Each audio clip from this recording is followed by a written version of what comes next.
versus Gigabyte Marines. It's going to be an exciting game.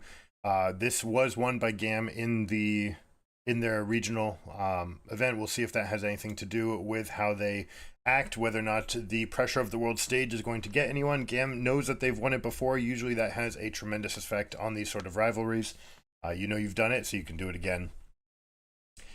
But Team Wales has looked very good. Slow, methodical, but poignant, right? They've been good. All of their marks were good. They went good come from behind victories. They did look loose in game 1, and then they looked good in game 2 and great in game 3 in both of their series.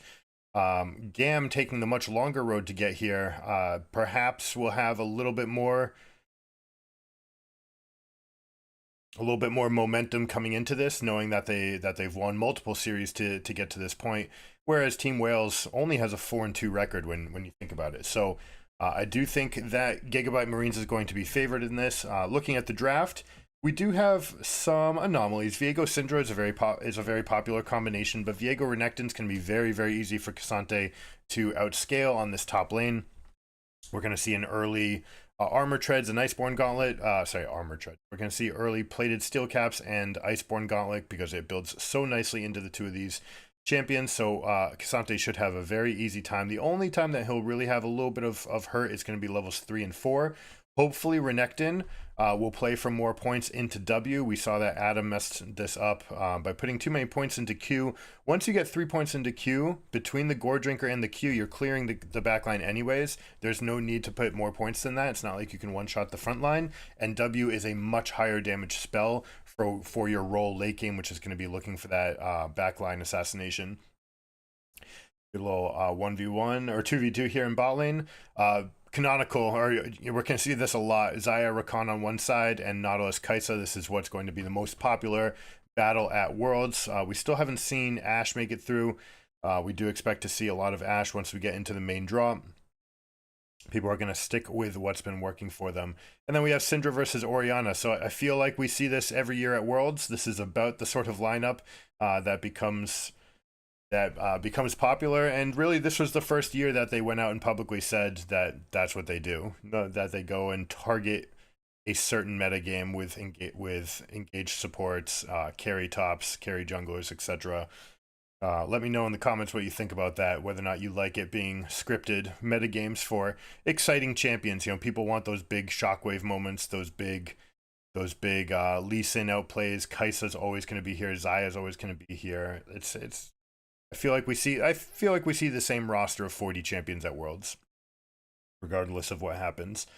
But, you know, largely they just have the best kit. But if this is true that they intentionally make them strong for World Championships, I, for one, hate it. I would rather have a balanced game and let people actually figure out what's good and actually find new ways to play the game. But it is what it is.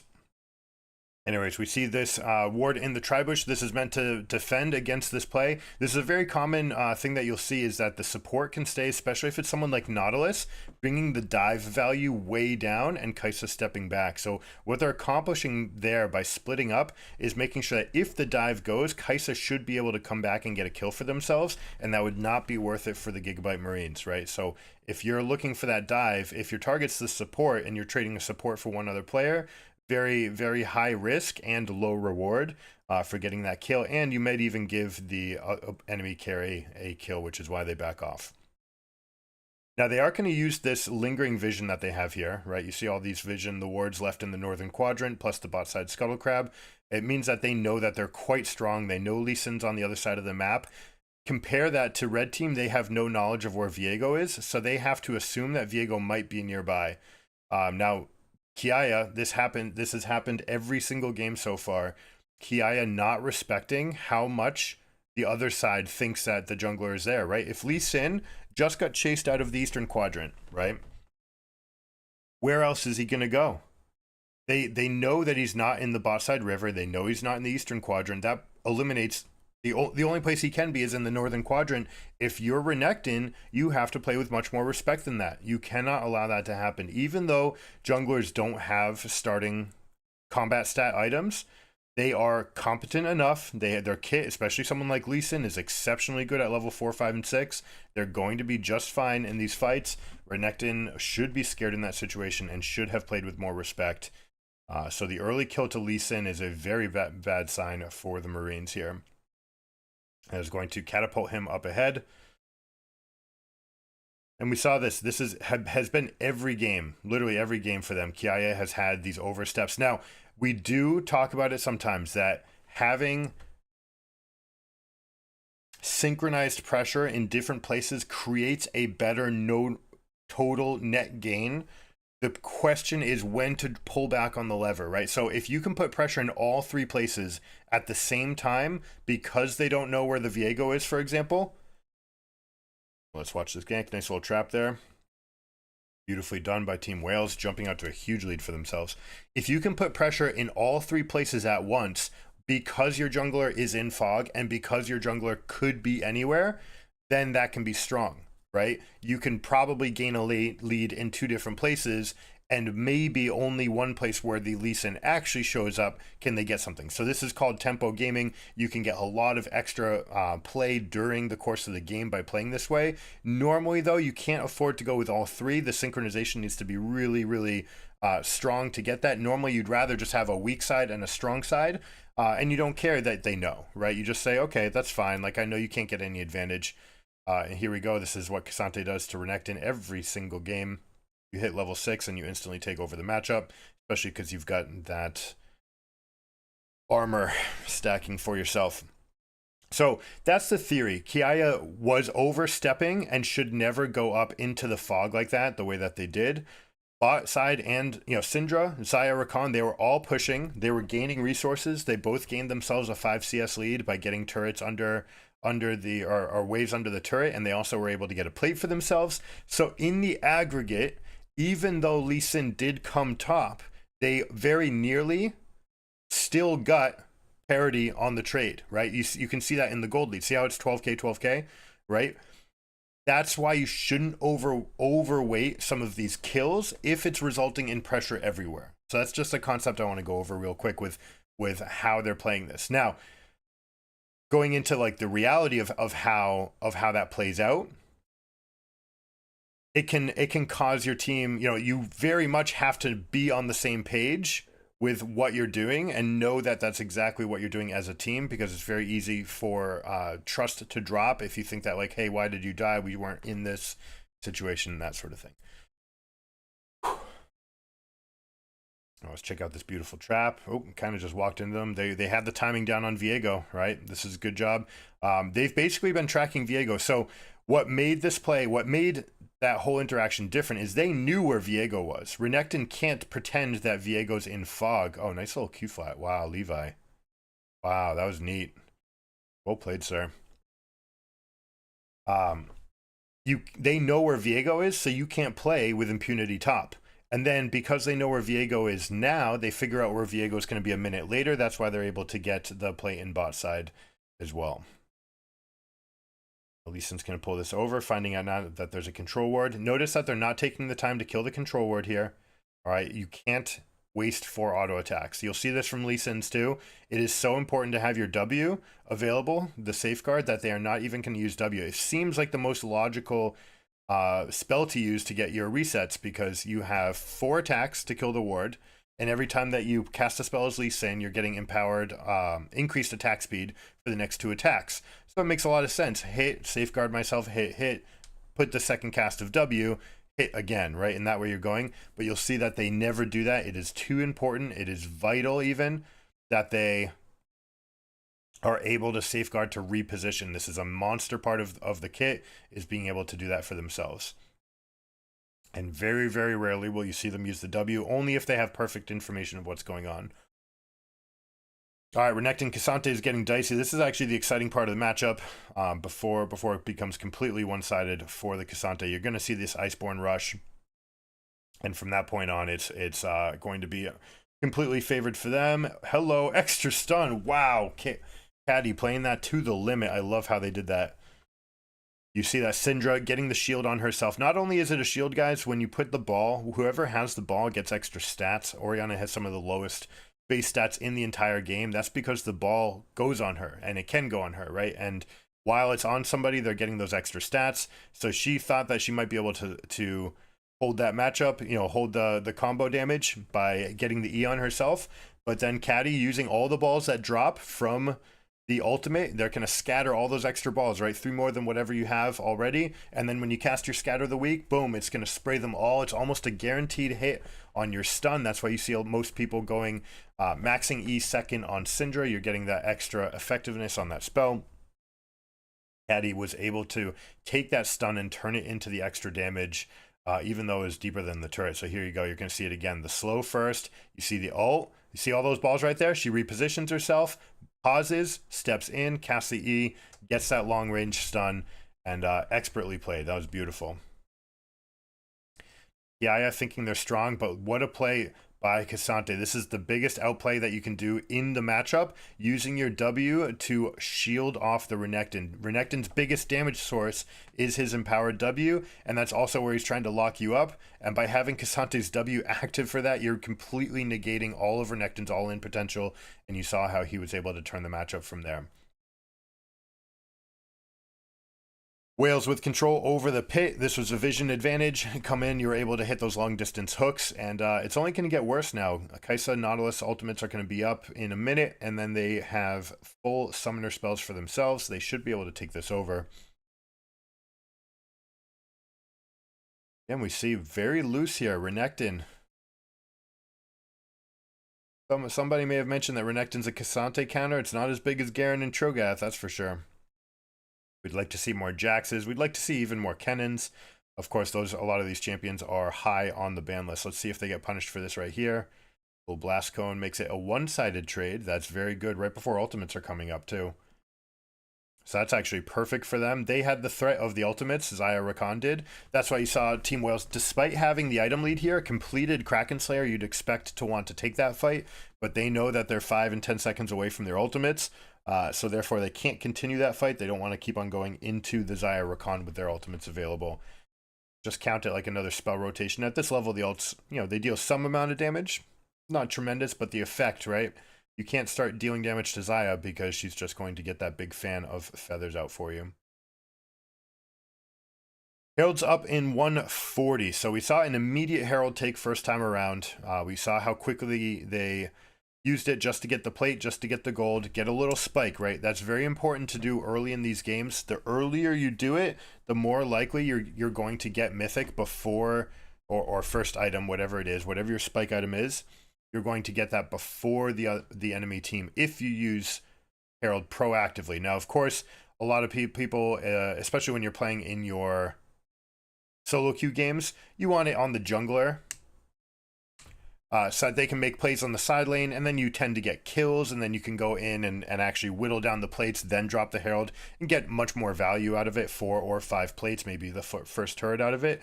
But in pro, that rarely happens. People play cautiously, they play defensively. Enemy jungler will basically track your movements and make sure to show up wherever you show up so that you can't do that.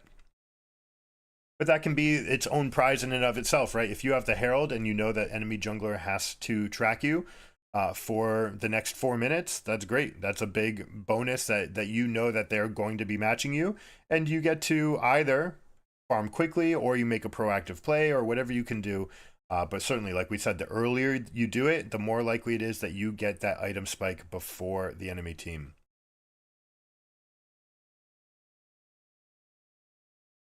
Now, looking at the shape of the team fights, we're going to see this comp a lot over Worlds. Basically, these 10 champions could easily be here in some mix or match form. What you're seeing from Syndra is a front to back peel, also a continuation for Rakan, so both of them can play front to back. Renekton's going to be looking to T-bone that, all right? So you're sort of setting up a hammer to the anvil strategy. Hold on, we'll watch this fight.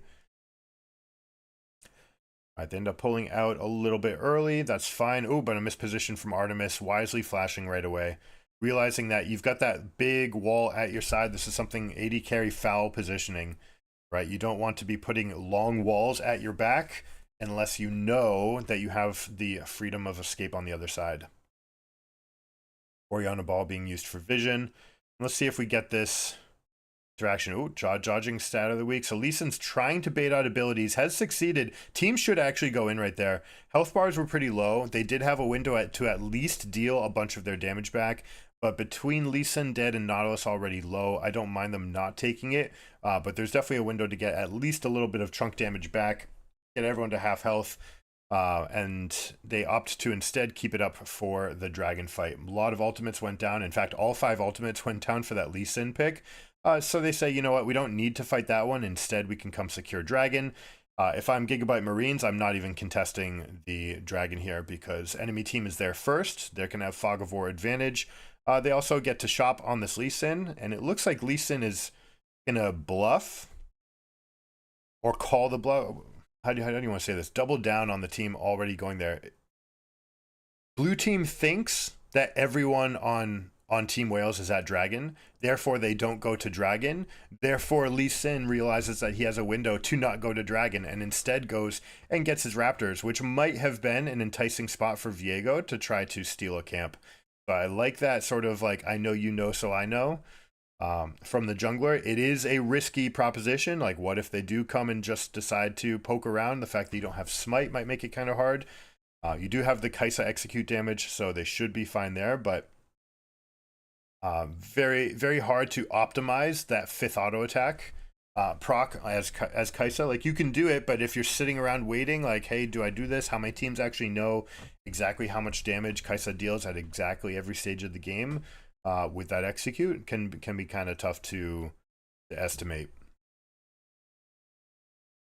It ends up paying off though, and at +1 camp, right? You didn't waste any time going to that spot. Now, as we set up what we're going to get from mid-game macro, notice how Syndra has gone to the top lane, and we've got Renekton down here. Often you'll see Syndra go into the lane that's shorter, meaning there's 2 turrets closer to each other in this case. But what you can do by going to top is you just freely shove. You've got that extra space for the wave to roam. That means Syndra can just go collect, shove, excuse the wave, stack up 2 sometimes, and then she can go off into the map. And you see how Rakan and Viego can now be super aggressive going into this northern quadrant. That's because Syndra has the push in top. That's what priority is.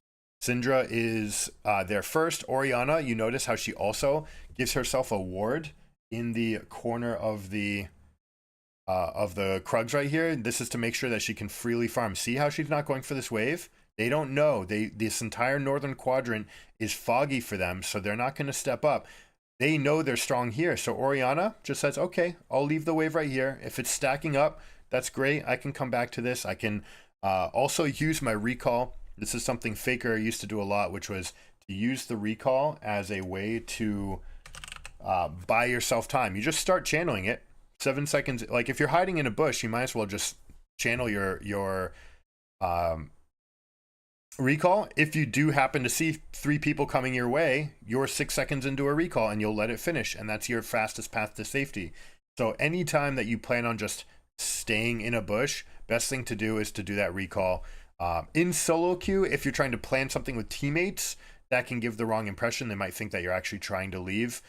So that's a tenuous balance. But in these organized games, always, 100% of the time.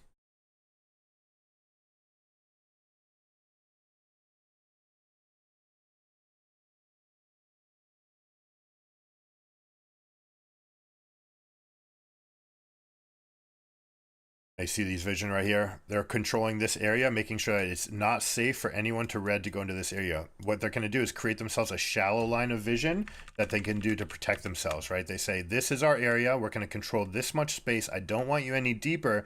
And then we ourselves are going to go into this area. So what's really happening is we've got a red side of the map and a blue side of the map for what's coming up. This will favor GAM as we approach towards Baron, because Baron is coming up sooner than Dragon, and like we said, this area is off limits for red team, which means that GAM will have no problem getting into the Baron pit here. See a nice little simple rotation to go get a pick. Now, I don't like what GAM's doing right now. They're actually going to show everyone. Oh, no, Lee Sin might just bite. Doesn't realize that there's people in this. Okay. All right, they end up getting, if the intent was just to get this sort of area, again, because they already control here, If they can get this area as well, then now they know whether or not someone's trying to get wedge into their other quadrant, and they're already still protecting. But what they have done is they have lapsed in the vision in this quadrant right here. Oh, beautiful area right there. Back this up. How did they get into this window?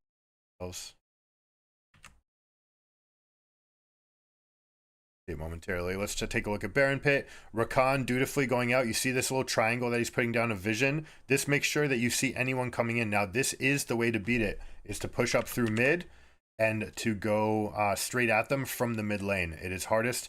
You also get the advantage of being able to have mid lane priority for yourself in that situation, where if this fight does break out and you win, then you already have a pushing wave for yourself as well. You saw Cassante taking out the Viego. That could have been super, super dicey. But that is it. They do get Baron for themselves. Interesting play here. Now, 2 people dead, but Wales has the inside track for this dragon.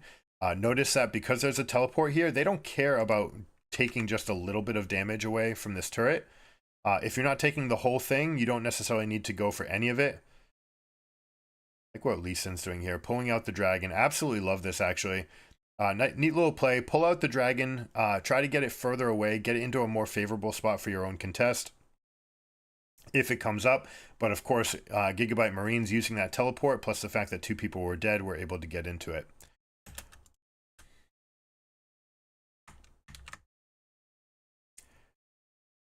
Screen and screen, you see the fight here. Cassante bringing him over the wall. Cassante does have to give up 40% of his HP to do that. You also get ultimate from Xayah here, which is not nothing.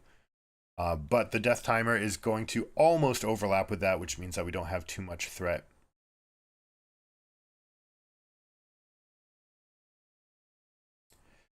All right, now taking a look at their macro, what they're going to try to do is 2 lane pushes with fog in between, right? So they're going to completely ignore this. Top side is going to get completely ignored. When you're looking for these pushes, what they're really trying to do is wedge into this area and make this an off-limit zone for them. Oh, did we get an engage? Team Wales is able to get the ultimate plus the teleport synergy right there with that deep ward. Beautifully done to get a kill on Xayah. That's going to kill the entire Baron buff. Because they cannot stick around 4v5. The one thing that they can do is try to split you apart right now and go into different lanes. Try to exploit the fact that you don't have any more teleports available, or you just have Oriannas, and you don't have any more ultimates, right? 3 ultimates were used to get that Xayah pick. Was fantastically done to get the pick, but you see that Syndra didn't just balk and immediately back off. Realizes that, hey, they're going to push in, so that gives me time to break this bottom turret. This means that over the course of the game, anytime that we have these normal stagnant waves, if they're 50-50, what you can do is just nip off the backline, right? Kill the casters. And by killing the casters, you'll create a slow push. Your wave will be healthier for longer. Your next wave will reinforce. It'll start being a double stacked wave. Then it will get to this point. You end up with a triple stacked wave. And then you can end up with enough pressure that actually breaks the base without ever going to bottom. This becomes really important when we think about Baron coming up in 3 minutes. What you want to do is in about a minute from now, you want to go make sure that this is slow pushing. Now this got fast pushed all the way in. This is a mistake that a lot of teams still make. It happens absolutely in your solo queue games when you push without an actual benefit, immediate benefit. Now, what they do opt to go for is a fast push bot into holding the northern quadrant. So that, when we talk about the immediate benefit, there's the immediate benefit. You say we can create Fog of War. This creates a flank for ourselves. We sent Orianna into bot lane for a moment, and Orianna going into bot lane means that we're able to set up this play for ourselves. This is a very good use of time by Gambit to actually create these picks. Rakan able to get a beautiful engage, and that's actually going to be GG. 4 for 0. They've got a wave here. Levi should go and tank this. No, we can't do it with the wave. Easy kill of the inhibitor here. We'll see how many people they bring and whether or not they split the troops. It looks like they are going to bring Renekton top. There is no wave yet. Now you're working on succinct pushes. Orianna very difficult to get under in this spot. She doesn't have her ultimate though, so the threat is not really there. Viego's going to be very happy to continue that. Well done. Opting to not go for the body. Doesn't want to get himself out of position. Xayah crushing the wave. They end up getting this down. but nothing else. Remember how we talked about bot wave, the pros and cons of pushing that wave hard? Yes, you got Orianna there, and that small amount of time that Orianna was there allowed you to find this engage for yourself. You still got the big shockwave. Actually, it looked like it whiffed, and oh, there it is. Pretty big damage, but not enough. Also, unfortunately, Glory casting the shockwave at the same time as going Zhonya's. Normally, you want to take advantage of that time that most people are being bounced around. But you did have a croc on your head here. Now, succinct pushes, this is what you'd like to have. Syndra was unable to create anything meaningful in the bot wave. So you basically had Viego going, chipping at the inhibitor, then coming over for the fight. Renekton going top, getting the wave in, but not all the way. It's could have been handled better. You do want to make sure that you're going a little bit stronger in two different positions rather than going for all three right there. Now let's see what Renekton does here. Is he frame last hitting? Nope, he's going for the push. Now again, he's doing the push as this wave. You see how he did wait a little bit for this wave to catch up before going for the fast push? That's what they've shown that they're trying to do, that they're pushing this wave, trying to keep Orianna pinned to this side of the map, which now allows them to move into the northern quadrant, and that's how they're creating priority for themselves. So it is a pattern of play that we see. There is an exploit to that. You can defend that by actually engaging against this player as they rotate out. You can also beat that by actually skipping the bot wave and not sending anyone there and going 5v4 versus the rest of the stack. But basically, Team Wales is doing exactly enough in the most predictable way, which is send your mage down to pick up the big wave. And that's exactly when Gigabyte is engaging their 5v4. So it's a I don't want to call it a basic play, but it's a simple play. And they're using it to great effect. Team Wales has not shown the propensity to stop it. So we'll see if they can adjust that for game 2.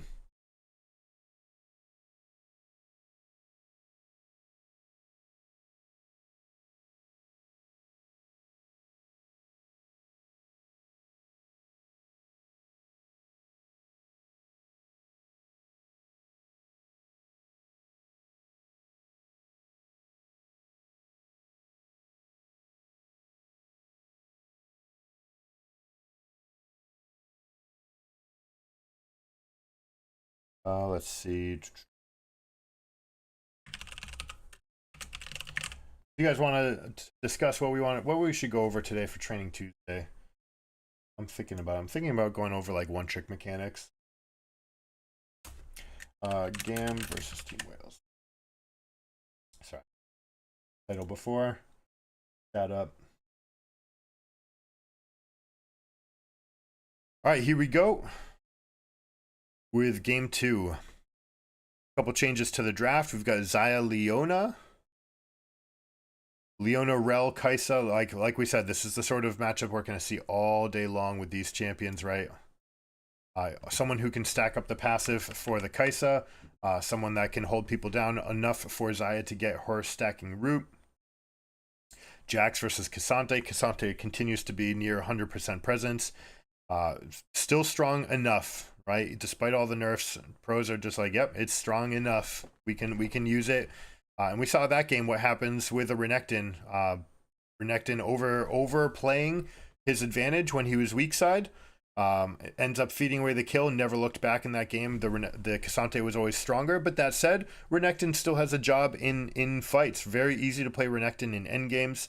The scaling has gotten so much better with the improvements to the W, where you can go find a target, get that assassination, go. Now let's see how we react to this. So we could stop for a moment. You see that this vision definitely sees Lee Sin, whereas they don't necessarily see Viego. They're going to assume Viego's coming over, but because Viego goes here and with perfect knowledge of Lee Sin, sometimes what ends up happening is Lee Sin ends up taking 2 camps and leaving.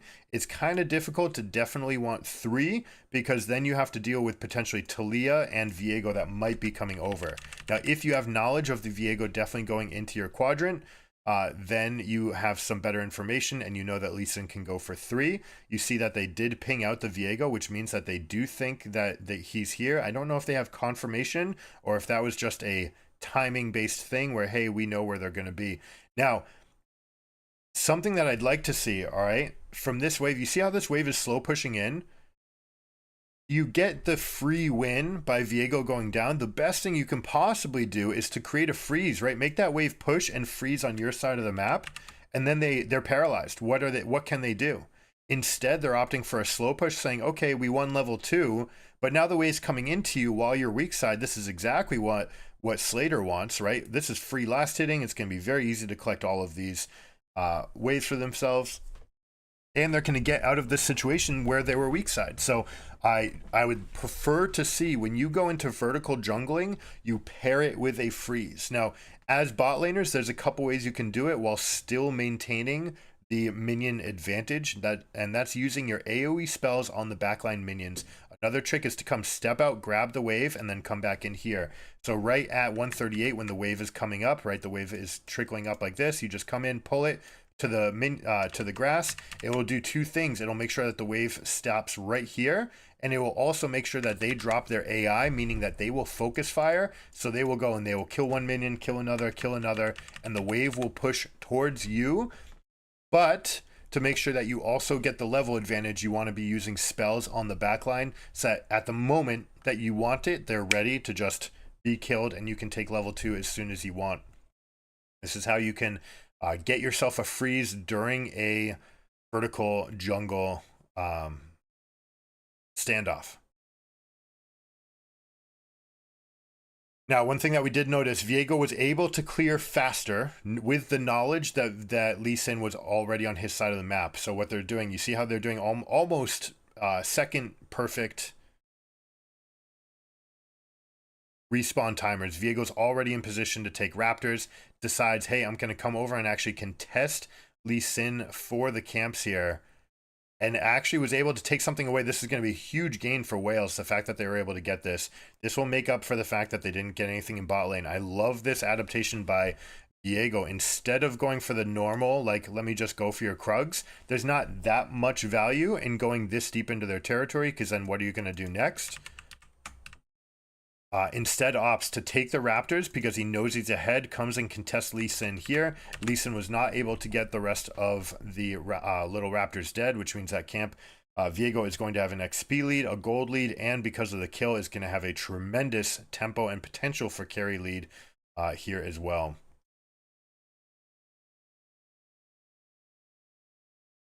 All that said, we do have the almighty Jax in this game. It's going to be difficult to hold this guy down, especially later in the fights with Cassante. He can hold his own better than Renekton can. The itemization against Jax is not as potent as it is against Renekton. But I absolutely love this play by Viego. Well done. Now, another thing worth talking about, the ease of itemization. We're not seeing an early rush from Jax to try to play against double AD in the top lane. That's not a big deal. The rest of the team, you're going to have 100% AP here, 100% magic here, and about 40% magic damage here. Now, a little bit less with the lethality build that we see pretty often. If you haven't seen it yet, this is going to be an Umbral Glaive rush into a second Serrated Dirk. It is the fastest way to get to 100 AD, but not only that, you're getting it with 25 lethality, which is going to go very nicely with your upgraded Q. So you have your evolved Q. It's dealing the most amount of damage at the earliest point of the game with lethality. So it's a very nice build. Most of the time we've been seeing this turn into Duskblade of Drakthar next and going for assassination potential. There is also another build that hasn't been explored yet, at least at this stage, which is Collector and Rageblade. That's much better against tanks. All right, so in this game though, based on who we see here, we're going to see most likely the Duskblade build saying, hey, I just want to be able to deal damage here and here. But that said, you know, Lee Sin's got shield. Jax has a way to mitigate the damage, and you never want to jump on Jax because you're definitely going to die. You need to, as a team, get that kill. Now, speaking of like synergies, hold on, we'll watch this fight for a second. Oh my goodness, Cassante with yet another outplay. It's champion at 6, guys. One of the things that they spoke about, they're like, we're nerfing Cassante by making, and you notice in the patch notes they say the stat cost of his ultimate is higher, but that necessarily means that he deals that much more damage, and at level 6 that basically means he gets to do everything full damage for not free, but with a tremendous amount of lockdown. Here we go, Levi. Whew. realizes his fate, ends up deciding just to get a little bit of chip damage down. But they're catching him on this Raptor, so Wales having 2 adaptations, one which is to take this camp and then contest, second time which is don't even go Raptors, instead go straight to him because he thinks he has timers down and exploiting the timers. So this is something that it's good to see the exploit difference. But talking about the synergy of the team, K'Sante to isolate, Talia to stop them from being able to escape from that position. You also can create terrain with the K'Sante. You also have Kai'Sa that can help to assassinate. Getting Viego that first kill in the fight can be a huge difference. It gives him a whole extra set of cooldowns. But that said, when you are looking at these big fights, Viego wants to be in the middle of the fight. They tend to not want to just get one kill with just a pick. That doesn't actually help Viego that much. Okay, so when we're talking about what Viego can do, yes, this synergy for getting everyone dead.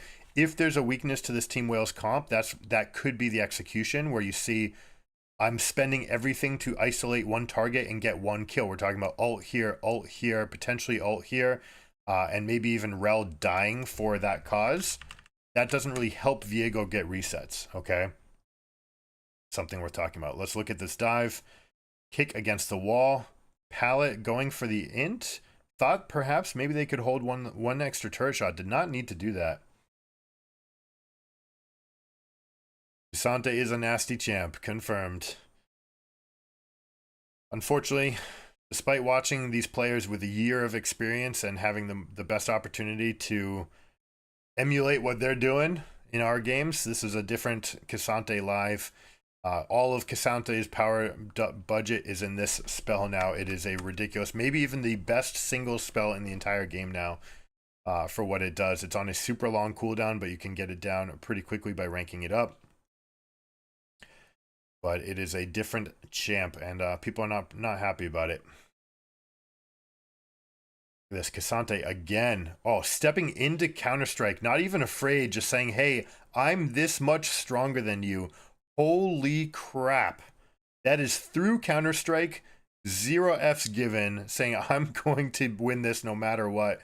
And you know what? This is where I'm going to have to say that I got K'Sante wrong. I thought there was enough taken out of his kit for him to not just be the be-all and end-all.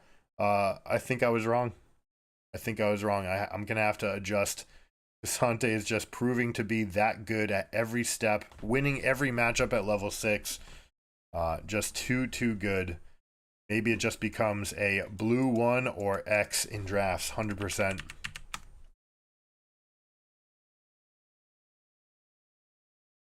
So Team Wales has gotten themselves a pretty tremendous advantage here, over 2k lead. They're actually going to get a big dive on here, very free. You have Rel, which is guaranteed setup for Talia. These two champions you see together a lot because of how good they are together. Talia really wants that one person who can guarantee a knockup. You used to see it with Pantheon. Pantheon would W into the knockback from Talia. Let's look at this fight. Look at the animations. All right, so we had a 200 HP lead to start. Just taking that. All right, beautifully done. Using Q3 while you're getting stunned. All right, making sure that you're using an animation. So this is called buffering. When you buffer a spell, you can either do it like buffering with flash if there's a cast timer, meaning like I'm going to start casting my Q and then flash so that my Q moves over. We saw that from Viego earlier. And then you have the ones where you're getting hit by a spell, so you might as well lock yourself into an animation. You see this often with like Caitlyn Q. It's like they're diving onto me. Okay, perfect time for me to cast my Q, which normally would have a duration, and now you just don't need to deal with this. Tempo. Team Wales is winning everything. They're rock solid up in top lane. K'Sante's winning this 1v1. They are flying around the map using the Rel and the Viego together to get these high tempo kills. I absolutely love how they're playing this game. And from here on out, it should just be enough of a lead to snowball. You've got a bounty actually already on 2 different champions. Kai'Sa already, like we said, on her upgrade. This is the combination that gets you to that 100 AD, meaning that she is at her most deadly right now. All right. Now, enemy team is significantly AD focused. So we could end up seeing a high value Zhonya's here and here. We could see plated steel caps here and here. making sure that we get some extra defensive itemization. I don't think Zaya's going to go for anything defensive. She wants to be able to deal the maximum amount of damage, but we want to see her get Navori Quick Blades. And then probably Essence Reaver to make sure she's always got the cooldowns available, but we haven't seen that third. It is the most winning in solo queue. It's the winningest combination. The synergy between Navori and Essence Reaver is quite high, and yet no one seems to put it together.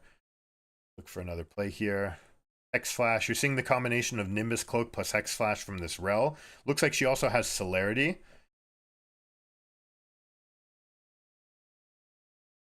Victor able to scare them off with his ultimate. This is a good use of the ult. A lot of people go for ults for kills, but ulting for wave prio is absolutely okay as well. Now, knowing that they're pushing them back, Kai'Sa's been chunked off. Means that they are going to get the push for themselves. How much can they invade now? You have mid prio. Does that mean that you go into the jungle to get the maximum here, or you just battle and lose Diego? Like to see Levi win that with the knowledge that his team is going to be at his back, but it looks like they're actually turning this. Victor opting to try to get a gank into bot lane, but the problem is that he was spotted by this ward here. So Talia's going to be able to step back. Instead, they're just going to go into good recalls. Notice that Zaya just pushed out this wave. Now she's going to come back up here. Oh, she hadn't recalled yet. They were legitimately trying to set up this trap. They did not realize that Talia saw them. So well played by Talia, not making it super obvious that she knew that she was weak side and that she had to play back. It means that Zaya ends up sticking around for an extra wave, and that means the demise of the mid turret. Zaya being late to that rotation means that they're not able to contest. Two people down in bottom means that they get taxed the mid wave turret. And now you're going to see with this turret gone, you're going to see inside out. All right. They're going to start taking control of the side quadrants because they own mid. You see this significant ward line that they have going on here, redundant wards even, putting multiple wards in the same place, saying we definitely want to hold this area.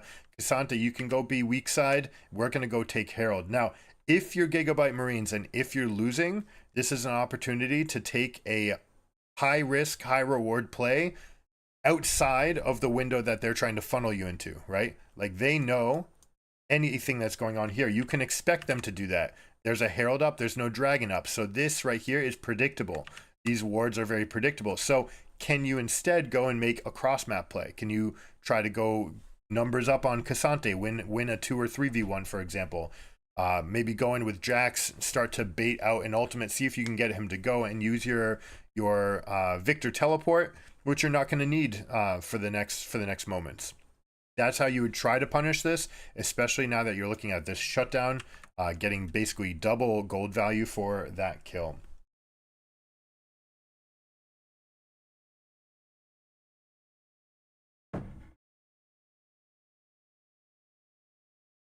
Let's see what is our ending technique here. All right, I don't actually like that from Glory. Going for a W first instead of the E. Normally you want that E out to get the slow, and then you can try to knock them through it.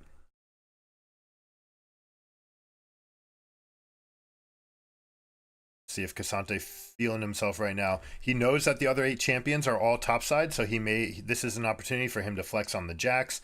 Jax does have Divine Sunderer. We're basically a half item away from him being able to take over the matchup, even despite K'Sante's lead. Now, it's going to take a moment, right? Like we see here, we're already half item ahead, and we have completed boots, which means that he doesn't really need to be afraid of anything here. But as we start getting into what's most likely going to be armor, well, maybe he won't go armor boots. He might go tenacious boots as his soul counterplay for Talia, and then go for like Zhonya's. You might see Spear of Shojin as well. And once he has those 3 items, then he's going to be happy to fight the K'Sante. But because of this tremendous disadvantage here, it's going to be a little bit longer. Now, something that we often see from K'Sante's, they will take this Bomby Cinder and not complete the build, okay? Rushing Sunfire, you don't really need help clearing the wave. It does help you to clear the waves, right? It does mean that you're going to kill everything in one set of Q combos.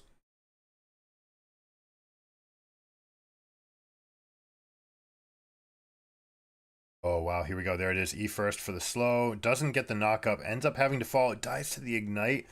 Wow. I didn't even see that. I didn't notice that live.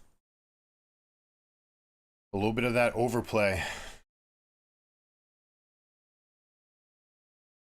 Ooh. All right, I don't mind the attempt, right? You kind of force, you show people that you're willing to go for a steal, and it's pretty safe. It's Lee Sin, you'll be able to get out. You can jump in, always kick people out. We'll see if they get the engage here. Levi finds a kick angle, but this is not the fight they're going to take. They're just going to lose with their wallets here. Down 5K. Look at the difference between Artemis and Slater. Significant chunk damage going out. Now, I'll be interested to see if Zayas end up picking this build up. Now, a lot of them go for this item right here, right? Kraken Slayer, because it's the single biggest damage spike you can get in the game for these carries. They do it. It scales up very nicely into the game as well with all of the AD scaling that it has. But when you talk about like just early game spike, if you're trying to compete with this, you can actually do the same thing. You can go Serrated Dirk, you can finish Collector, you can buy another Serrated Dirk and just sit on it, and then you can go for Navori, and that's the most amount of damage you can get from your spells if you're playing against a team that is largely combo oriented, where you're not going to have much time to auto attack. So in this game, for example, Rel and Cassante and Viego, if they're diving on top of you, it's with everybody, right? They're all on top of you at the same time. When that's the case,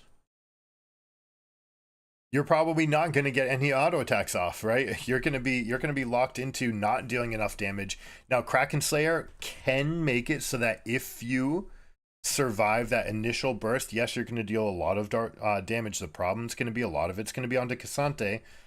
So I'd like to see some of these iterations where you have Collector, Navori, Quick Blades, right? Just have that combination early, go into Essence Reaver, and then get your attack speed last. You can even go with something like Phantom Dancer to help yourself kite. Yes, the auto attack damage is much lower, but your spell damage becomes much higher that way. That's how I'd like to see Xayah played specifically against a dive team like this, and specifically against the double serrated here. If you're doing tank into tank, frontline to frontline, front to back, I should say, then it's fine. I don't mind the traditional build here. You can go whatever combination you want. But I would like to see Serrated Dirk put into these builds sometimes as an exploit, as a way to answer a tendency, right? They're diving into us. That's how we're going to answer. Now, how would you get back? If you're Gigabyte Marines, how do you dig into this game? Well, you're not strong enough to fight anywhere here. You're going to have to give this Baron. And it looks like Talia is actually taking the maximum on the other side. So most likely what we're going to see is a push in here into wedging into the river. Maybe I should change colors. The river kind of blending. Yellow's probably easier to see. We do have a teleport right off the bat. They're looking for the kill here. Jax does get E off. Dodges multiple of the stuns. Outplays the gank. That is absolutely huge that he's able to survive this. Now, we're going to see the opposite is true. We're going to see mid lane prio. Now, do you dare to go here? Are you going to let us continue pushing and then go and potentially sandwich you on this side and go for a fight while you're all debuffed from Baron? Instead, they're going to opt for the fight. Talia wall being used already back up. Oh, look at this damage. So beautiful. Kaisa able to go into the fight using all of her defensive tools. They're able to pop off one. Leona is dead. Now you're going to have B just locking down Caddy. Glory going to be able to lock this one up. No, doesn't have enough damage yet. Interesting. How did he survive that? Just empowered shield on the Q here. Dealing lots of damage back to them on the way. So Victor doing a good job. You notice how Victor ran them as far away from Baron as possible. Right, this is something that exists in the wild. If you've ever come close to a nest of a wild animal, they just will. Oh wait, oh you're hunting me. Oh no, oh shoot, I'm over here, and they'll pull you further away from where their offspring are.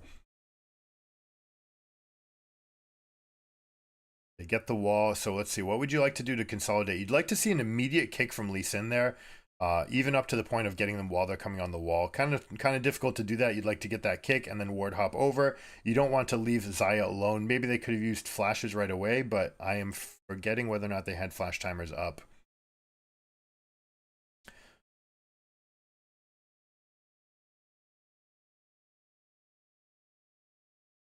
Now, despite pulling them on that side of the map, it was not enough to stop them from getting Baron. Everybody on this team is pretty huge. So this should spell the end of the game. Let's look at Team Wales end game protocol. This is kind of what we saw again from the other two series. Get crushed in the first game, then play significantly better and final boss comes out at the end of the series. We'll see if they keep their stamina up for the rest of the series. Looks like they're using their Baron Prio for the dragon. They didn't actually get waves pushing first, so a little bit of a coin flip there, but they want this fight anyways. They're saying, hey, are you really going to come contest us? We're just going to slap you with our wallet. That is going to spell the end of the game. One person's going to go pick up the waves. Now pause the video. Which wave would you go push for the end of this game here? You've got 28 seconds on the Lee Sin, 18 on Leona. The correct answer was bot lane. This is a little bit of a mistake by the Talia. Sure, you're getting another wave in, and there's basically very little that you lose for doing this, but it can be the difference between ending and not ending, all right? So you're going to come up, 2 inhibitors dead is still checkmate. You still have to go and make a couple other moves, though. You're going to have to see them get their recalls in and go for the rest of the game. But because they end up chasing and going off here, they split that damage. They don't actually get enough for the kill. You see that they have to back off. They don't have enough pressure. It means that they don't actually get anything for this. So a little bit of a mistake there. You want to get the maximum. I thought that they would have enough time to get both, especially with the Baron buff. But Talia not having enough. Also the difference between having Leandries and Sork Shoes. Pen works on turrets, okay? Your spell pen, your void staffs, your Sork Shoes, your black cleavers, all of these items, right? They all work on turrets. That amount of mitigated damage can be the difference between coming up, and you see this build, right? It's a Leandries and this. Leandries does not work, right? Luden's does, Leandries does not. Also, the extra cooldown's not actually helping you. So they do end up losing a bit on the turret damage. Also, the fact that you're this build here means that you're a little bit worse at dealing damage to turrets because you don't have that attack speed.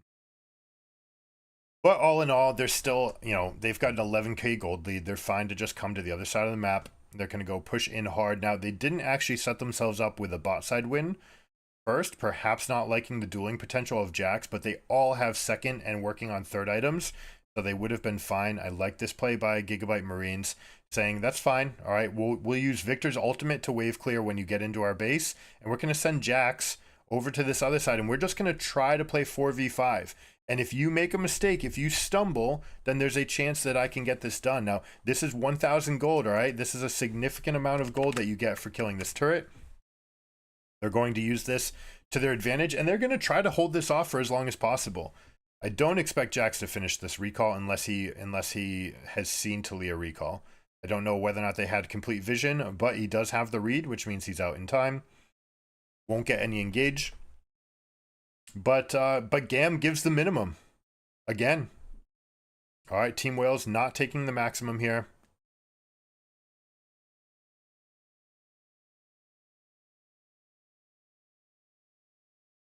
And Victor's one of these champions. Victor, Sivir, Anivia, champions that have tremendous amounts of wave clear can hold this game and actually make it long enough where you might see Jax have a chance at coming back.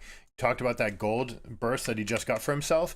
Now he's got Spear of Shojin. This completely changes his dueling potential. He's still a full item down on Cassante, so he won't be happy about taking any of these fights. But I don't like that GAM has stepped out into the river at all right here. I can only call this a mistake.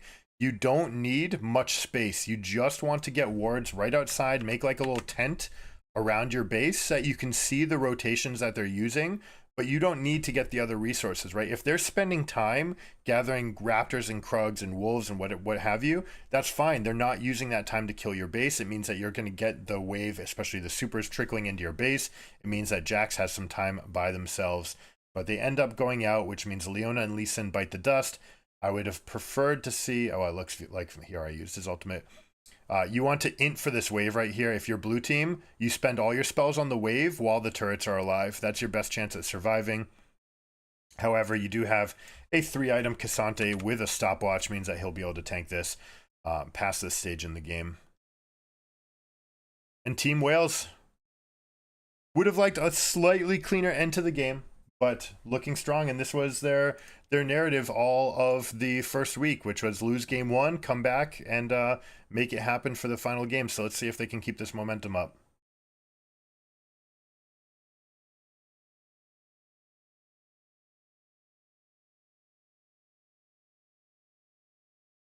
Let's take a peek at these drafts. Asante finally being banned, opting for Xayah first pick, forcing... No, they did Xayah first pick even though Rakan was banned. Syndra already gone, Maokai. Still not seeing Ashe. People, they're not realizing how strong Ashe is.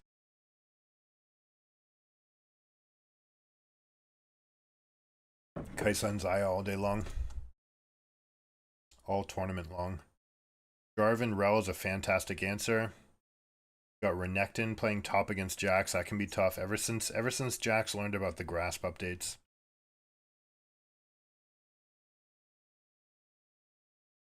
Right.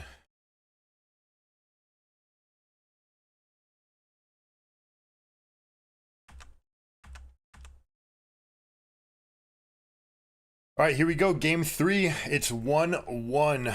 We've seen Team Wales get buffed on one loss in all of their series so far. We'll see if they're able to continue this. We've got Sejuani making it through the draft.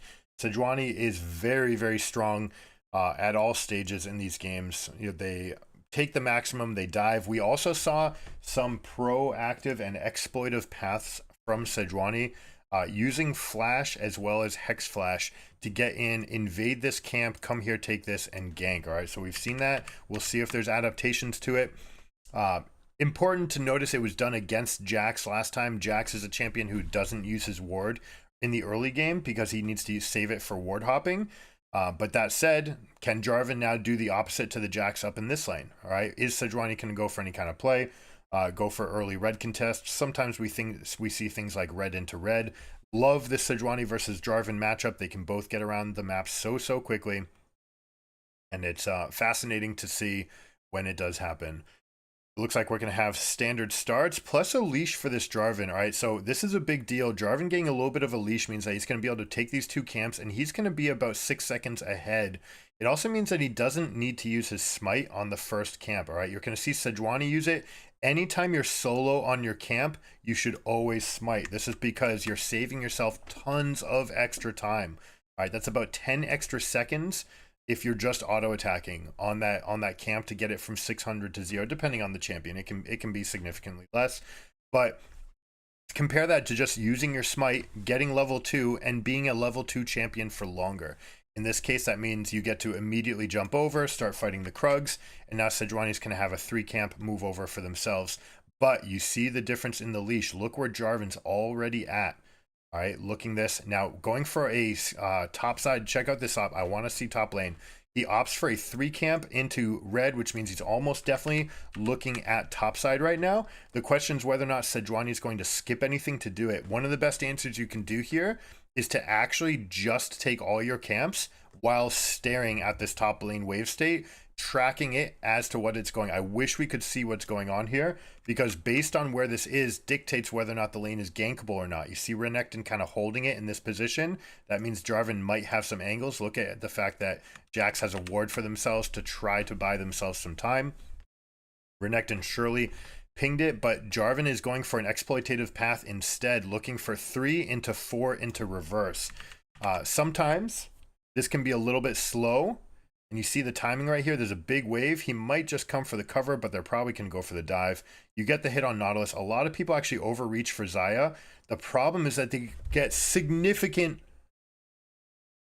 damage onto Rel to start. That means that they get 1. The problem with going on the support when you can't fully bring the AD carry out of the fight is that the AD carry is ripping into you. All right, and that whole time it means that they get damage back. The one issue is that you wish that this kill would go over to Xayah, that she can get all that more damage. That said, prior to first item, this is something we talk about. Prior to first item, I'm fine with supports, especially if they have high damage base kits. Getting the first kill so that they can get that early boots, so that they can roam around the map. It's fine for your support to get that early one, because you can turn that into more lead in other places, but you have to do that. You can't just go back and say, hey, look, we're standing off face to face in bot lane. No, you don't want that. All right, we have a siege cannon coming in, which means that Sejuani might go for the dive. They've turned on their attack champions only. Artemis flashing over the Q from Sejuani, but we have Kaisa picking up, Xayah picking up the aggro and then flashing away. Beautifully done. There's two options when you go for a dive like that. You can either look for the aftershock. Okay, hold on. We'll watch the rest of this fight.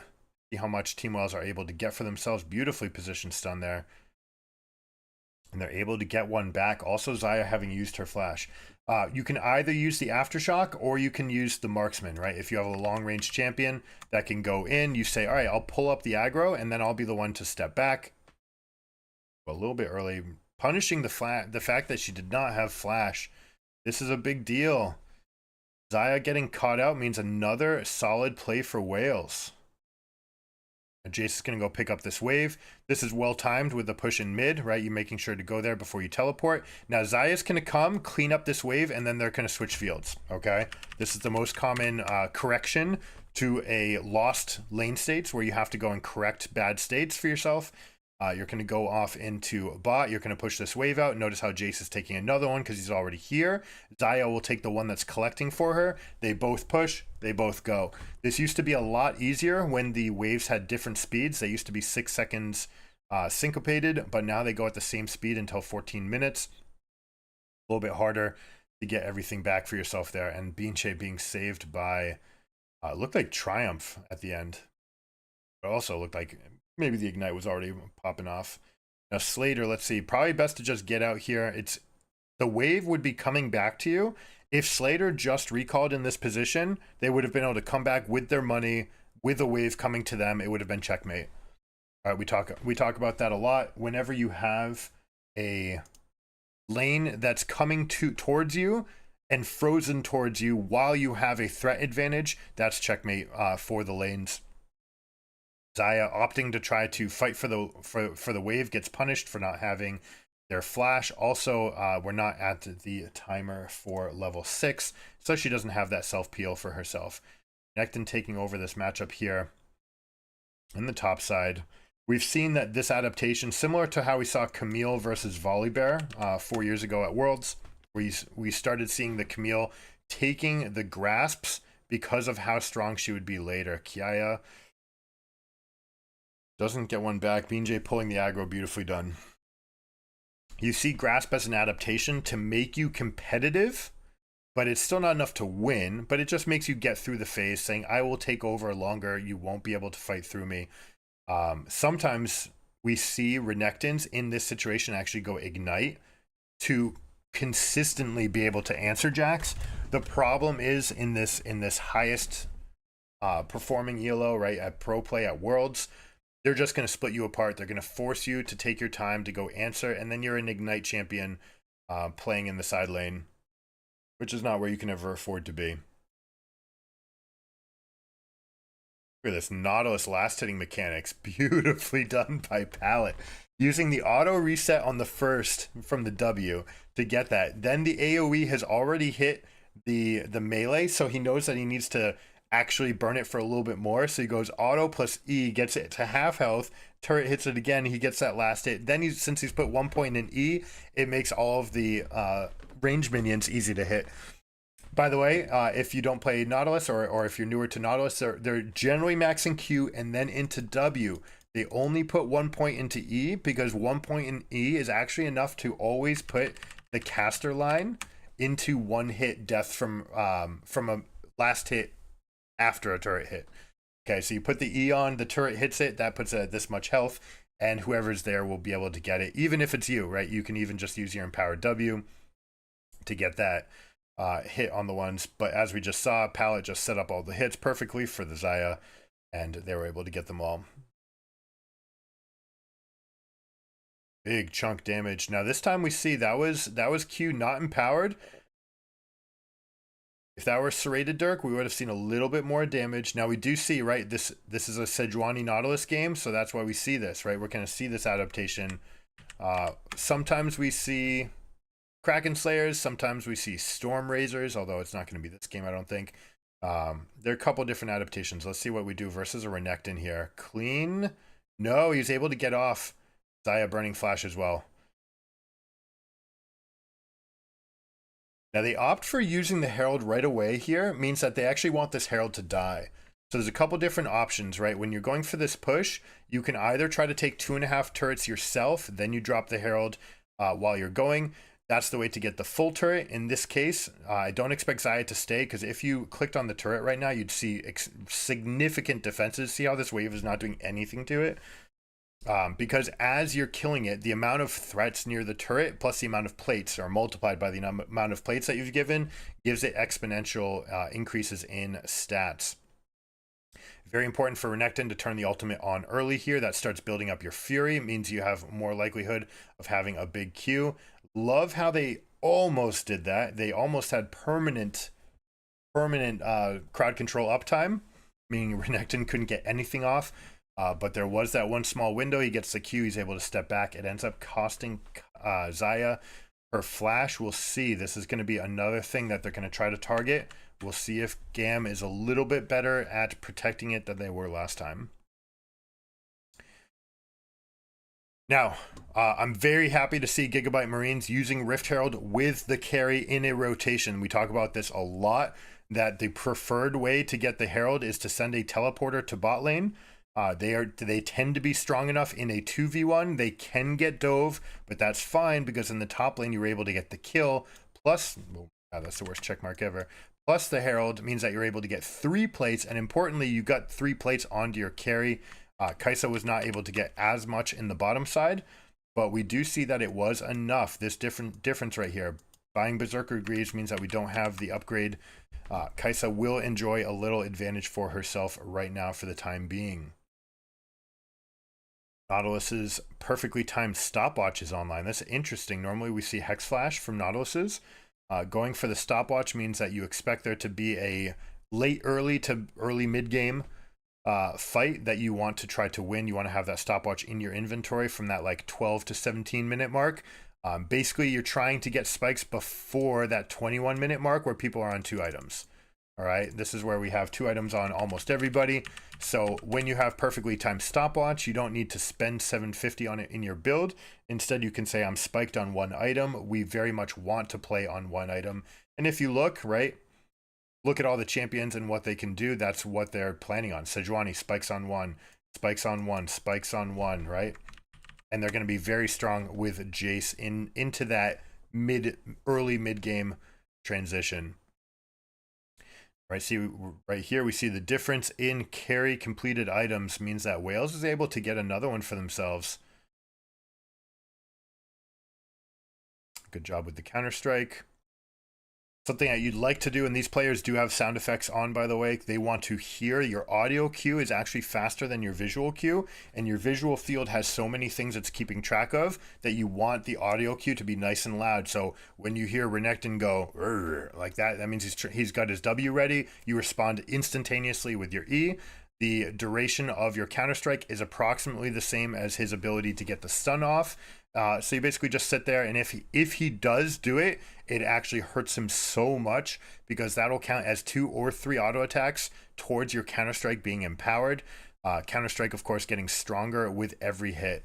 Beautifully done by Nautilus here. Jarvan peeling in. Jarvan, basically the strongest champion in the meta here at level 6. Getting that big 6 off. They get the 1 pick. Rel contributing over the wall. Beautifully done. So it's still... No, we end up with a 2-for-1. 2-for-1. Jarvan plus completed item advantage. Jarvan often doesn't show how incredibly good he is, because a lot of his power comes from the fact that you're shredding armor and you're increasing your team's attack speed. Those are 2 things that are not apparent with his spells, but they are happening. That's what makes him so good. Now, this is something that we think is going to be fairly common going into a second item tank. Jarvan's can play well with AD, it's true, but the role that they end up playing for their team is often to be engage plus tank, right? You want to sit there and survive as long as possible. So we're going to see 1 item like Gore Drinker. I don't know if we're ever going to see an adaptation that goes into full dank. If we do, we might see something with Umbral Glaive, okay? Umbral Glaive is very nice as a 1 item damage spike for Jarvan. It also lets him play for lane control, for vision control, and then you can build into tank with the rest of the build. It's very inexpensive, but it does mean that you come out with no health early. So we'll see if there ever comes up an adaptation that goes into tank, for example. We saw it last year and the year before at Worlds with full tank Jarvan, and we saw how impossible it was to kill it. Just come up, I can step up in between you, I can peel your team. When you do go for this tanky follow-up, you can become less of a backline threat. You're not so much going for this. You're more trying to take the Jax who's jumping into your team and peel them off your line. Wales holding an area. Well, this is a foul by Levi. You can't be there. You've got Kiaya. Sorry, you've got Caddy in the bot lane. You've got no presence in this river. You've got no control over this Herald. It's not yours to take. And plus the super high threat of Rel. Like, look at all these champions. You walk into a bush against literally any of these champions and you're probably going to die. But that being said, it is Levi on Sejuani, so Levi's going to push things to the limit, and Sejuani is a champion that you can do that. We see this Radiant Virtue very often. This is probably going to turn into either Anathemas or Warmogs, Warmogs being a very common option to just say like, hey, like I'm just poking, I'm just looking around, you guys can hit me, that's fine, I'm going to come back. That's how you maximize Sejuani's passive stats. Looking at how much ends up getting used. Beautiful synergy. And plus we have the free reset. The fact that there are 3 crowd control abilities used means that Kai'Sa was able to get her passive and her Q off together to deal significant chunk damage. And this is what you want coming out of a play like that, right? You've got Prio, they're coming out of their base. What are they possibly going to do? We've got enough time to push this turret and get the Herald in to crush it. Just like we saw last game, we expect them to now go inside out. You can control these areas, but you're only going to pick one. All right, you're going to pick one side to go into, and usually it's not this one because bot side is just not that important. I like this vision line that we have from blue team here, kind of preventing any further encroachment onto their side.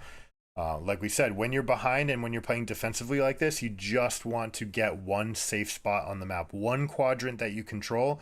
Don't try to control everything. Just have a very baseline vision here and then say like, hey, can we control this much of the map?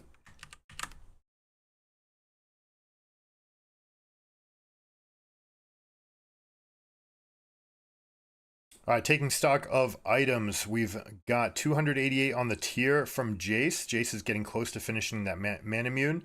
Once they do, they will have a significant damage burst. Let's see, we've got 3 versus 2 here.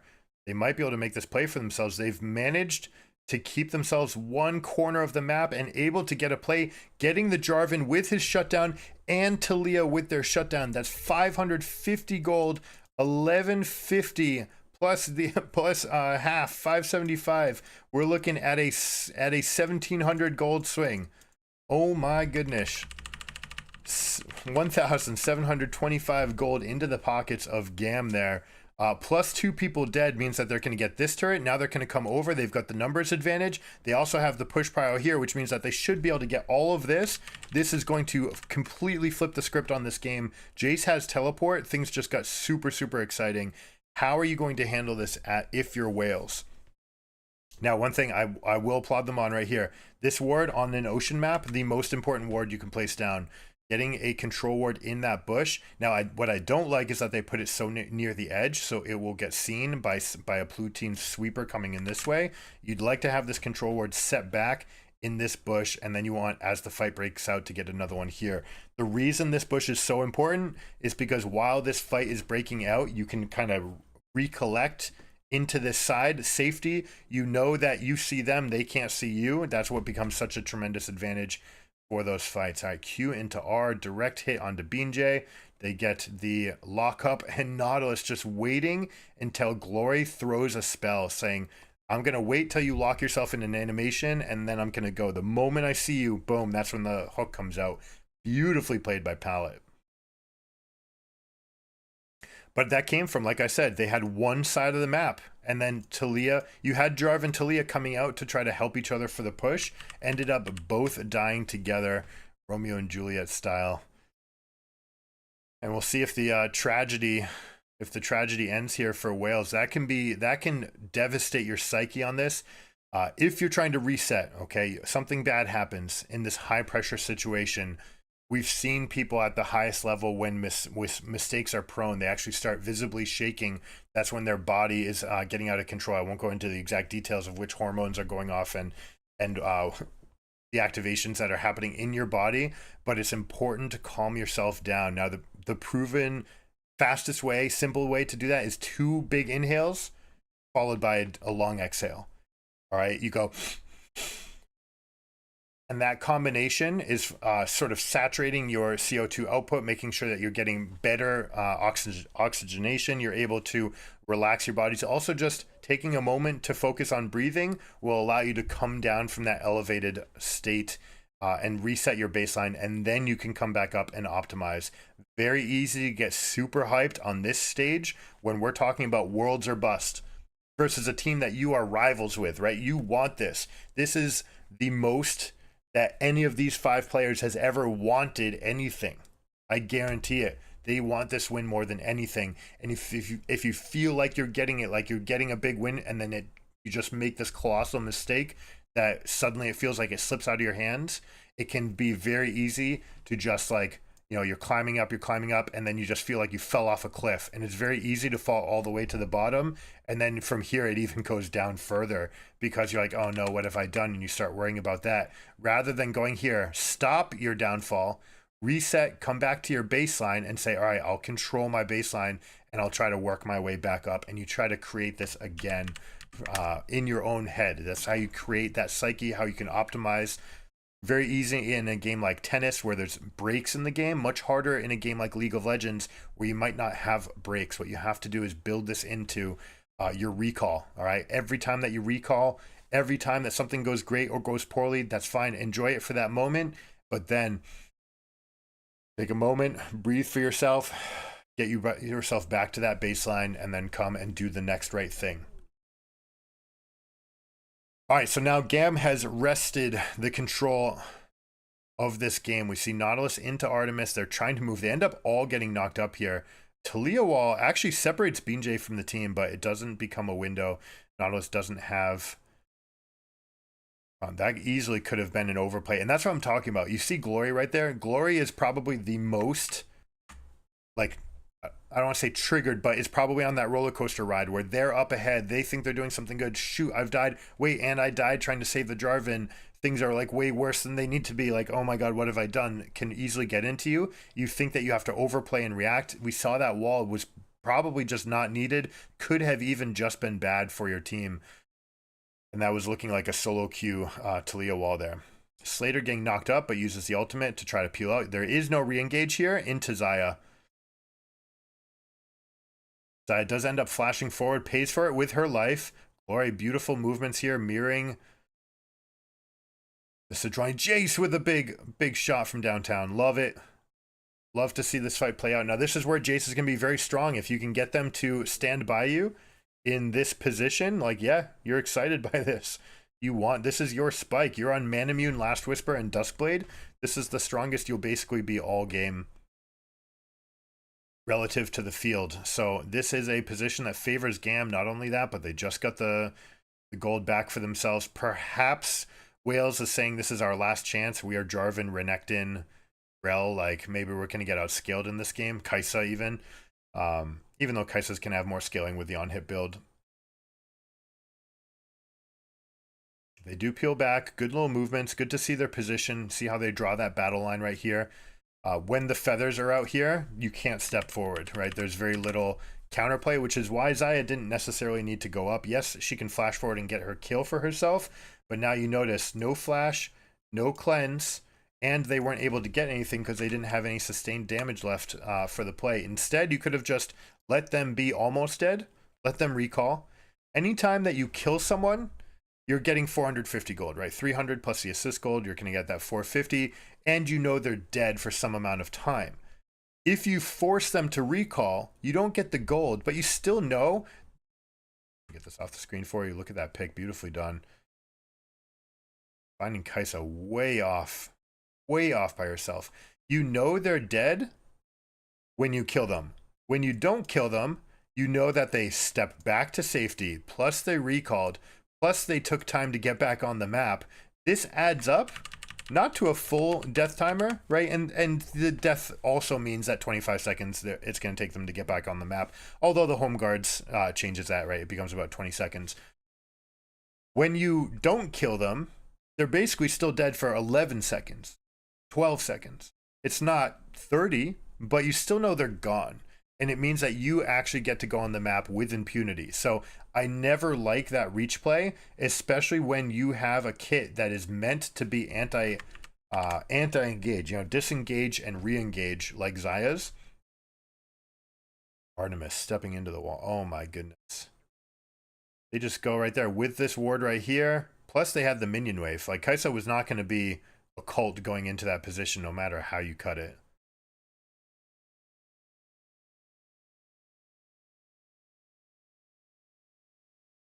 All right, we do have the scaling build from Kai'Sa. Rel is on one measly item here, significantly far behind the Nautilus, which is not, you know, don't necessarily care about it, but when we talk about going in and whether or not you're going to immediately die back, we're going to see how much damage they take back. Now, they do get pallet. They are able to chunk through that. It looks like he didn't have his ultimate, so which means he didn't have his Radiant Virtue. The fight continues. Beautifully fight. Look at this position. Love how they're going, but you see how they tucked the ward, the fight into here. Artemis stepped back because there's a Jax threatening. We're going to get another chance to see that. You see how the fight moved into the river and where they have this control ward? It's no joke that this control ward won the fight. You start moving into that pocket. Kai'Sa's stepping back because she's afraid of the Jax. This loses your team the fight when you go and position yourself into that spot where you don't have vision. That is how important vision can be. Because there's no vision, Kai'Sa's unsure that she'll be able to continue the damage there. Ends up stacking. Your team gets syncopated. They start moving in different spots, right? You've got one person moving this way while one's moving this way. Means that you can no longer threaten between them. And we're going to see that fight again. All right, see this control ward. This paramount. You know what's in here as blue team. Enemy team does not. All right, it's easy to lose track of what's happening in the middle of the fight. Oh, I'm mistaken. They did get the control ward down in here. So they get the control ward down for themselves. Both are dead in this fight. But you see how they start moving the fight to the left. And Kai'Sa's moving this way to step away from the Jax. And ends up dying anyways. You hate to see that.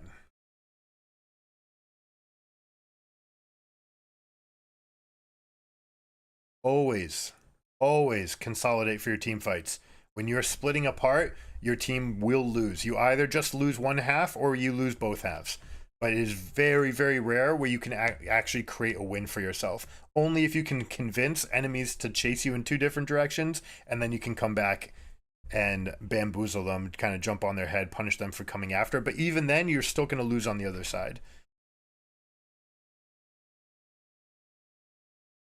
All right, power play for the Baron is done. It's almost... It's interesting how the fights... I like that you're getting fights in to make sure that they can't siege your base. But we notice that these right here, these are very susceptible structures. This is going to be targets for GAM, also with this 6k gold lead, especially a large portion of it being on Jax. They're going to be very happy in this situation. Jax was able to survive this matchup, and now he completely takes over in the side lanes. Also, he's going to have an armor item for himself, which will help against this damage, against the people that can get to him. Now, you might be able to find Jax going a little bit too far. The problem is that between Spear of Shojin, Divine Sunderer, Fiendish Codex, you've got a lot of ability haste, which means that he will definitely be able to get 2 E's off in a fight. Combine that with the fact that he has the stopwatch, means that he should be able to get 3 counter strikes off, basically meaning that it's going to take you at least 20 seconds to kill a Jax. If you're even able to kill him, he might be just that much stronger than you in these fights, not to mention that he counters a significant amount of what these two champions are trying to do anyways. So if your team wails, what are you trying to do to survive? Well, you do have 4th Dragon. The problem is you can't fight it. You will lose for this fight.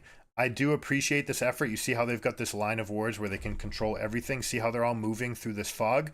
Next step is to get mid-prio and to go through there. But what they've given up is this area here, which means that they can never truly get mid-prio because they're facing against Sejuani, Jace, Jax. All right, I love this idea though.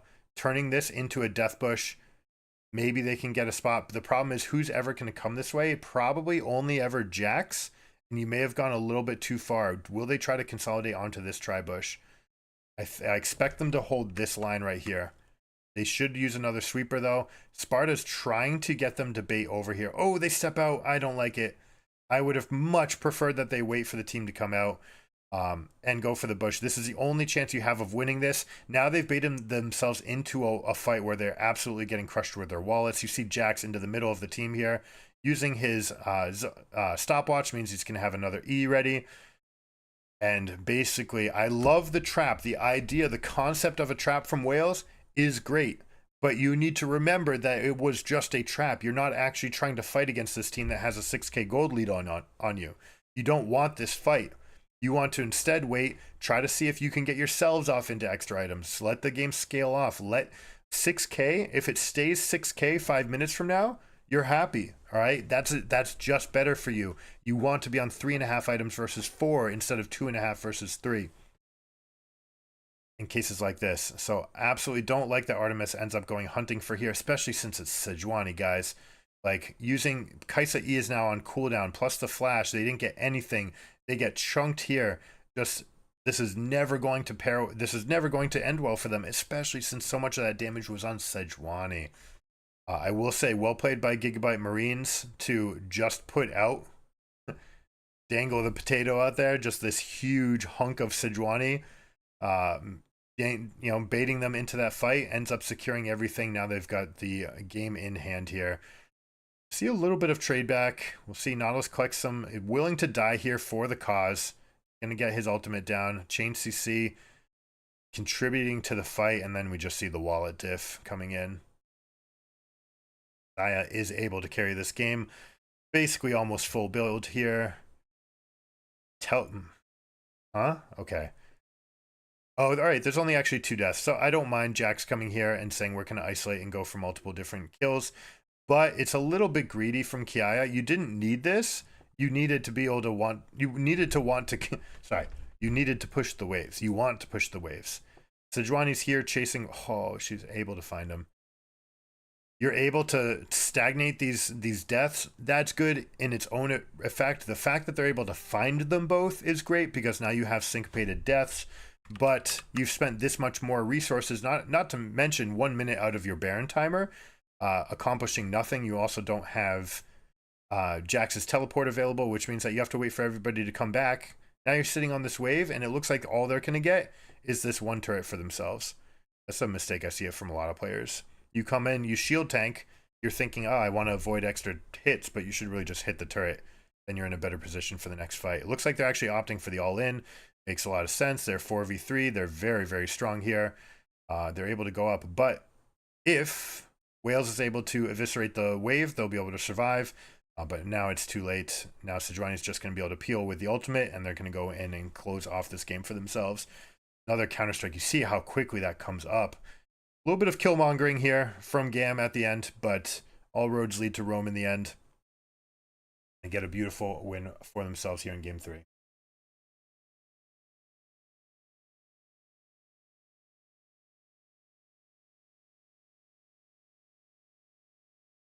All right, let's look at this draft. Cassante being banned, again, opting not to go with it for first pick, perhaps not wanting Kiaya on it. Kiaya likes to fight a little bit more.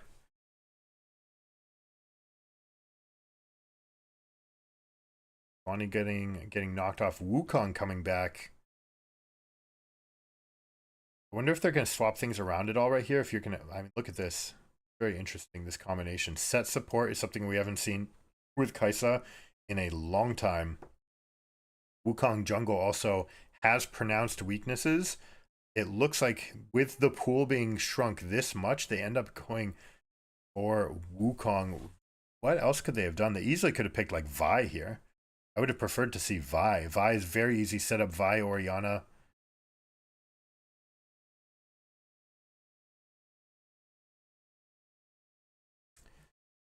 All right, so we see the lock-in on the draft. Yeah, I would have preferred to see Vi here. Vi plus Oriana is a very nice combination, not to mention that you have early kill threat here.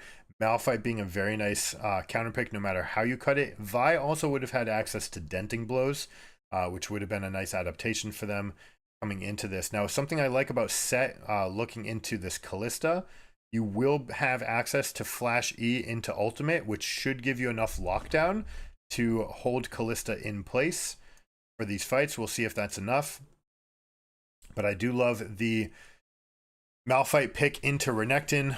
You're going to be this rock that's going to be very difficult to chew through. That being said, you're going to have Black Cleaver from Wukong. Probably can actually have 2 Black Cleavers on this team to chew through that Malphite if they need to. You'd like to see Malphite paired with an Orianna in this matchup. You wish you could have swapped your mids for this. Orianna being slightly stronger on this patch, I think. Syndra does give you that scaling advantage, but Orianna is just so strong and very nice to play with Malphite. With that said, you can easily find yourself a Scout of the Week into Malphite sort of combination. Plus, they have a nice little setup here with Lee Sin, where he pairs well into the AP on both these lanes. We'll see what Malphite ends up doing if they end up trying to do any amount of chunking or like the Everfrost build, which I don't expect to see. Probably just going to be full tank into this game, trying to just mitigate what this team can do. Look at this engage. They go for the invade, but they end up going, this was planned. They were prepared for it. This is a huge L for Team Wales. They go off. Oh, and we're going to get a pause. Does it mean they need to restart? Oh my goodness. They are restarting.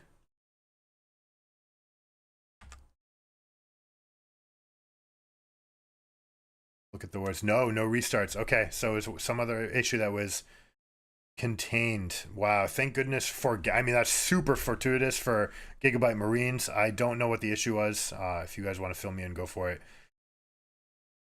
But that's going to be such a tilter. Last game, you were winning, then you threw it away. We talk about that emotional roller coaster, and then you get this spot like, wait, something can go right for us, and then it doesn't. It's very easy.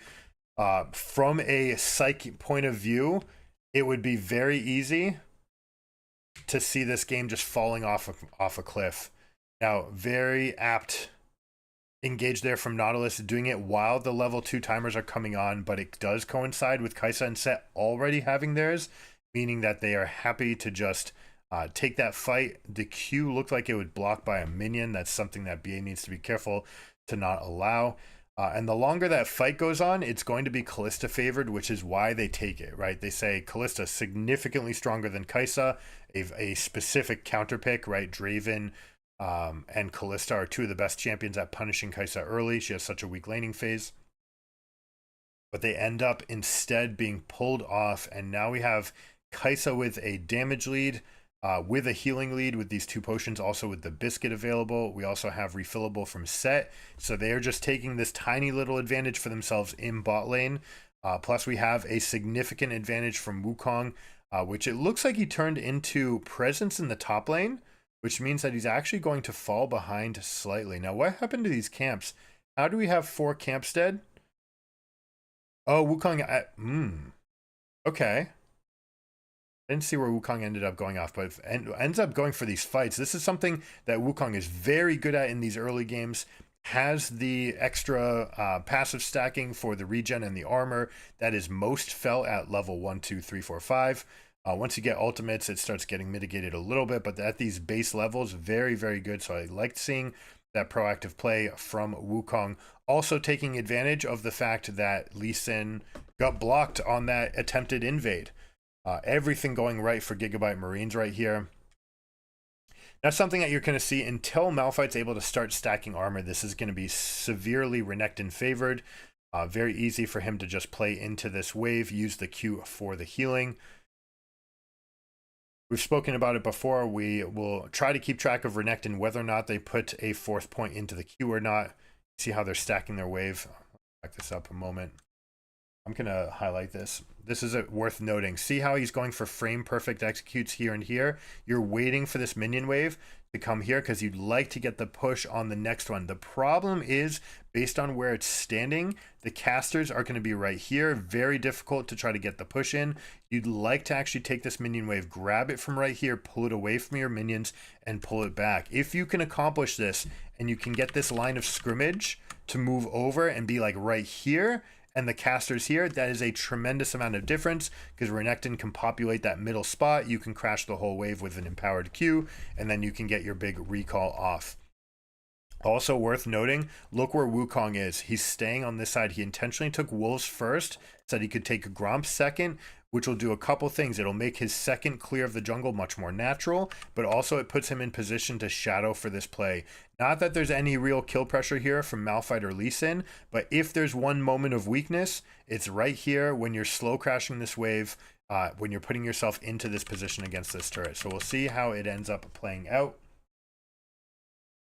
Coming from here. All right, you see that next minion wave. I wish they would show it to us. Same thing sort of here, right? You can never have access to these backline casters, but in this case, Nautilus and Kalista are trying to accomplish something a little bit different. You guys feel free to pause the video right here, 4:39. You can put the timestamp in the comments below. What would you do? What are they trying to accomplish for themselves with that freeze and rebound?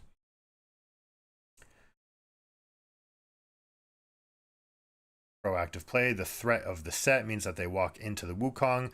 Red buff Wukong nonetheless, able to take that fight for themselves. The objective gain right here is to get a frozen wave state with a Kalista. You see how she just went back and shopped? Nautilus is ready. Kalista has an item advantage. Lee Sin is on this half of the map. They are very much scripting this to try to create an all-in situation. The downside will be the fact that you have a slight level disadvantage, all right?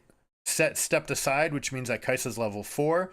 It means that they are able to stack this wave and crash it, which means that all the prep time that was done was actually wasted. So perfectly done by GAM. Good little release. I love watching these teams know how this teasing of the waves goes. It is something that most teams by now should be very, very good at, if not just about perfect, where the adaptations come in the flexing that 60-30-10 game theory optimal idea where you have multiple different plays you can make.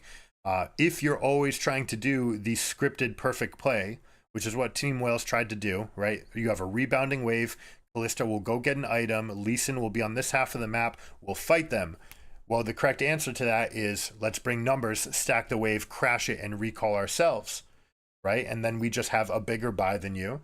You're stuck under your turret now. We can go make plays. The set can go make plays on other parts of the map. And that's exactly what we end up seeing. Set comes in. They come over. They get the kill again onto Glory here.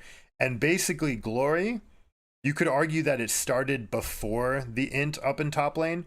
But the fact that he died, and since that moment, Glory has been a liability in this game. All right, there's no other way to put it.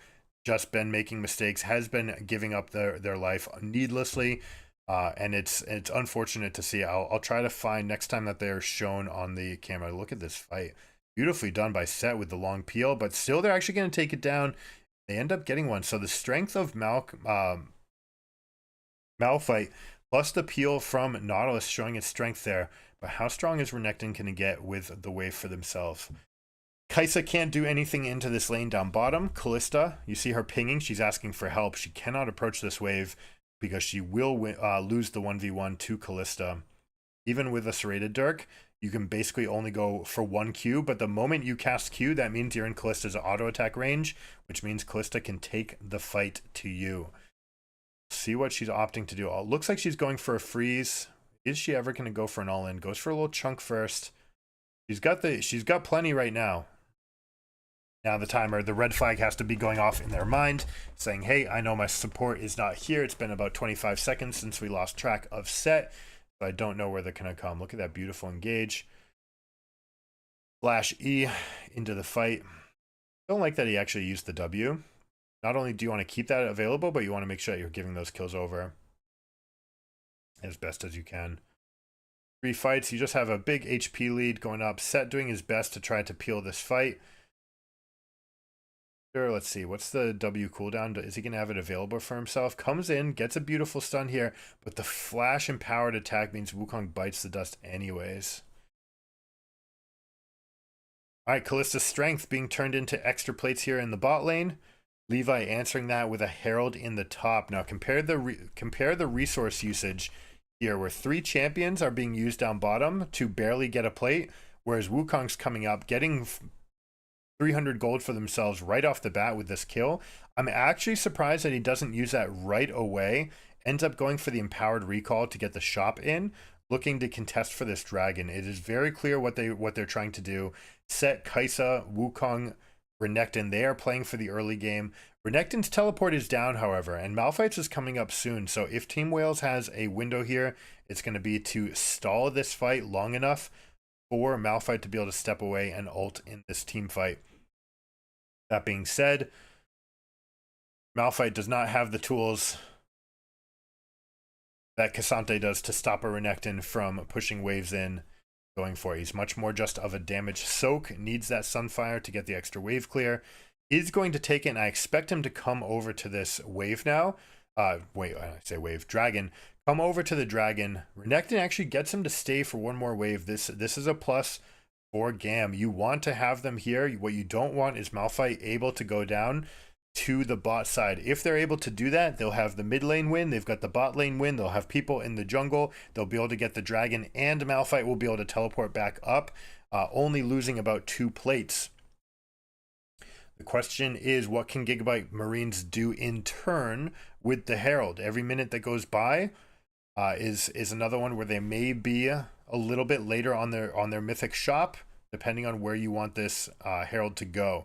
Do you try to push it and drop it mid, give it to Caddy for Orianna's first spike, and then go for the dragon anyways? Do you try to get Caddy? Do you try to get the gold onto Slater, who's so far behind the Callista? Instead of opting to just keep it here, Malphite is able to get the teleport in, but Renekton just came down. So this is a huge win for Gigabyte Marines. They have the teleport for themselves. Beautiful set ult and Orianna ult. They get the Wombo combo, Bronzodia for the huge win. Everything that we talked about for Wales was on the condition that you could keep Renekton top and be the first to this rotation. Instead, they actually use the teleport and still lose.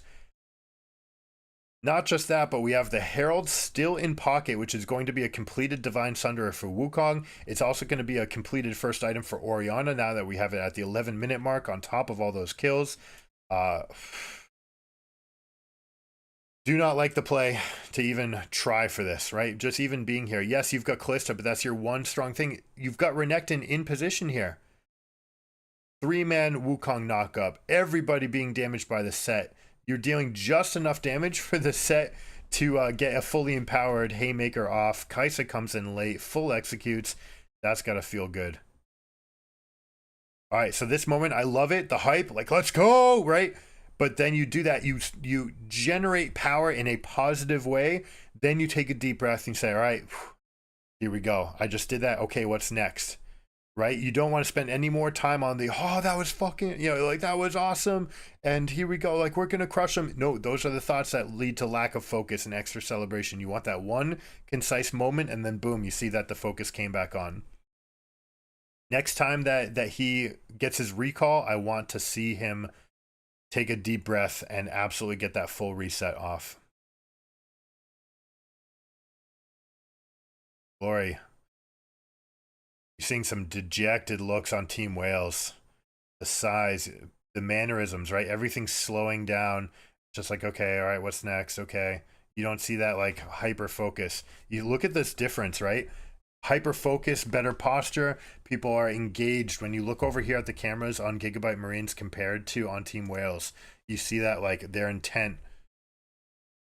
Now everyone's a little bit different, right? They can have different mannerisms in general, but it just feels like you've come down, you've crashed down if you're Wales, and you're feeling so dejected. Like I said, you can get yourself out of this situation. Again, take that deep breath, engage. There's no reason feeling sorry about yourself about how close you almost came in this series. You still want to compete your best.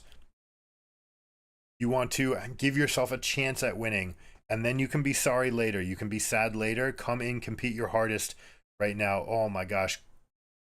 If we get a kill here pre-mythic, the fact that they didn't even need to invest Herald into Orianna having that big of a win, just a tremendous advantage. And now we get these solo kills, missed flashes. Everything is, we talked about it. They fall down and you just crash too hard. It's tough to see. It's common for teams on their first trip to this elite, to this world elite stage. You'd like to get some experience under your belt so that you don't feel the highs and the lows as extremely. You see this in every sport, right? You just have that, like, for example, Chicago Bulls in the 80s, you had to battle through the Pistons, you had to battle through them, you had to lose to them, and you were the young and upcoming team with the best player in the league, but you still had to lose to them because they were just a little bit more experienced. You still made a couple mistakes, but after years of getting there, getting stronger together, you eventually become you are eventually able to fight them off and get that win, but it takes years sometimes of experience. That's why I don't like these esports contracts that ship people off after one season or 1 year, right? Like, already Prince has gone from FlyQuest. It's like, okay, we tried it, it didn't work, let's rebuild. And it's like, no, you'd very much like to get these players for longer amounts of times. But I know that everyone's going to be afraid because of the amount of money that went to Sword Art. And then that ended up just not working out for TSM. And then they basically shipped off everything from their team, and then they shipped off everything else from the LCS, and they won't be joining us in 2024. So you see, like, why they're a little bit afraid of getting longer contracts. You also want people to come in. That's where you get performance-laden incentives on these contracts. Sorry to talk about that, but I might as well use this window because Team Wales kind of has a foot in the grave already. It's worth talking about. I want them to learn how to bring themselves up from the precipice when you fall off the cliff. Have that parachute for yourself. Have that ability to come back. Keep the team intact. All right? Fight for it. If you need to, like, make a small change because you know that systematically something is wrong, then you can make that adjustment. But you want to give these guys a chance to build and learn and do everything together so that they can get that much stronger and have a chance for international success, because they, no joke about it, they made a pretty good showing for themselves here. They've shown that Vietnam is a region to contend with. There is some depth. You saw Saigon Buffaloes was even knocked out. So you have multiple good teams from Vietnam. I do expect this to be the next emerging region. Brazil is still a step away, although they have the biggest positive swing in momentum. Let's check out this fight. Set just being a body in the middle of the team, soaking up all that damage. Lee Sin is able to get the steal for themselves, and it looks like they're actually going to win this fight. Holy moly, how did they get this for themselves? Okay. Despite being 4K down, they get the win and the steal in the face of the early game composition. Wow. Wow. Look at these multiple Merc Treads coming out. They're saying we don't want to get picked by the Syndra Nautilus combination. We want to have just that little bit of extra magic resist plus the ability to not get chain CC'd from one into the other. Look at the positioning. All right, back of the pit from Levi. Levi starting at half health is a big deal here. Also, the fact that Dominus should still be off cooldown, right? You see the difference in this champion when they have it versus when they don't. Means that the Fury does run out. The Kallista's able to kite the Renekton and is able to get enough down. Now, this happens when you double dash early on Renekton and you're not able to fully consolidate those kills. So if we'll breathe some light back into the whales here. You see all the lingering vision that's left. They took that as an extra prize for themselves.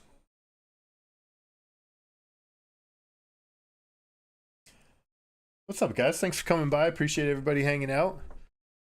We're gonna have an exciting ending to this. I was worried that we had a foot in the grave and that it was just gonna be just, give up, show up to a fight, int my entire team, and go. Wukong ends up for the big engage. You see this with the flank, creating the flank for themselves, getting full in, inting for the kill to deal that extra damage, realizing what your role is on the team, and Snyder dodges the Q to survive. We're gonna see a ward hop. Is there He could have had that. He had flash. He could have E-flashed for the kill there. Presumably guessing that he didn't want to risk maybe not getting the kill with Orianna's shield coming over, but it does look like in hindsight he may regret that choice. Orianna being in position would be the ultimate feels bad moment. Do like the wherewithal of BJ to make that choice, to say, hey, all right, Orianna could be in range. We'll see a little bit closer now whether or not it was actually there. Renekton and Malphite are in a standstill right here. You get the double knockups, full damage onto Glory. He goes in. Looks like he misses one of his auto attacks there, but they're able to go in and get the rest of the kill. Nautilus peeling back, dealing some more damage. Lee Sin is going to wish he had that Q back. Let's see, do we get an engaged Q? BJ missing another Q there, but they are able to get the kill onto Orianna. Now that means that they know that they can go for this fight here. They've got 3 versus 1, but you see the strength of Kalista, especially into a champion like Renekton. If you don't want that dash, they're going for the kill. Are they? Can he get the full dive? Oh, the misposition. He locks himself into the Q animation, means that he dies to the Q. Is there anything to be had here in return? Ballista doing wonderfully for themselves to dive away from Renekton. I love this game, man. This is a banger, side to side. We've got both sides going for the maximum here. Gigabyte Marines is not going to be happy with this, right? You should not be trading off side to side like this. You've got such a tremendous advantage, not to mention that Kai'Sa's already on these 2 items. You want to get these team fights, and your team is going to fall off, right? You've got the set Kai'Sa and Renekton, which will ultimately get outscaled here. Kind of scary to think about, like, all this gold going into the pocket of whales, unless you can consolidate this into multiple turret kills, which it does look like they're going for. So you see that they turn this Kai'Sa advantage into a turret. Renekton's going to turn this into a turret. So their kills end up being worth more here. Nice little cheeky blue steal, meaning Orianna's got it. Completely different champion, just like Syndra. These control mages, we've had a meta game where we've had tanks mid, where we've had fighters mid, we've had everything but control mages. So people have forgotten how to share blue buffs. It is an important thing. Obviously, at this stage in the game, they can just do it just by taking it themselves anyways. But if you're playing in your solo queue games, and you're playing especially manaless junglers, go ahead, give that blue buff over. You can still, while you do that, your candy will stack up, right? You donate a buff, that's fine. Your candy will stack up. You'll still get the camps back. You'll still have that empowered effect around 17 minutes, 16, 17, 18 minutes. And the difference in these champions having blue versus not having blue is tremendous. We actually had like an entire series of changes based on this jungle. You saw Catalyst of Eons being jacked up to 13. Lost Chapter being knocked down to 11, all in an attempt to make it worth it. All right, so we're going to take a little pause the video moment right here. We'll pause the video. What do you think is going to happen in this fight? How does it play out?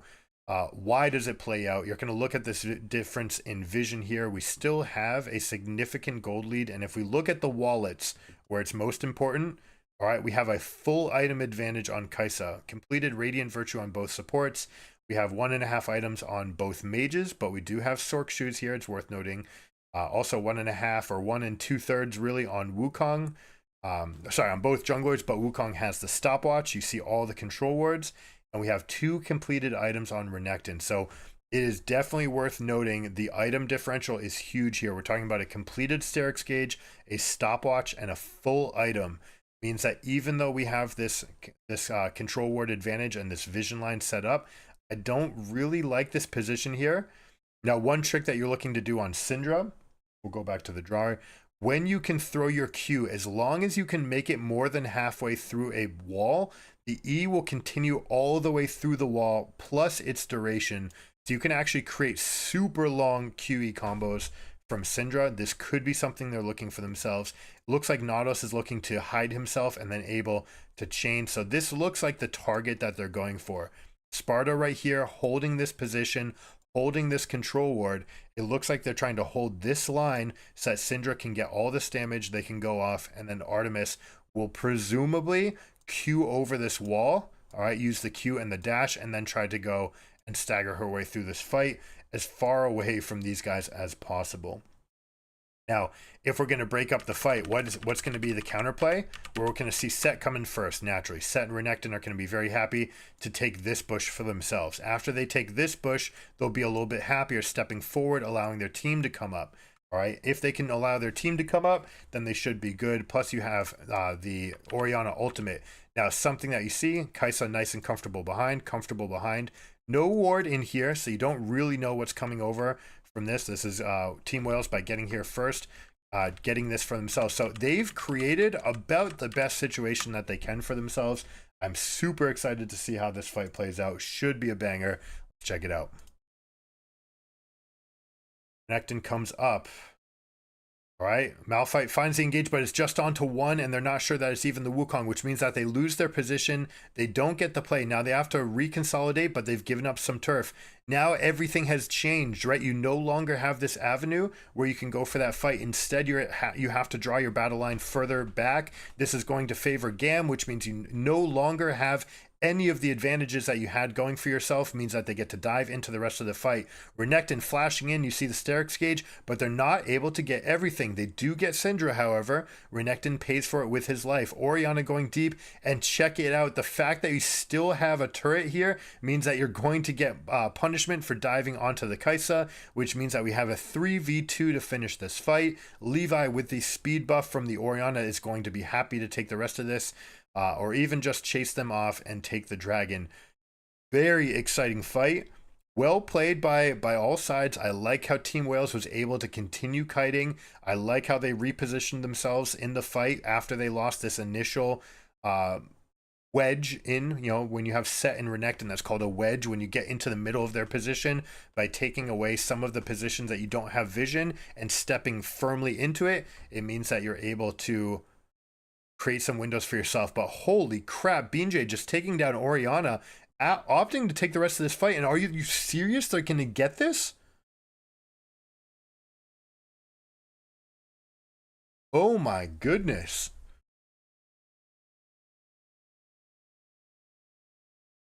We're going to have to pull this back and check it out. I'm sure we're going to get a replay, but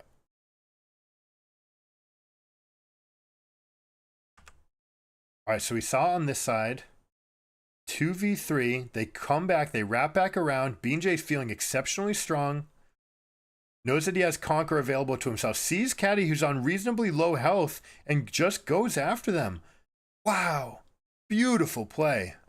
BJ has had a hell of a tournament. That is so inspiring to watch. And collects for himself the dragon. So Team Wales can BJ put the team on his back. Kalista been playing totally fine as well. Can they do it? That would be so exciting. Levi ends up going up pretty far into the kiting of the Kalista. It means that the significant amount of damage comes onto him before he's able to get enough. It has to use a stopwatch.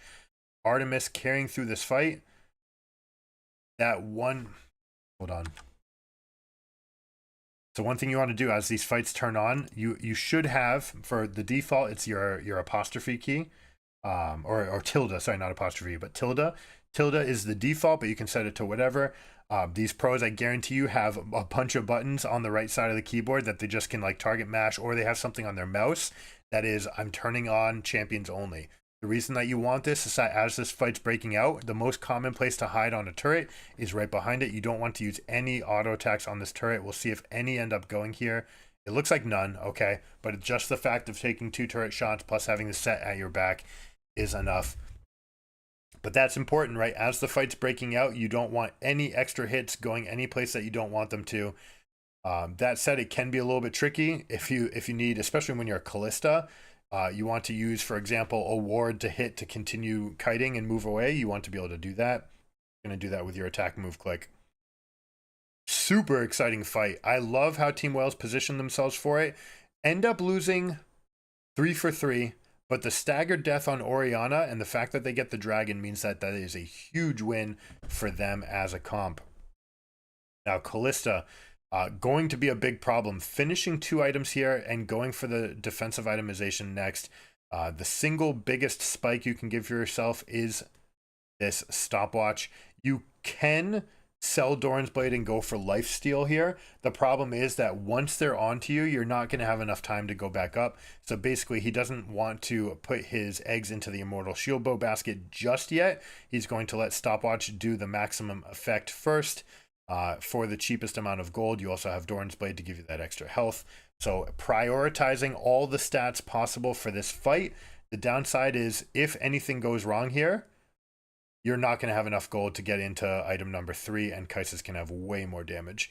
Sparta getting into the middle of the team fight here, able to find that perfect ultimate as well. Callista getting the execute onto Renekton. We'll see what the strength is of the Wukong. My goodness, this is such a banger of a fight. Orianna flexing into the fight. Kaisa finds the window. BJ able to ward hop to dodge the W. And you see Artemis is still alive. The power of this Callista pick hasn't even had to use the stopwatch. And so this is a case in point where having the lifesteal on the Vamp Scepter would have made a difference. Being able to continue that fight over set, wouldn't have had to juke around.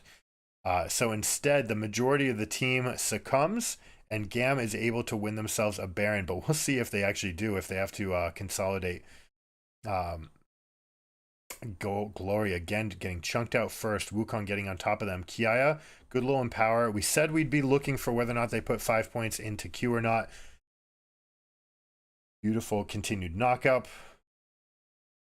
The Duskblade, oh my goodness. Duskblade is what keeps him alive there. What an item. Lee Sin thinks he's going to get the trade kill back onto you, dives in with Resonating Strike, and instead gets blocked by the invulnerability on you. Oh, Glory, too early. That stun means that Artemis dies here. We'll see if the whole fight comes in. Malphite trying to go in. Caddy dodges it. Artemis is going to try to dodge, but Renekton has just enough to go off into the fight. This is the spot that they want to be. They've got the engaged Fury. They're going to go off, and this is probably going to be the end.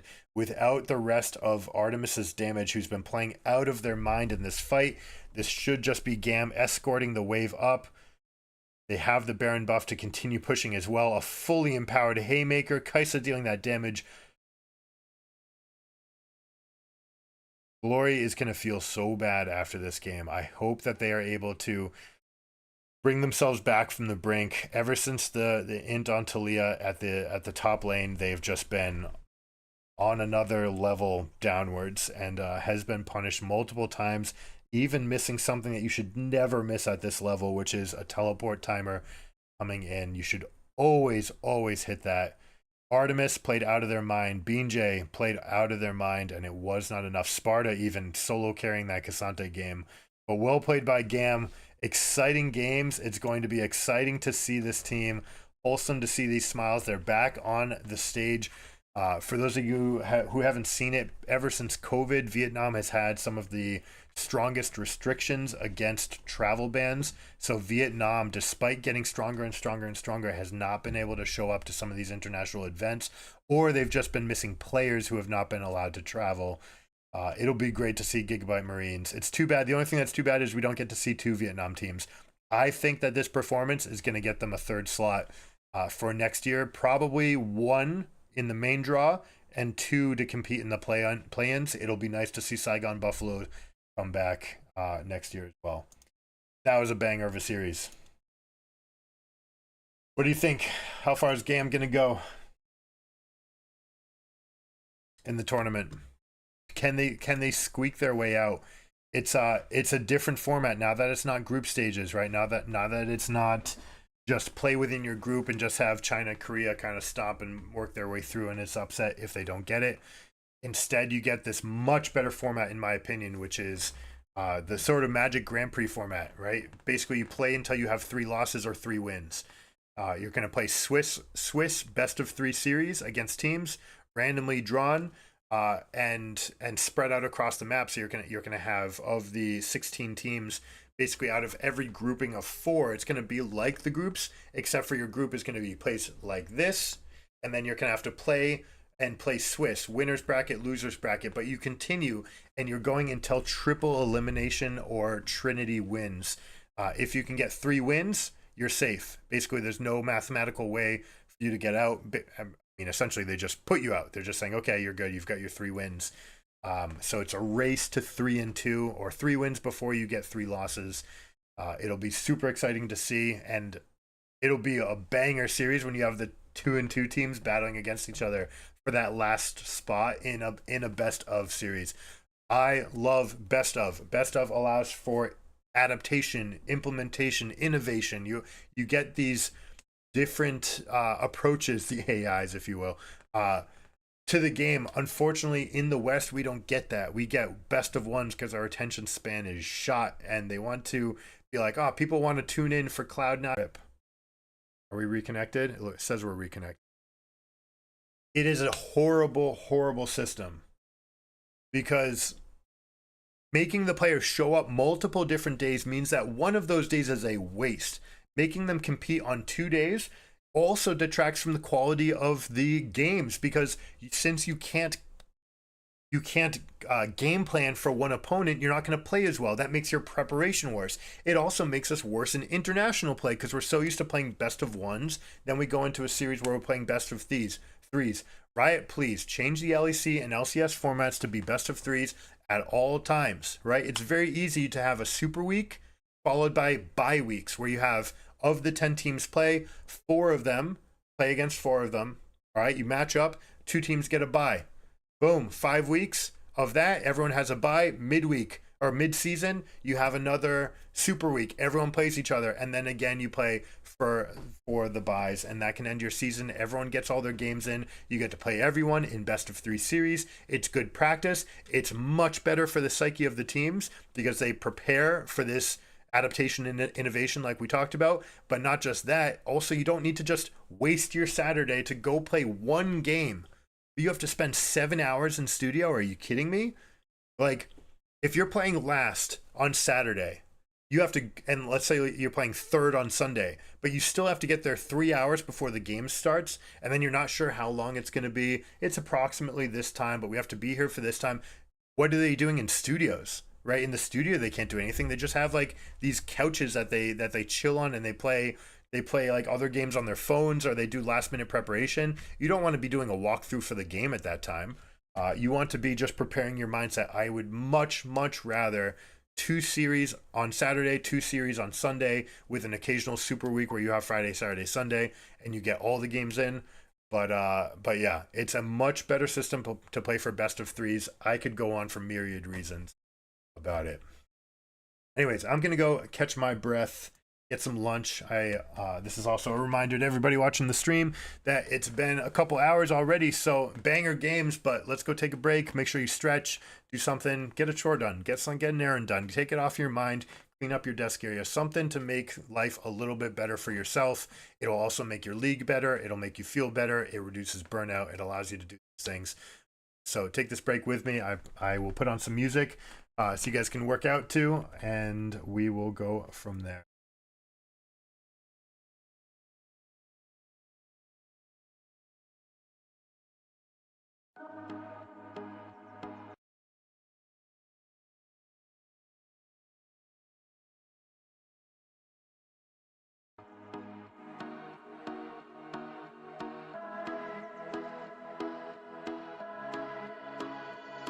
Fireflies, a million little pieces,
lost, feel the temperature rise. Baby, tell me one more beautiful lie. One touch and I ignite. I feel the heat as we collide, like a fever that feels alright.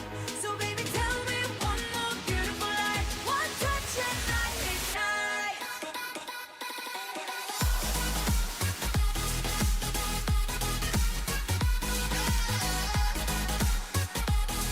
One touch and I ignite. One touch and I ignite. One touch and I ignite. One touch and I ignite.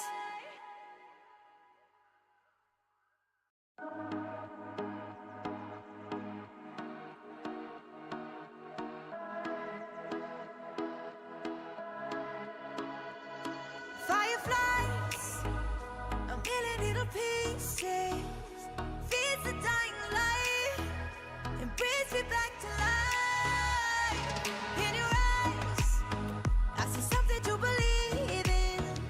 Your hands are like a flame, your palms are sweet as pain. Let the darkness lead us into the light. Let our dreams get lost, feel the temperature rise. Baby, tell me one more beautiful lie. One touch and I ignite, like a starship speeding into the night. You and I get lost in the infinite lights. Baby, tell me one more beautiful lie. One touch and I ignite.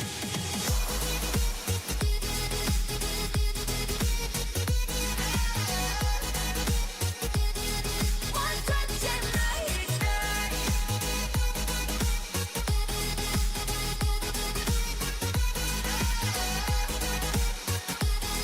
One touch and I ignite. So alive, your touch is like a daylight, burning on my skin. It turns me on again. You and I, survivors of the same kind, but we're the only ones dancing on the sun. Let the darkness lead us into the light. Let our dreams get lost, feel the temperature rise. Baby, tell me one more beautiful lie. One touch and I ignite, like a starship speeding into the night. You and I get lost in the infinite lights. Baby, tell me one more beautiful lie. One touch and I ignite.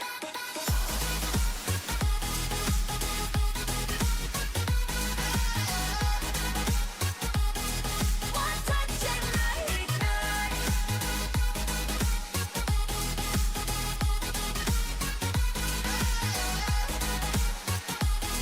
One touch and I ignite. Diamonds are forever, but all we need is just tonight. No monumental tremors that can freeze the speed of light. Just like particles that's falling from heaven all over the stars. Hear you calling for me. Hear you calling me on the phone. Let the darkness lead us into the light. Let our dreams get lost, feel the temperature rise. Baby, tell me one more beautiful lie. One touch and I ignite. I feel the heat as we collide, like a fever that feels alright. So baby, tell me one more beautiful lie. One touch and I ignite.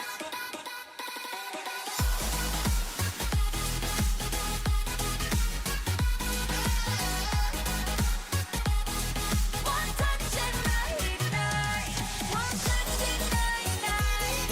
One touch and I ignite. One touch and I ignite. One touch and I ignite.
touches like a daylight, burning on my skin. It turns me on again. You and I, survivors of the same kind, but we're the only ones dancing on the sun. Let the darkness lead us into the light. Let our dreams get lost, feel the temperature rise. Baby, tell me one more beautiful lie. One touch and I ignite, like a starship speeding into the night. You and I get lost in the infinite light. Baby, tell me one more beautiful lie. One touch and I ignite.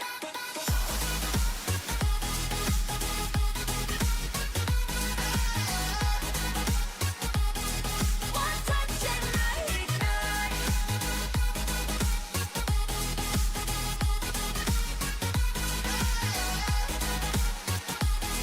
One touch and I ignite. Diamonds are forever, but all we need is just tonight. A monumental tremors that can freeze the speed of light. Just like particles that's falling from heaven, all over the stars. Hear you calling for me. Hear you calling me on the phone. Let the darkness lead us into the light. Let our dreams get lost, feel the temperature rise. Baby, tell me one more beautiful light. One touch and I ignite. I feel the heat as we collide, like a fever that feels so right. So baby, tell me one more beautiful light. One touch and I ignite.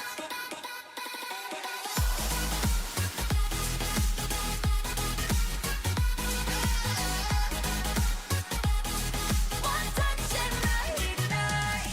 One touch and I ignite. One touch and I ignite. One touch and I ignite. One touch and I ignite.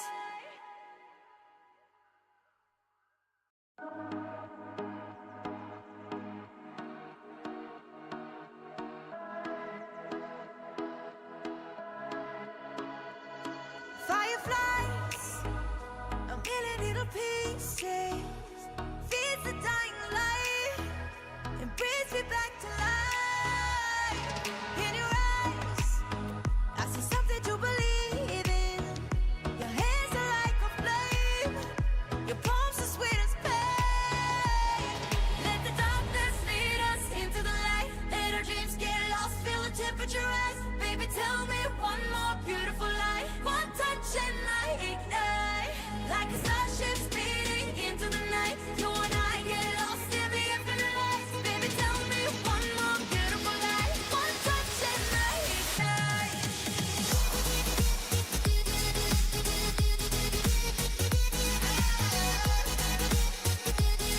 One touch and I ignite.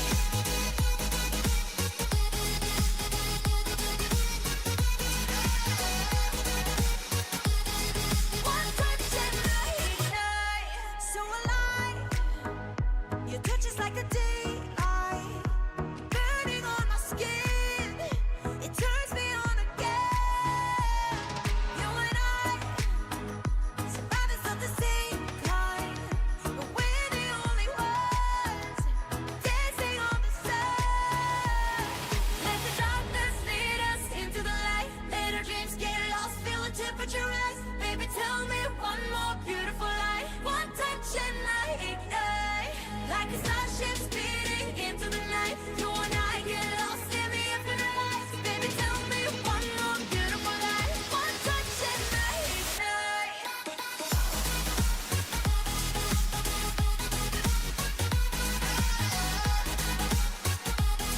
One touch and I ignite.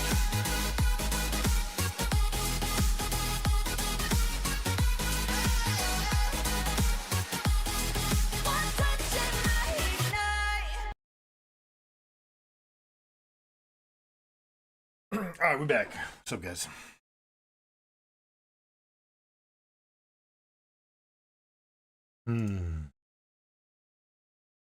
Next series?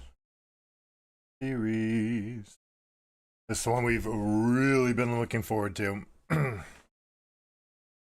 have bated breath thinking about what might be happening with Adam We'll see if they go through the adaptation of just taking Darius away in the draft and forcing him to play Renekton. We'll see if he's learned from mistakes that he was making. Very easy to correct ones, very simple things. Simple enough that we reached out to BDS and to Adam. We'll see if it comes up. What I was frankly most surprised in was that they just continued to pick Renekton instead of Set. Set is a champion that he loves. It's a champion he's very, very good at. It's part of his gods meme, right? Like Garen, Olaf, Darius, Set. Renekton's not there. And, you know, I would have preferred to see them just pick Set, but now that they've got games under their belt, hopefully they've got something to work with. Getting ready to launch. We've got game 1 versus probably the best showing team. PSG Talon is so strong, and specifically their bot lane has been cracked. They've been so good. The miniature movements, right? The micro clicks, the jittering that you can do. They've just been so strong. Always in position, always dealing the maximum, always moving high tempo. We'll see if they ever have to play from behind or if they ever have to deal with one of the gods picks, and we'll see how that comes up for the draft. It's probably, oh, we saw Sion. Oh my gosh, Sion's been very thoroughly nerfed. Now, we talked about one of the things with game theory optimal and starting positions. You should always try to make a play. The question is which play to make and which play to exploit. BDS knows that you can take multiple different avenues. You can try multiple different plays. Try to see what path they're trying to take. Just knowing that they're going to cheese doesn't mean that you know what the flavor is going to be, right? Is it going to be pepper jack? Is it going to be Swiss? Is it going to be Gouda? This game, it looks like we might have a more bland flavor, a little bit of American cheese here. Opting to not do anything just yet. Instead, they're moving into Zeri. And my goodness, this countering early game with late game. They're going for Zeri, Azir, Sion scaling. Oh, this is a big deal, actually. Oh, are they going to do an Adam? Are they going to do a Sion leash? This is so cool. I hope they do it. Okay, so you do this. You basically one-shot the entire camp. You can smite this, actually, as the Sejuani. It doesn't really do much because look at how the little ones have to die anyways. You normally also kill this camp in 2 Ws as well. So it doesn't get them that much, okay? We'll be honest. It does preserve a lot of Sejuani's HP, which will help. It also means that in this top lane, you were going to be giving up prio anyway, so that's not going to change anything. But you see just how they're thinking. They're always looking to do something. They're always looking to springboard somewhere on the roster. I wonder how much they've actually practiced that and compared it to their normal clear, because it didn't look like it changed that much. So I got a little bit overly excited for what was going on. But yeah, when it comes to knowing that there's going to be cheese, that doesn't mean that you know what the response is, right? When we talk about game theory optimal, it's an unexploitable, balanced approach to playing the game correctly, right? You're maximizing your chances of success over and over and over.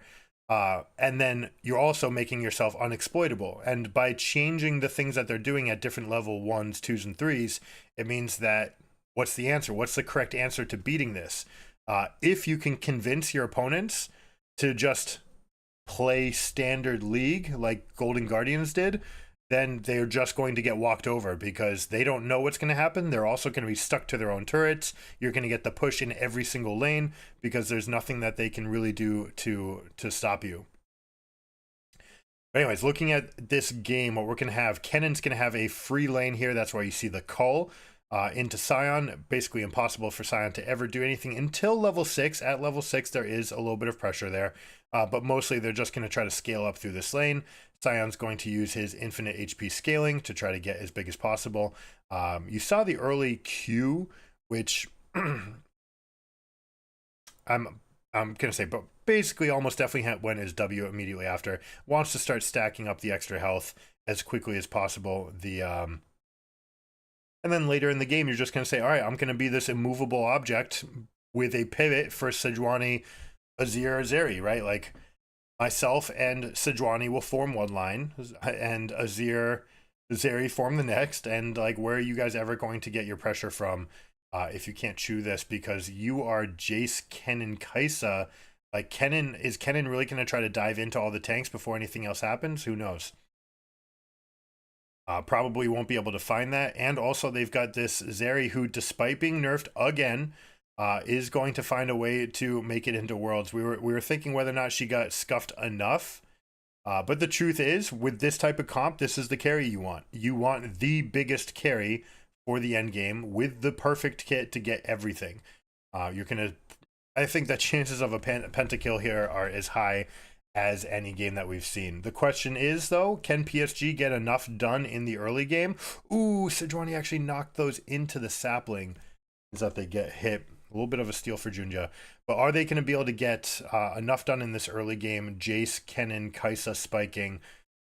What are they going to do? Now, also, Kaisa's going to be left in a particularly interesting spot. Do you go with the meta build that is armor pen, but then you're facing against 2 tanks and you might never get attacks off? Most likely, I expect this to be the game where I would like to see the Umbral Glaive into Collector, into Rageblade build played. So you get the maximum out of the early game, and then you get scaling as well. We shall see. That will be yet to be determined. With that build, it also gives you some flexibility whether or not you want Zhonya's or Nashor's Tooth to be able to turn on your other spells. Usually they're going to go Nashor's to get the E-Evolve as well, especially with any kind of on-hit build. You really want to have that invisibility to buy yourself some space.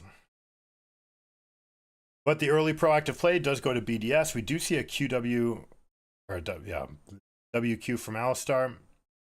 Headbutt into Pulverize. Very traditional combo. This is something you can do to Rakan. Now, Alistar is just the biggest stat beef stick in the game, unintended. He is just an enormous slab of beef. And you can, with certain combinations, play for level 1s. Specifically, Ashe is the one that I want to see. But you can also do it with Callista. You can even do it with Kaisa because she will get the empowered execute off on her passive.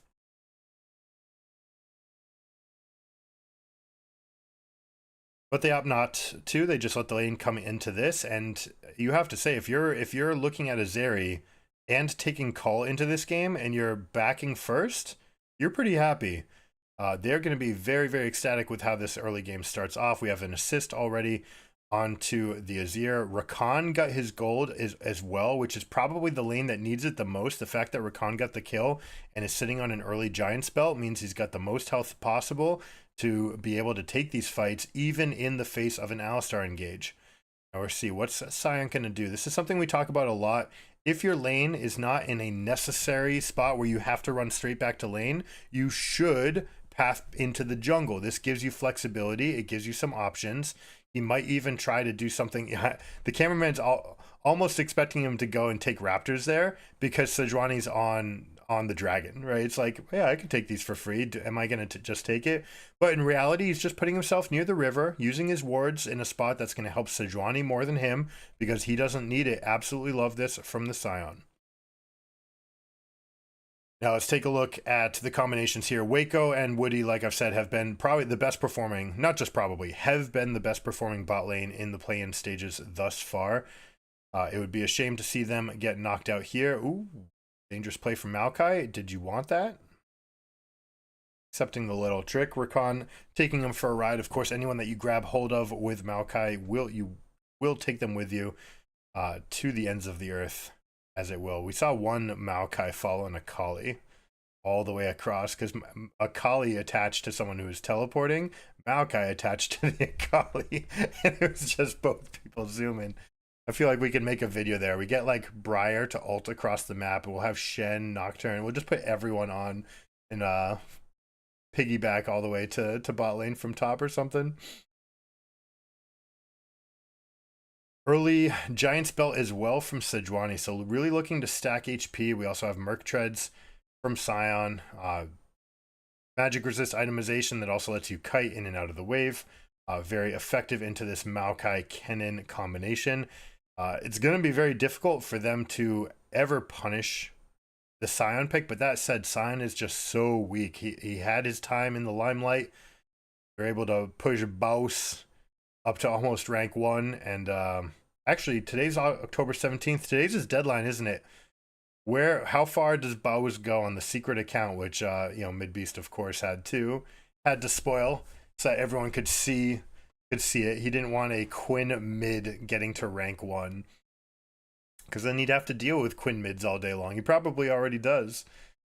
Quinn being a very difficult champion to play against, especially since you just don't see it that much, right? And if they know it and you don't, you might be in trouble. But exciting to see how far he does end up going. Good little bait there. I think that was just a bait click. All right, so Prio in the lanes means that they go into the southern quadrant. They're able to take these for themselves. Sejuani able to take away a camp. They could even go for Krugs here. You end up with a very deep control ward, but this is almost definitely spotted because of that ward on the Raptors. So they will know how far Azir went and how far they didn't go. And that should tell you exactly where this control ward is. But look at this line of vision right here. 4 deep wards. This is basically too much. This combination is going to create some amount of redundancy. But this is something that we gave Loud credit for. That if they are heralded as a late game team fighting team that somehow comes back from the brink of disaster even when they're in losing positions,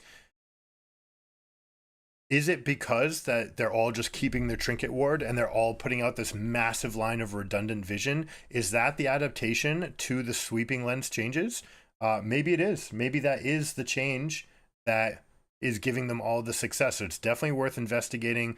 What they're basically doing is, now that sweeping lens has a shorter time frame, much shorter time frame, they put out this redundant line of wards, and they say, okay, we've got so much here that you can't sweep it all out, that we will keep wards. It means that our teleports are always online. It means that we always have this position to go for battles, and we also know what your rotations are. More likelihood of picks, more likelihood that we can make rotations before you because we have information, or I should say better than you, because we have information that you don't have. We see you moving, you don't see us moving. That means we have the advantage. We'll see if that turns anything into this game. They see the pick. Going on to Alistar is never going to bear fruit. You've got the ultimate. They do get the ultimate. Sejuani ultimate is traded for Alistar's. Zeri, perhaps maybe the one thing that you could take away from Zeri and give her some stats back for is her ability to clear wards. You took it away from Azir. I'm surprised they haven't taken it away from Zeri. The fact that she can just blind shoot into the bush and take it out, also kill the ward in basically 2 hits instead of 4, just by going auto Q, means that you can never keep control wards in any lane against Zeri. All right, so here they go. They've got Stormrazor versus Kraken Slayer. The burst damage and the movement is going to go to the Zeri. She's going to look for a little chunk and then trade out and just go for a little chip, right? Little chip, hit you with the empowered auto, slow out, get the slow, move back. You've got the speed boost from the Stormrazor. So very much looking for just good trading patterns here in the lane. Also just totally fine to play this champion into Kai'Sa, because if the fight breaks out, Kai'Sa, her damage stops after that first Q, whereas Zeri's is ramping up and charging up with all that voltage. Neat little angle there from the Zeri. Let's see how they stack up against this Maokai. Do they just all put themselves in one line? It does mean that Maokai is able to get them for themselves, and Jace gets the early pop damage. Kennan's in the backline as well. I don't like how they all ceded all that space for the Maokai ultimate. Maokai did basically the maximum there with Tendrils of Corruption, having them move forward like that. Everyone has to reposition. And PSG gets too much, way too much for this. And this is what we're talking about with that early game, right? You've got Jace, you've got Kai'Sa, even Maokai to an extent, and definitely the strength of Kennen right here. Like, look at the strength of that damage here. Not even, I don't think that they're on a completed item yet. But still, like, that chunk being level 10 when everyone's 8 and 7. Or coming in with just, you see right here, she got the Sork shoes and the rocket belt, means that Kennan's going to be even stronger on this next fight, going for that all in. Now, interesting lightning matchup in the top lane. The lightning rods themselves, Zeri and Kennen up here. Kennen actually showing a lot of respect, recognizing that he is weak side, that they don't have as much vision that they need, and Rakan does have a lot of wards down here, but the sheer strength is just going to favor Kennen significantly, right? Like, ends up going forward, uses flash for flash. If you're Zeri, you're probably actually not upset about this because you're going to have cleanse up for the next fight anyways. Cleanse will be up before the teleport. And you've got all that mobility in the kit to begin with, whereas Kennen having flash is the difference between having 5 people stunned and 5 people not being stunned. So they won't have that for the Herald, but look at this disgusting amount of wards that are being put down by PSG as well. Look at this, 1, 2. Well, one of them is the what's the word for it? Rift Scuttle, or the Scuttle Shrine is there, but we're looking at 1, 2, 3, 4, 5, 6, 7, 8, if you count this, 8 wards being used, plus the Shrine, 9 wards being used by PSG to hold this area down.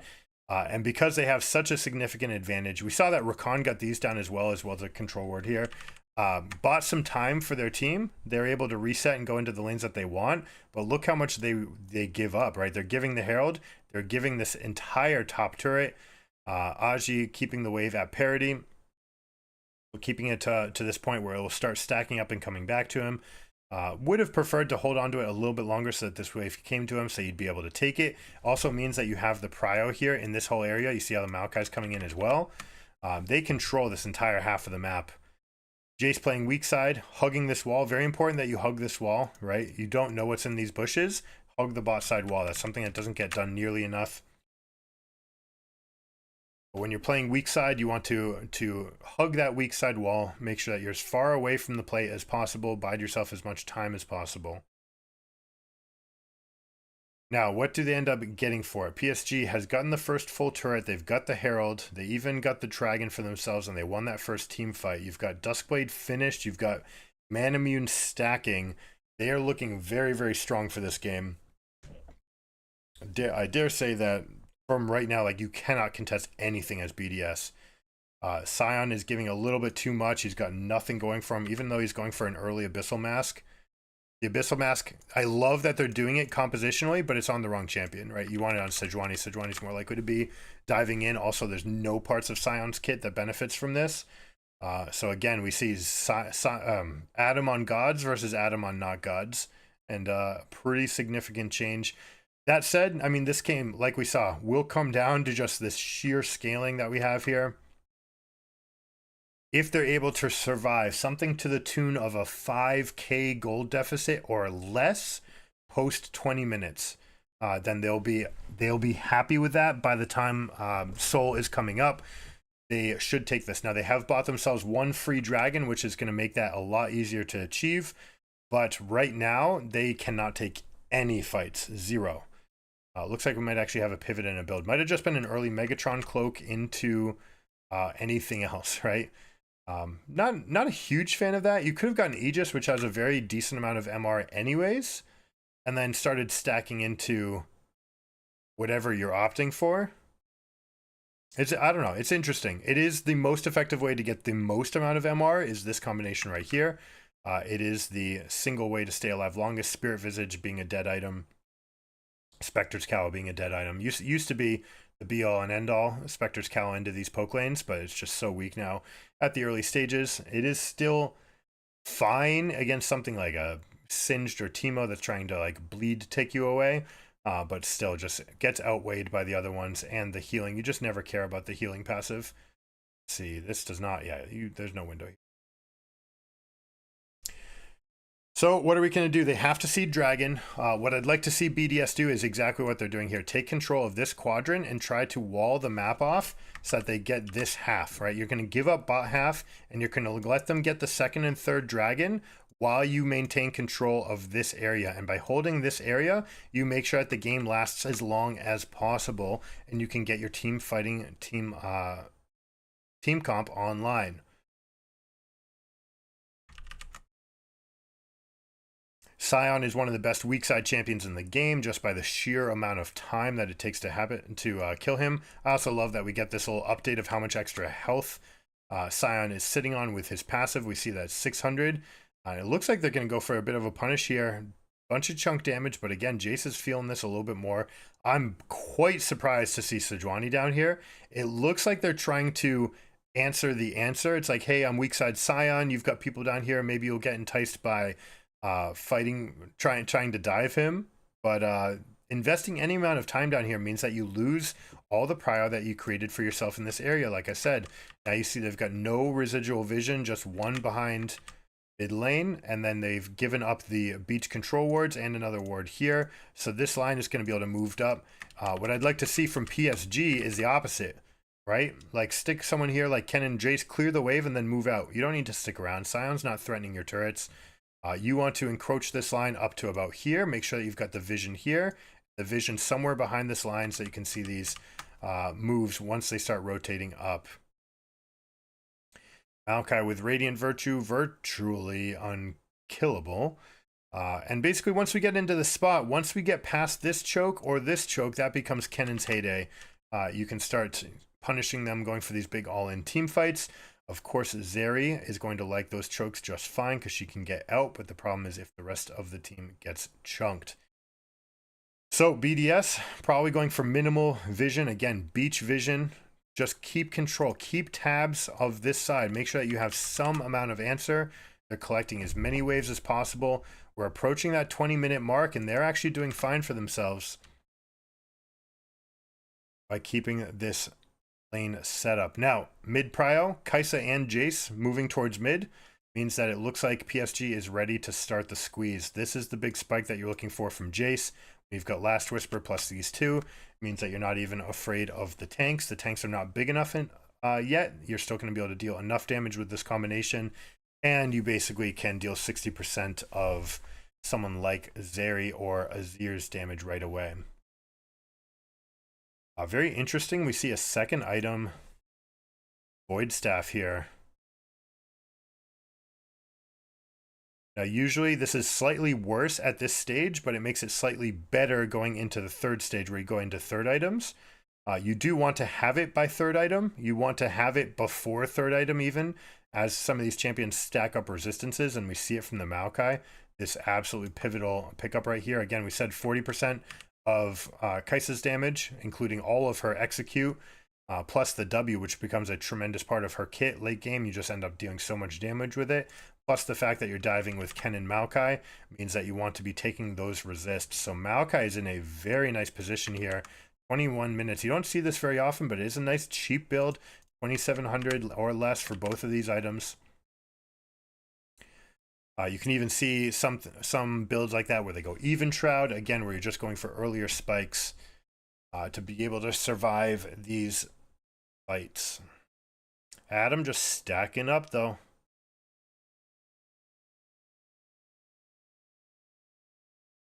BDS has a very clear game plan this game. It's to survive, survive, survive. I want PSG to up the tempo. I put tempo on the rift. I expect them to keep prio here, get vision behind enemy lines in the northern quadrant, and then they can use that to create chokes. You can use sapling vision. That's the one thing that I don't like from this build, is that there's no source of poke from Maokai. This is very much about the all-in, which probably is what's going to be happening. You're kind of enticing them to come towards you with this sort of composition where you want Ken and Maokai, Kai'Sa, Alistar especially. But they haven't made an action that actually forces BDS to commit to them. So this is absolutely favoring BDS. I'd like to see more tempo from PSG. Try to generate momentum in a direction that forces the enemy team to come to you. Now check this out. Sion actually showing up, willing to just sit here and block Jace Qs all day with his body. That is his job right here.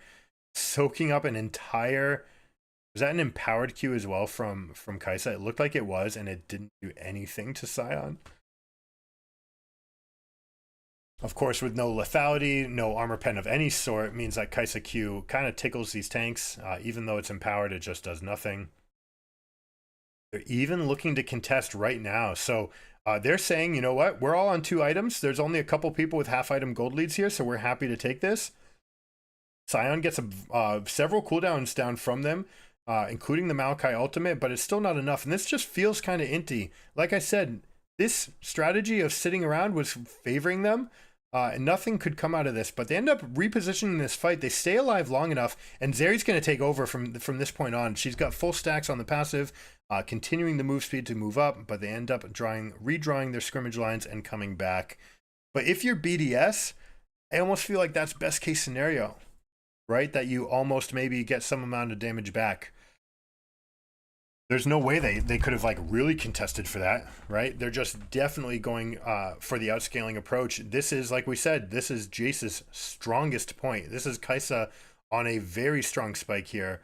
Everybody on the team is ready to go. Kennen is ready to go as well. You have Azir. You have Zeri. You want this game to go longer.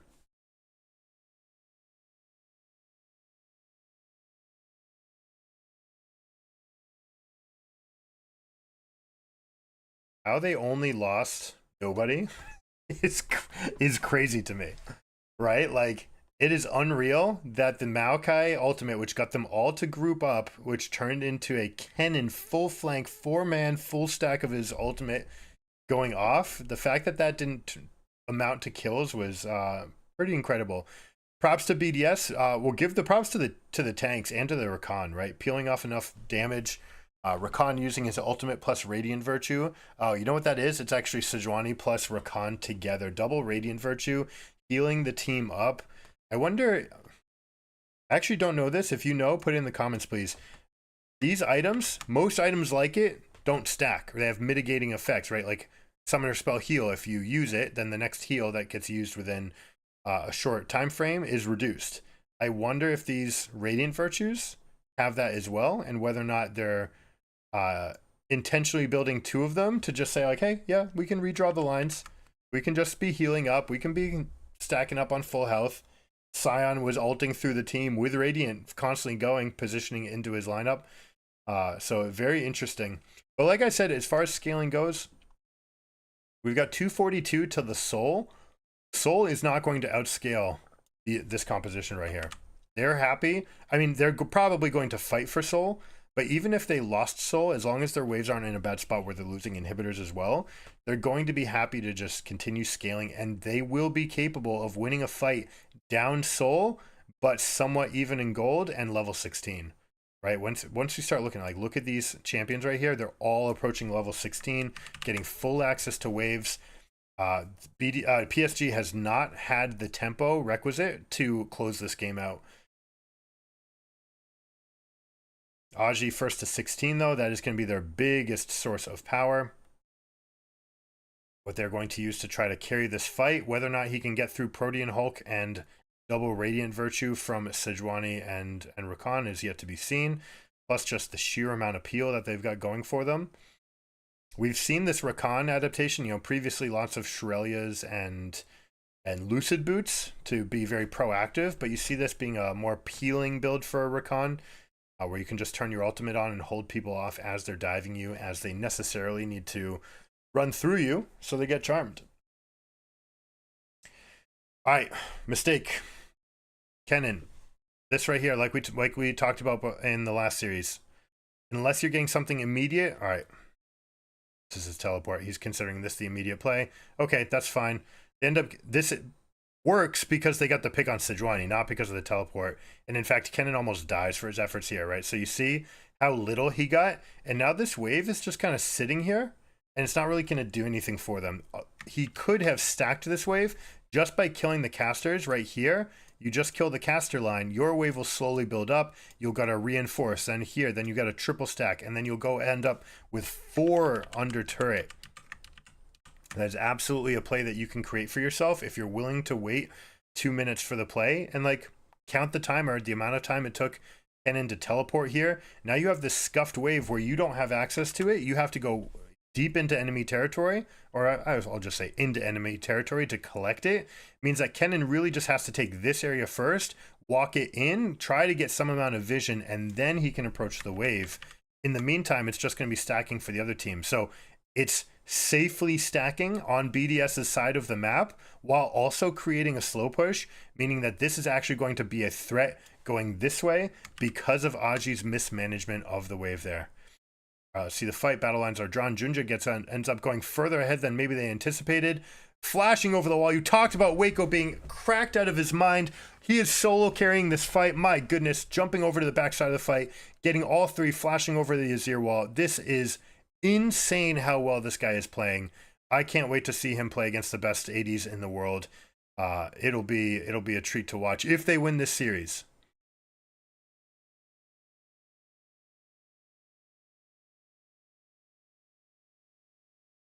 All right, so Soul in hand, they're going to go over and start pushing.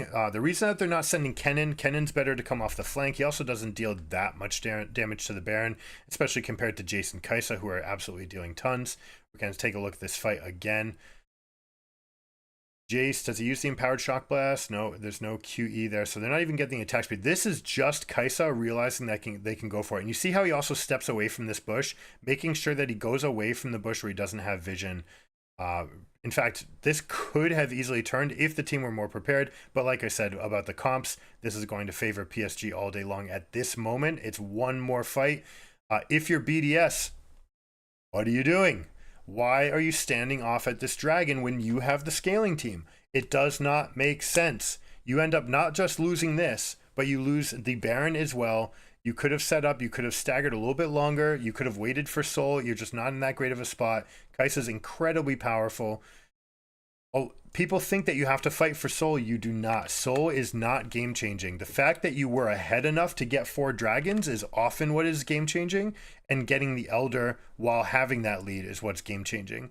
The Soul itself, yes, it's good. It's solid. Obviously, it's great. And obviously, when you're playing now live on 1320, each of these individual dragons value has gone down, but the Elder and the Soul value goes up. So you will have a bigger spike off of Soul, that's for sure. But in this game, was it worth mortgaging your entire game plan for trying to hold on to that one line and just getting ripped apart by Kaisa? Ooh, nice little dash back. Maokai's going to die for this. Zeri getting a free ultimate in the backline, on her own backline, I should say, without ever having to present a target, means that they do punish Maokai. That is the 3rd time that Junja has been brought on a ultimate voyage using the Twisted Advance, dashing forward onto someone and then getting pulled back into deeper positions that he wanted to. So we'll see if he's willing to restrict himself here. Like this play by Adam, willing to use all of his HP to come up here. Kaisa just going to get this execute. Ends up not getting the mechanical, the last hit on the auto attack. Maybe could have gotten one step. I do see this control ward took a hit, so I almost wonder if when he arrived, he lost an auto attack to it. I'm going to say yes, because it looked like he should have gotten that kill. Nice little focus by PSG, realizing, hey, a lot of those cooldowns were burst to kill the Maokai, which means we're still actually strong. Maokai is just a support after all, tank engage. We still have all of our gold on all of our carries. We're able to chunk through people. Plus we have that Ocean Soul. This is where the value comes in, where you have this like mitigated fight where not all the damage comes up. You don't play all the way out. You go for a chunk and then you come back and you collect. Ocean Soul is a very slow kind of progressive win to take, where you chip, you heal up, you chip, you heal up, you chip. It tends to favor champions with poke, like these 3. Okay, they can just constantly be throwing out their resources. They can also look for Alistar to just W in, for example, find a headbutt, let's get a little bit fight, but he never needs to try to turn on his chains. He can just say, okay, that was nice, all right, I'll step back now. Big chunk. Oh, the sidestep from Maple. That's the 2nd time this tournament he has done that on Jace. Wonderful to see, reacting to the animation of it, pathing around to get around the wall and get the kill for himself. Very nicely done. Now, normally you would go in this situation, you'd have people pushing up mid and you'd have your tank or your flanker, your fighter, I should say, your fighter flanker coming in through mid lane. But in this case, with 2 inhibs dead and an Azir dead, they're just going to go for the straight up win, straight up mid, and they're not going to waste any more time. They are missing a super from this mid lane. It will take them about 15 seconds for this one to come in, another 15 for this one to come in. But we'll see if they're able to just hold this position, kind of lock them into their base. Again, I've got Ocean Soul, you don't. This is really good usage of the effect.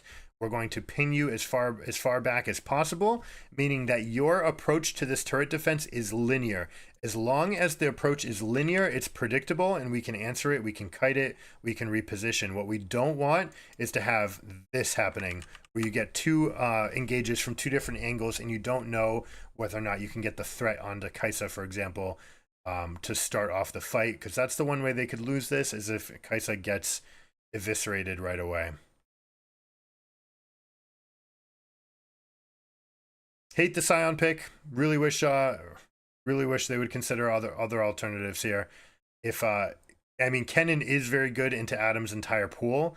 This is something we spoke about with BDS. We anticipate that they probably just have to ban this pick. Maybe Rumble as well, because Rumble's just so strong in top. You have to get rid of those AP top laners, try to put them onto that, and then you can squeeze the pool of junglers, knowing that they more than likely have to pick AP from that role, or go for a stacking build somewhere and play in. All right, there's game one.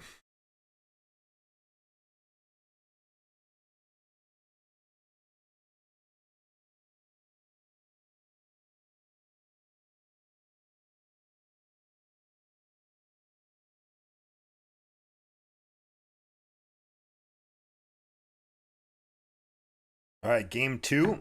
Again, we see a fan out versus BDS. They're just like, let's just fan out and react to whatever they do.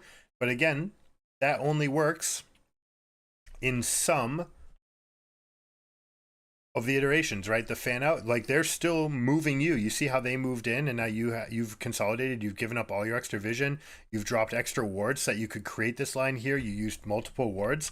They haven't had to use their wards, and in fact, now they're going to go in and sweep. And this creates, like we said before, and as long as your solo laners are taking part in that ward kill, they will get experience that will get them to level 2 and to level 5 a wave faster. Okay, it won't affect your level 6. You get, if you don't miss anything for the entire game, you will get level 6 off of that 5-minute wave. But now this gives you that extra little window where you can miss a ranged caster. You can still go in and get all of that for themselves. And largely in these pro metas, right, you see teleport, teleport, teleport, teleport. This is so that they can ensure that they never get 6-gapped, right? The 6-gap is that play. Oh, love this play by Aji. Opting to pull Sheo off the camp, getting one reset, pulling Talia back. Now, Talia can get a little bit low on their first clear and also uses another ward to come up here. Or this time it's Talia using the ward, I should say. But Jax puts a ward out as well. So in inventories, there's only 2 wards left here for PSG.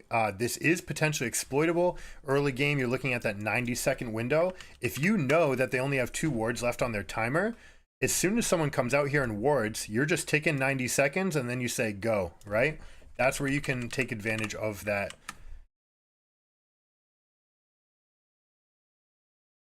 lack of vision.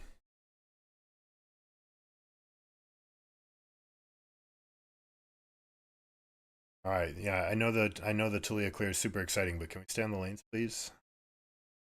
Ooh, nice play by Aji, getting that jump in. Using Counter-Strike, and like we said, Grasp is the adaptation that we have made here.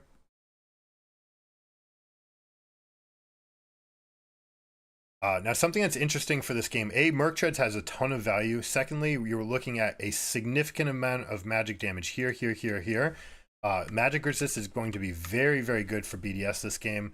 Don't expect to necessarily see Hex Drinker here because Steric's Gauge is so nice. But one of the things that we did mention to them in the comments with Abyssal Mask on Renekton. Ever since the changes to his ultimate, he gets so much base damage from that just shredding resistances is actually the best source of continued damage for him in those situations. We'll see if he goes it. He did not do it in his last series when playing Renekton. The other thing that we saw from Adam is that he was putting 5 points into Q in situations where you just need to start stacking the W. Forever, the build on Renekton was 5 in Q, right? So you do something like, you go something like E for wave control, W so you have some amount of fighting, do something like Q, Q, Q, and then you prioritize Q, and then you maximize E, and then you go W last. All right, but something else that you can do is actually walk up. Now with the Fury, you can just walk up into some of these matchups, just throw your Q and continue auto attacking. You're stacking Conqueror versus them having Grasp, and then your second Q will be Fury empowered, and you'll be able to actually get a significant value on your trade-off, especially if you have that. But so much of the power has come out after this point, all right, especially now with Gore Drinker. Gore Drinker plus these 3 Qs means that you don't need to have a 4th or 5th point, all right, to clear the wave. So that's the adaptation that we'd like to see them, is that starting at level 7, you start maxing W, you put points in every level, 7, 8, 9, 10, so that it's maximized by 11 when you're truly your strongest in the game. That's where you go for them. Now BDS, ooh, nice little pop there, blocking the engage. We end up stopping and knocking up Junja on this potential try for an engage, and they've got Callista in this advantage, so they absolutely win these fights with Callista, especially into Kaisa. This is extremely favored for them, but I don't think he has enough for another Rend. Maybe he just has enough for another Rend, but they actually get the trade kill. How did he allow himself to die there? That was not necessary at all.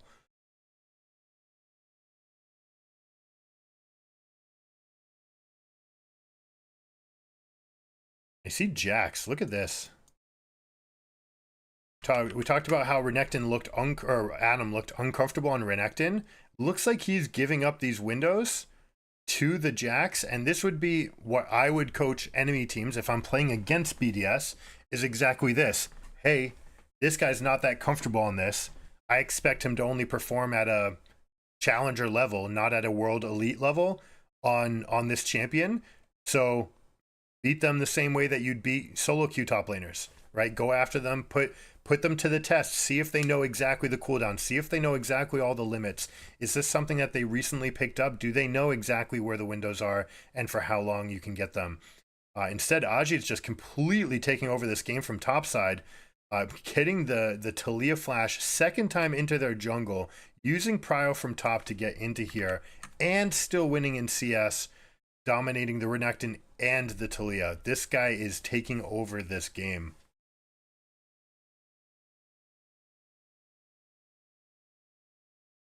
Okay, we see the engage of Poppy not trying to knock them into the rel. They're able to get that kill quickly, and they get the 5 stacks onto Labrov. Means that PSG gets a huge win for themselves here as well. Where is the advantage going to come from BDS now? Ballista needs to get ahead. Renekton needs to get ahead. These two are going to be fine scaling, but it's double AP in the mid lane, which means you have Akali with Merc Treads. If we lose this game, that might be the last Akali we see for a while. But Akali's going to be fine into Syndra, into all control mages, basically level 6. She's going to look for that all in. And specifically Merc Treads, we've talked about how good it is against Syndra. We just take less damage, you dodge more spells. It is the singular best item in the game against Syndra when you're laning against her. It also stops some of the combos. So not only is it harder to hit, but you also take less damage, and then you get out of the stun faster, so she can't deal the rest of the damage and get the second rotation of spells off.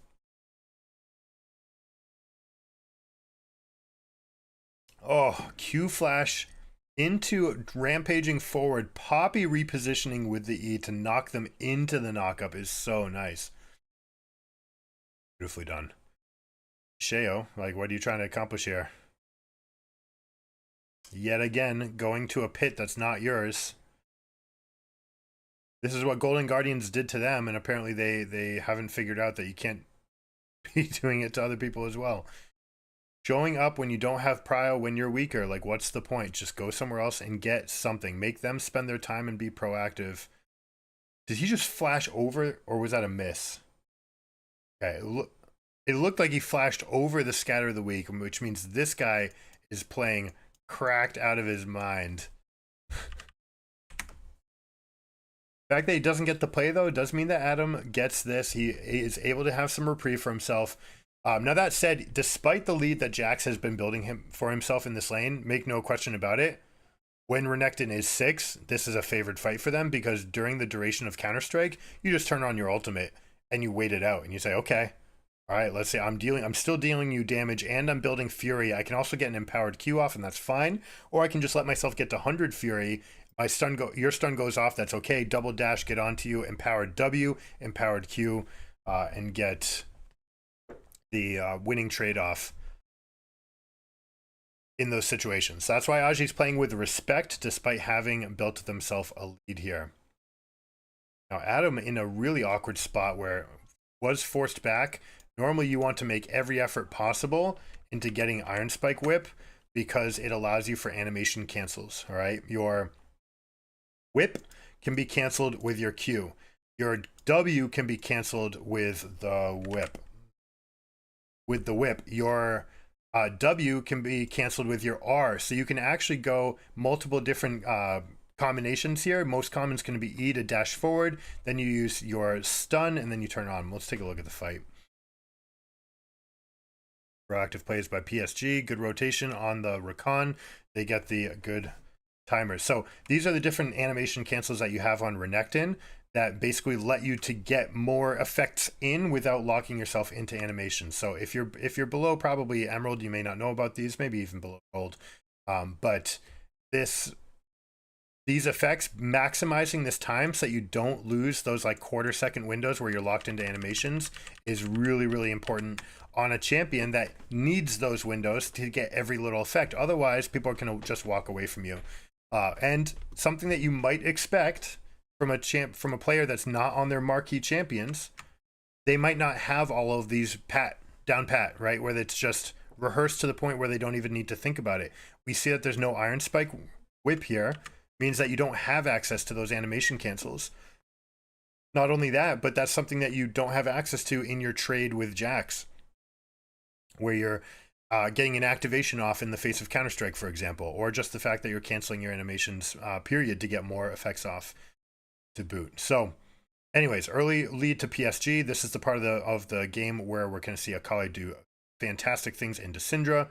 And we saw it right there. Merc makes her untouchable. She has enough damage even though she's only here.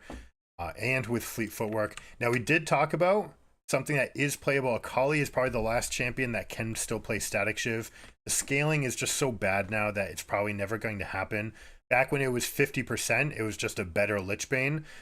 Now on this patch, I believe on this patch it's on 20, maybe even 10%. So it's a very low number. It's still probably not going to get seen. But if you want a fun little different build that you can use for yourself, that's absolutely one you can go for. Holly getting one kill here, then they get a one for Nuke, and then they're going to come back and kill him again later anyways.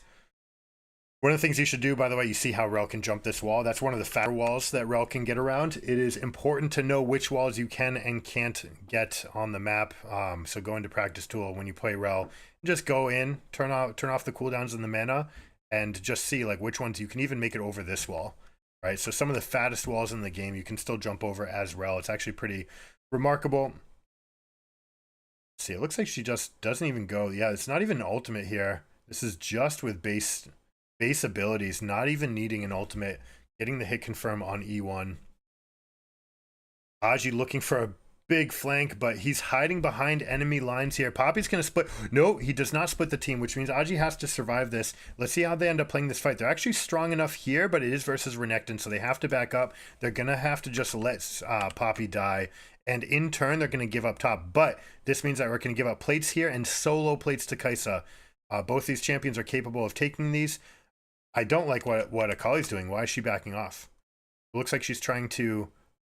Oh, interesting. All right, they say we're strong enough now. Well, enough people have backed away. Jax is so strong that we're actually just going to show up at this fight and look for an ultimate. This is something they're absolutely not expecting, was Akali to show up into this fight. Even with the wards here, it's tough to see that as the fight's happening. Kai'Sa getting 2 plates for herself. Akali going and killing the Callista means that ends up being a tremendous play for PSG. Oh, she flashes to dodge the Counter-Strike. That would have been completely one-sided. This right here, blessing in disguise. I mean, you would have liked to just peel Renekton and then just walk out this way. Even though you whiffed, you still should have come this way. You didn't actually need to come back into reinforcements. But the fact that Poppy dies and they get for this turret means that blue team is feeling comfortable enough to move forward. Look at that difference in damage. 1 Q and 1 W. Jax is just obliterating this game. There's no great answer here. Unless he's being that's an answer. If he walks up when he's out of mana, That's what it takes to get a kill onto Aji this game. Rel with her ridiculous base stats able to take down the monster camps. What is that, like 260% amplified damage to monsters?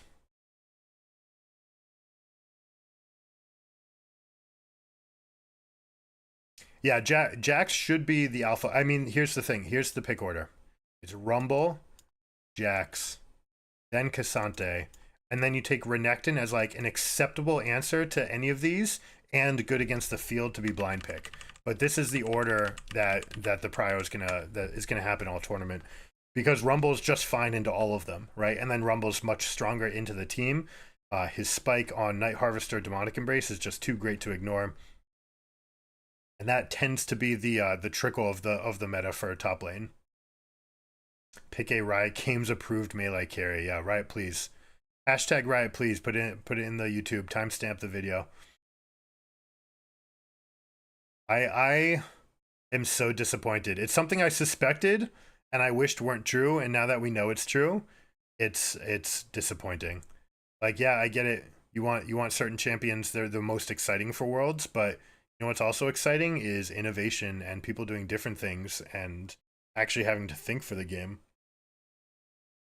Rather than just like, we're going to make the game so it's 70% engage support. We want 30% carries from the jungler. We want 100% melees in top. You know, just like very scripted. We want Kai'Sa, Draven, Kalista, Xayah, Zeri. Boom. That's our list. That's the champions you get to pick at Worlds, period. Although, still, the elephant in the room, why people haven't picked this champion is beyond me. Once the item overhaul happens, there's some design space to rebalance and return some top lane champs. Yeah, it's true, but like we heard from Freak, it's scripted. They like have target numbers. They want to have a certain amount of Rakan. They want to have a certain amount of Nautilus Leona. Like they very much are targeting numbers, and that's bullshit, in my opinion. It really is.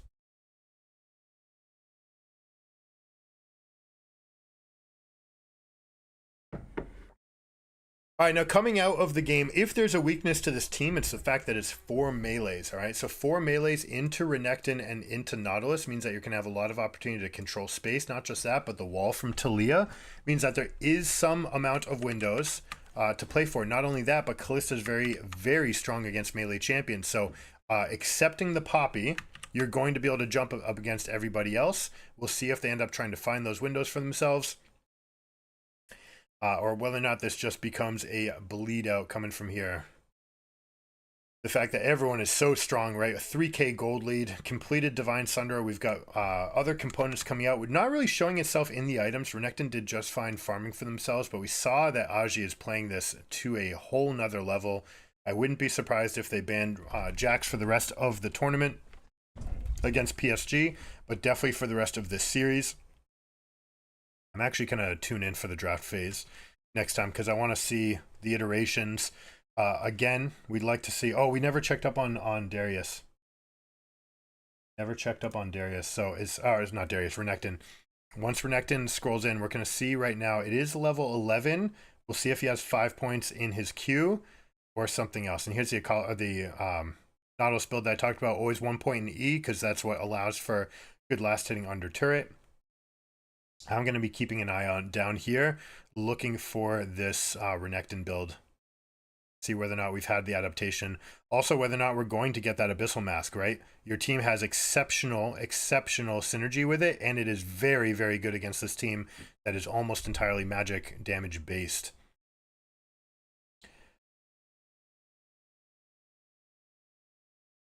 Sheo just getting punished once again. Ends up getting free just barely. Oh, I love this play. Wow. Playing it to the edge right there. I love that. So putting out the W for Akali means that you can shriek and flip forward and it will attach to the shadow. He uses that to get into position to go for an RQ auto. It looked like he missed one of those though. Didn't get everything off. Also, it's a little bit dangerous to go in versus Talia. Luckily for whoever's dashing is you don't get stopped mid-track. So however far away your shadow was, that's how far you'll go. Even if Talia puts the rock field down, you will make it all the way back to that. But she ends up having to use R2 to get out the rest of the way. But that was an exciting play. Interesting to see here. We have Morello Nomicon, not the most common. It's going after Adam's healing, and it's going after Kallista's healing, which makes sense. These are probably the targets you're going after, but you're designed to beat these two champions more than anything. I mean, Kallista too. Let's be honest. The amount of speed. Aji jumping in the fight gets both flashes. Maple is repositioning, is able to get the Callista kill, which means that Labrav is dead in the water as well. Jax taking down the other half of the fight means that they are taking this fight to them, and this is basically GG. Just so strong here. Sheo actually just might as well take a camp while I'm running away here. Has the Talia passive. The singular thing that makes Talia a jungler, by the way. Clear, fine, like, you know, all the spells, great, it's good, but the fact that you get this extra movement speed around the walls is what truly changes everything. They leave Kaisa to solo down the dragon. And we stop the backs. This is going to syncopate Adam's back, making sure that he doesn't have a shop. Now, not that I think he has particularly much to do it. He's already between turrets, and there's nothing you're really getting for this. You're just stopping the back, which stops the preparation for the bear. Let's take a look at this fight.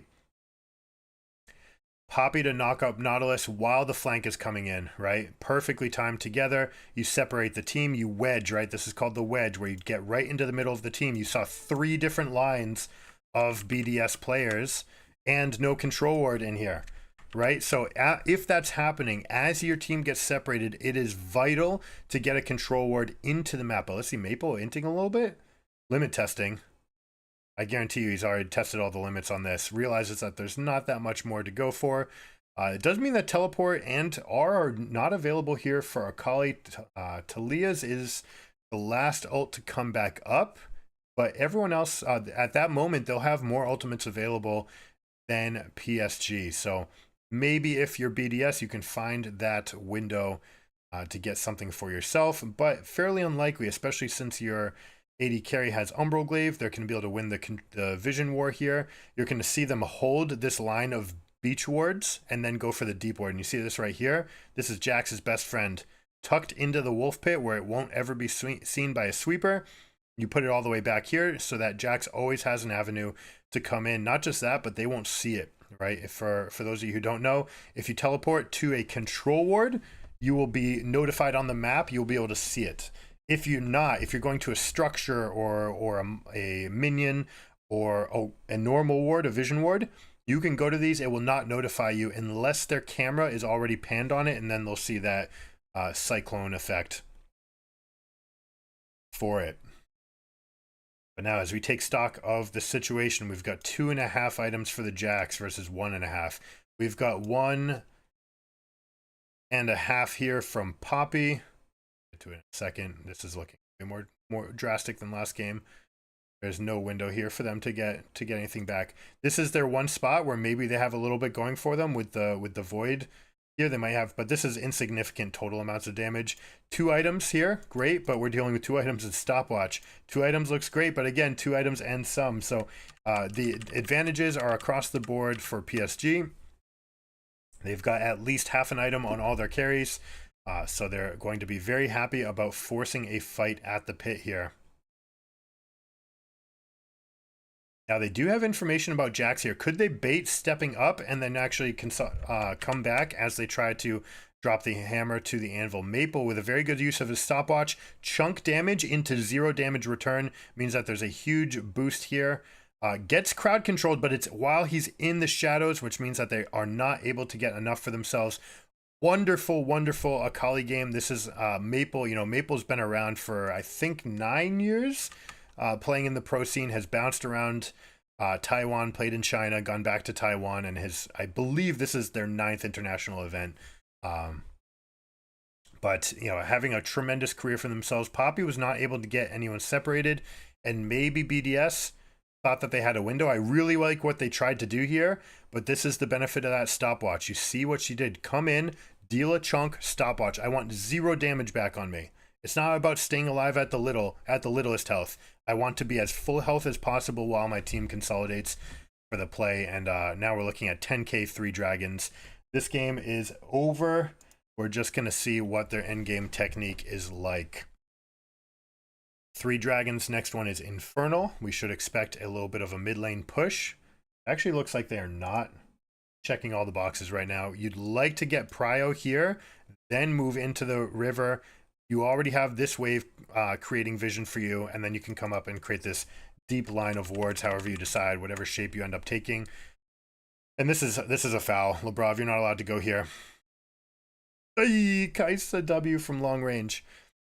When you're defending, when you see whichever quadrant they're going to, this is the line you get, and then you try to create power on this side of the map. You say, I want to create a slow push, go up here, a potential threat for if we can somehow manage to trade 1 for 1 or 2 for 2, we can teleport into this top wave and go up. Or if we're lucky, we can actually stay up there for longer.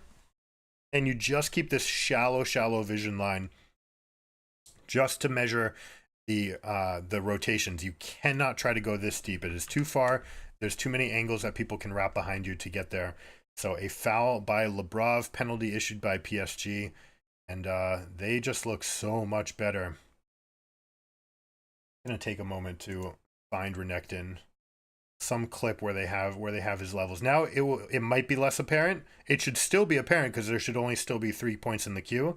But if they ever show us Renekton stats, I want to know what he has leveled. Dejected look on Nuke's face.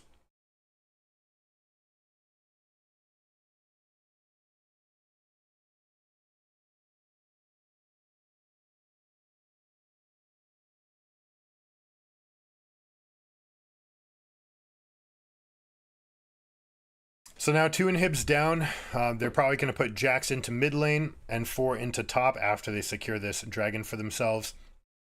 Kali and Jax both have their teleports available, and they have full vision control of the southern quadrant, which means that they can go ahead and take this at will and walk it in. They won't have the Baron for the remainder of the push, but they don't need it. They're going to take this buff, ideally, slowly. You don't want to take this buff before the rest of your team is in position, because if you take it and then you're like all still like, hey, I'm a little bit far away from my items, and you end up losing some of your inhibitor downtime on the fact that Elder might come back up, but that's a min-max. That's something that only matters at the highest level of play, where they are synchronized to that level. That is an optimization that is available to them, though. Saying like, hey, I mean, you see it when they stagger someone's death, right? When they're like, all right, we have a winning position and we could kill this guy, but the longer we wait, the better it is. And so it is now that person's prerogative to int. Like, if you're being trapped and they are keeping you alive on purpose, they're keeping you hostage, you should int to make sure that you're dying faster. In this case, everyone's ready. They've already got the waves in position and they go up. So everything, all the boxes are being checked here by PSG. Love this control ward. This is the one you should always place down in defense of your base into these adjacent lanes. It keeps them from putting any wards in your face here. You see Jax escorting the super in through bot lane. He's going to come up and look for the flank. Rel is protecting the Akali. There is no approach. If there's one angle you could take, it would be everyone to just dive bomb onto Waco here on Kaisa. The problem is Kaisa can reposition so easily. So you might put everyone, including a Talia wall, in between these people and then say, hey, let's look for this fight. I wish they had tried, but, you know, bleeding out is another way to go. Poppy puts them all the way back in base. They get their engage. Not that they really needed this, but this will spell doom. Super's crashing in. They're going to come in with all this damage. You even have a stopwatch and a Sterix gauge available to the Jax. Waco again. Like, frame perfect. This guy is playing so well. All right, let me try to find a Renekton clip. I just want to see where his level points are. Oh, here it is. 5. This needs to change. This is giving up too much, okay? You need to have points in your W. Ever since, I think it was 13-12, since 13-12, Renekton's power is in his W. That's why they felt good about giving him some power back there. And that's why Licorice said, Renekton scales, by the way. It's because points actually work in his W, but you need to put the points into the W. It is such a strong spell. You are missing out by not putting the points here. Either they didn't get the message or they chose to ignore it, but either way, we tried.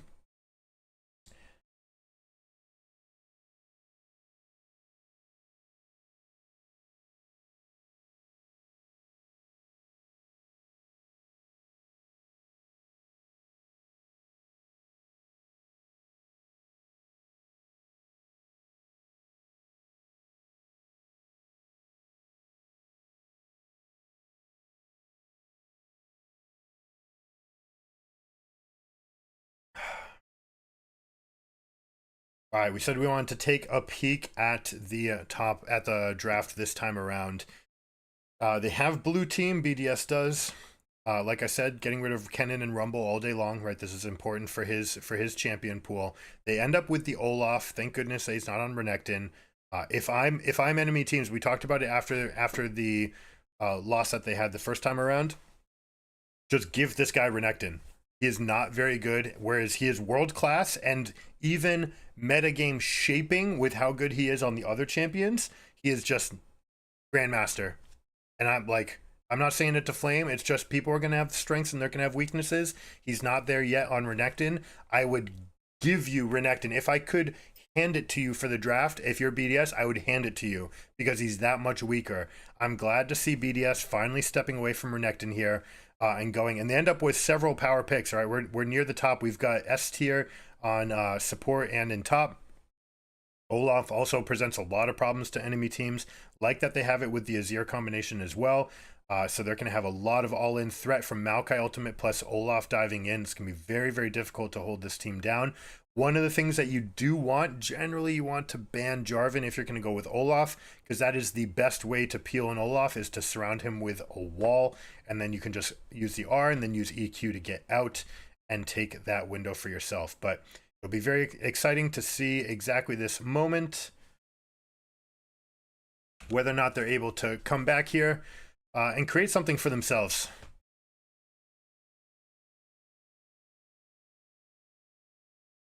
Up against the wall, down 0-2. Can we have some reverse sweep?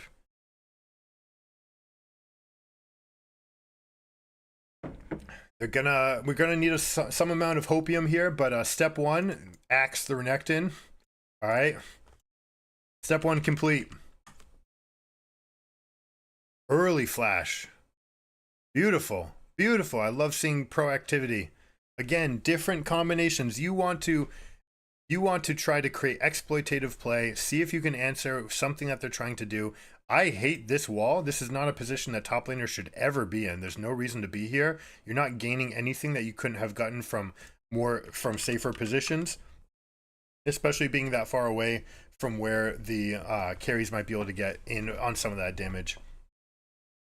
With that said, I like what he did. Just burn it right away. Don't even consider it. Love seeing that early approach velocity on Olaf. Pretty mandatory part of his kit, in my opinion.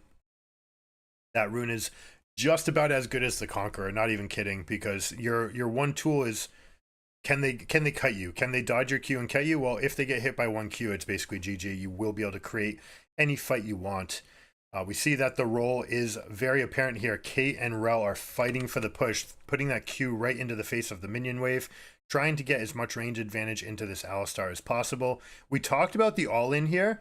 With that Q down, Labrov could have flash Q'd or Q flashed on top of Caitlyn, and then Kai'Sa could have gone for all-in damage right on top of her. That is a way you can exploit. It's like, all right, we've got spells you don't. You've used it for this. You've also drawn aggro because you drew the attacks on us first. We can even take this bush because we have a ward here and you don't. Would have liked them go for that window. But that said, that's the only point of strength they would have. You'd need to rely entirely on the Glacial Augment, plus the base stats on Alistar being, essentially worth multiple champions. Kate getting some early procs in, also going for Doran's Blade, so really going for the maximum here.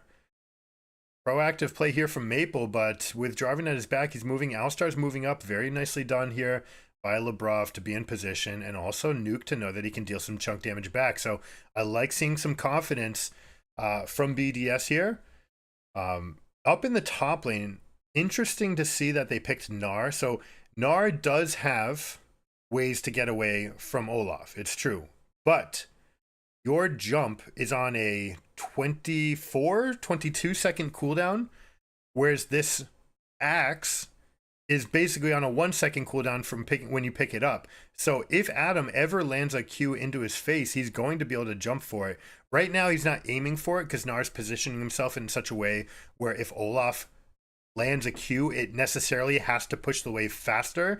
He's trying to hold on to this wave for as long as possible. You see this again, that Aji was able to get this wave close enough to his turret that it's going to completely negate the early effects of the dive threat of Olaf.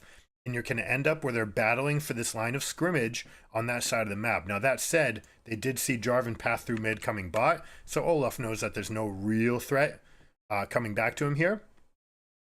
And so he can continue to just shove and harass, and eventually we'll see if he goes for this cannon wave, the 4-minute cannon wave, if he goes for a reset after this. Looks like he might have a chance of getting, 37 CS, not 38. Not perfect, but still very good. It looks like Gnar actually might have a chance, despite having the threat of Olaf in your face, using this fleet footwork build to make sure that you're always, always healthy and fast. This is something you need to do into these juggernauts on Gnar. If they have the all-in threat, you need to be able to recreate space.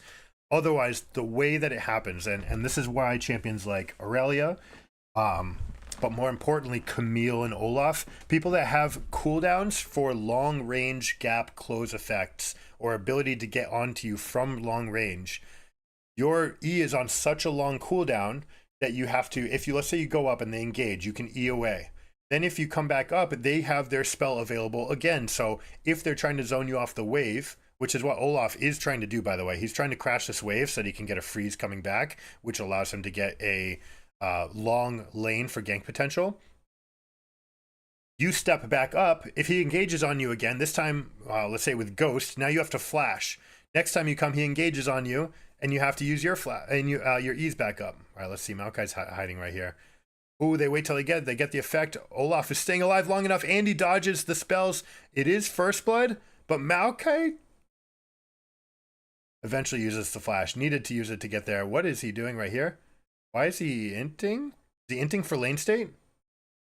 That's kind of bizarre. Oh, because he didn't want it to go to Silas. All right, the Silas pings were coming. Makes sense. Knows that he's dead. Doesn't want to give it to Maple. Jarvan blazing through the jungle right now. 38. He's got 2 camp lead. He's got the pickaxe. He picks up that kill as well. So he's going to be springboarded. This is going to be a very scary Jarvan for this game. He's got it battling for the forefront here. Now Gnar hasn't. Wait. Oh, Gnar's at full health. Okay. I was looking at this as if it was their health bar. Gnar going to use, look at this, using Merc Treads. Knowing that the threat, right, is these champions. You only have one champion, and the slow is something you can evade. Now, you could get something similar from Swifties. Slow here, slow here, slow here. But more importantly, you're going to have to make sure that you don't get locked down while you're in mini form. Having the upgraded boots as well. Just playing with Cull and upgraded boots means that he's going to sit here, poke away at Olaf, try to only ever create crashes for himself, and he basically wants to create the step. He wants to create the stack in front of his turret and then shove it out. He's not going to go for any glorified, 3 or 4 wave crashes the way that Olaf might. Instead, he's just going to look for the safety of the minion wave, plus the fact that he has boots here. Now, you see from Olaf has matched it with his boots purchase. Also being plated steel caps is going to negate a lot of the poke from Gnar. But, you can see this Gnar playing this matchup very, very well. We have a, seemingly a different class of top laner for this matchup. Also bot, Waco's been playing cracked out of his mind. We have a bait here, stun into lockup. Kate misses the Q. It's not going to matter. She still gets the kill. That's one of the things that can happen. When a champion gets knocked up, they look like they're up here. Ends up under aiming based on the position. Another thing that happens, this is low ground and high ground. No, what? Maple, that's so good. Wow. High ground versus low ground. There's a difference basically when you're low and high ground, you aim at either their feet or their head because they're actually slightly juxtaposed, just a little bit uh, off center based on your character's perspective. So you know it does happen, especially skill shots being aimed from river or to river can be that. But we'll see it again here.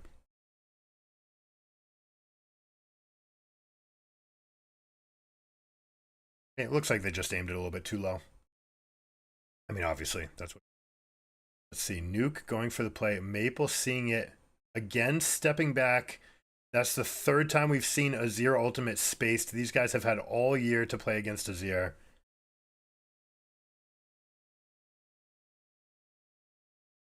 Played, sir.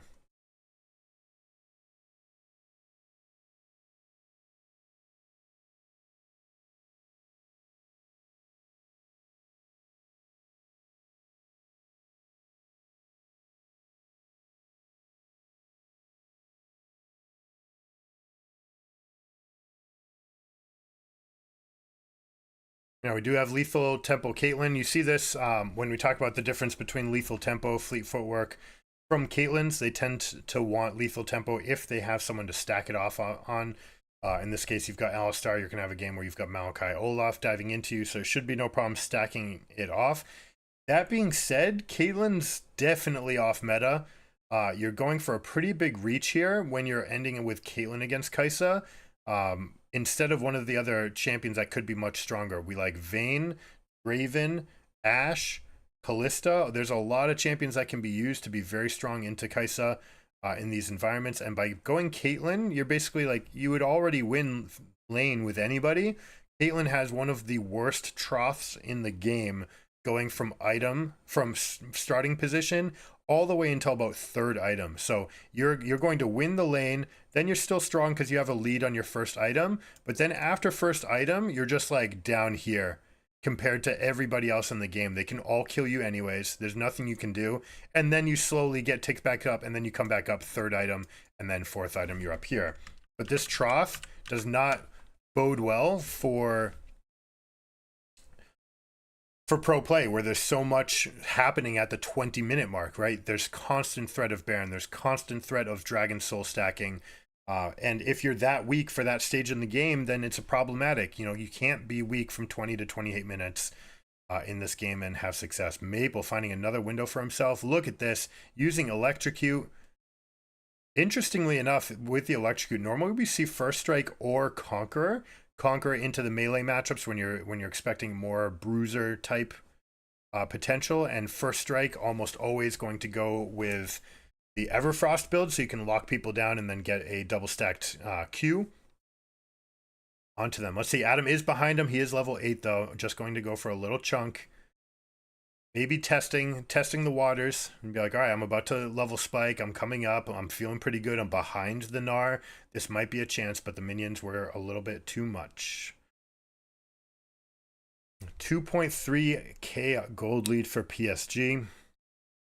And a dragon for themselves. Next dragon's coming up in 90 seconds.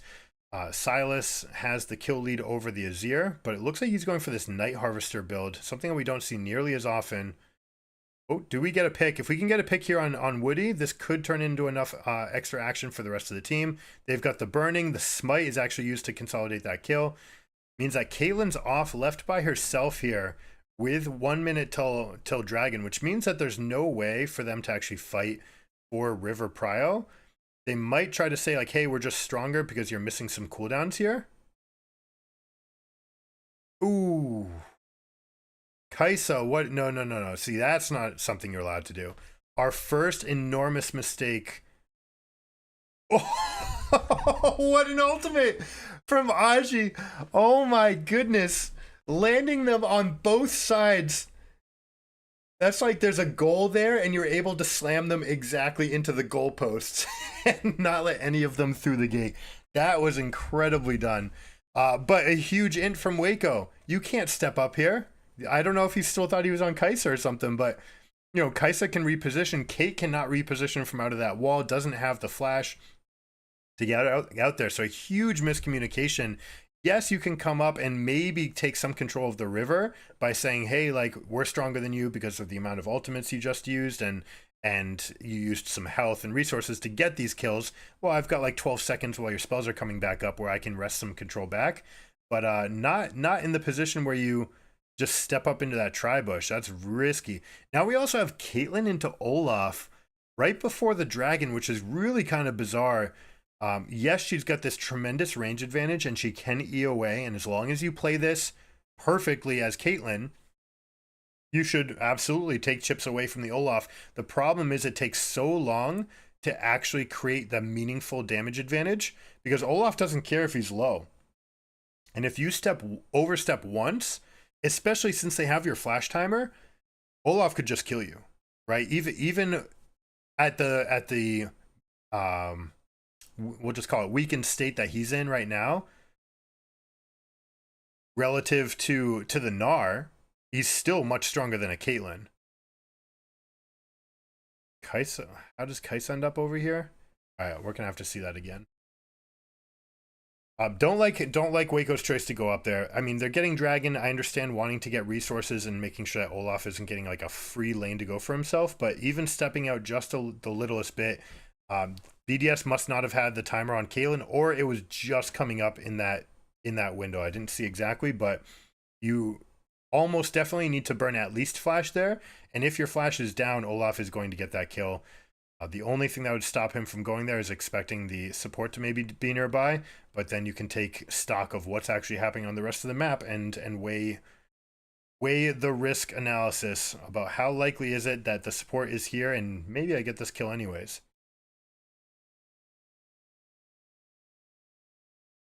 All right, if you're BDS, how do you come back? You're 2.5k down.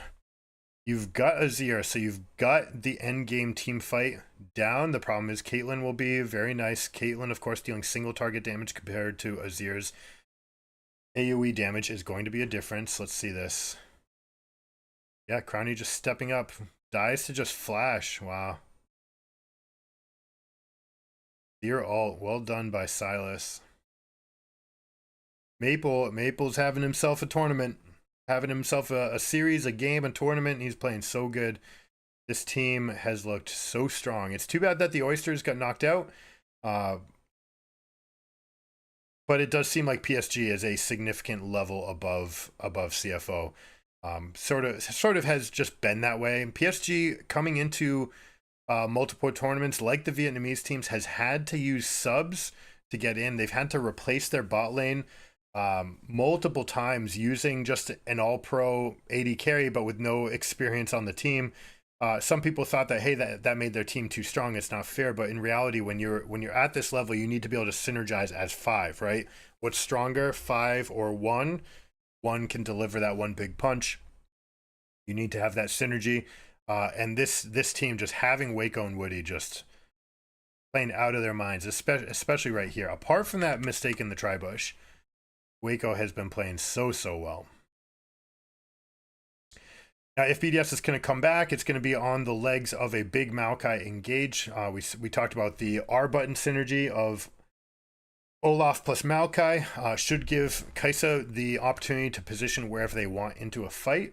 Azir can also reposition the entire enemy team, which is very important for Alistar and Olaf, who tend to get kited a little bit. This seems like a pretty big fight to be taking at a gold deficit. But they find the pick on the side. They're able to win on the sides of this. BDS actually gets rewarded for coming into this situation. I see a flash here for sure. Gets the kill. Steps away from Silas. Now he's feeling strong, all right? Because he's got the rest of his team behind him. Although they're pretty far behind. That is a come from behind that BDS needed. The question is whether or not they should have even been there. You do have spikes. So you're thinking, all right, this is one of our biggest spikes.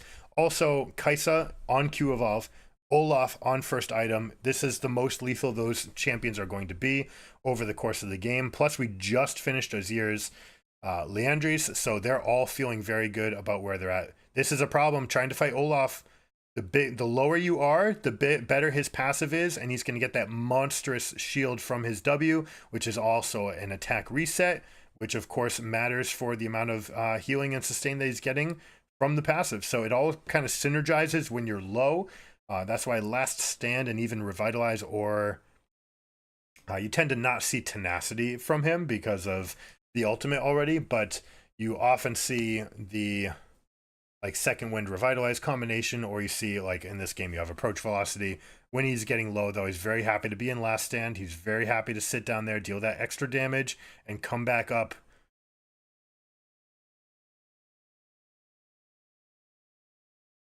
Just enough. Would have been interesting actually if Caitlyn were able to path right into this wall. That would have gotten him away from the range of the last bit of the R, right on the edge. Then you step to the left. Then you'd be away from the Sand Soldier. You'd be away from the wall, and might have been able to get out. Even if you don't get out though, making the Azir stay for an extra like 2 seconds might be enough for your Sylas to come back and punch them in the mouth. Now, composition, we haven't gotten much into composition apart from the R synergies here. We have Gnar, who's looking to put you into walls. We've got Jarvan, who creates terrain. Fantastic advantage. Kate is just kind of scuffed. If they lose this game, I think it's going to be on the back of just Kate being underpowered. We're probably going to see Stormrazor into Infinity Edge. Infinity Edge is strong enough stat-wise. If you guys have been paying attention in solo queue, Edge is actually one of the winningest items now that it's been jacked with values. The problem is that's all it offers, whereas everything else gives more as well. But Infinity Edge, for them, they like to generally have other effects like Gale Force. They like to have the extra movement, that sort of things scales more than the damage does. But Kate is one of the best users in the game, right? When you're Kate, every single one of your headshots counts as a crit. That means Infinity Edge is good there. So I do expect her to actually finish that item off. Gnar, complete combo. Nuke gets away. Nice. Nicely done. Kind of random up here in the top lane.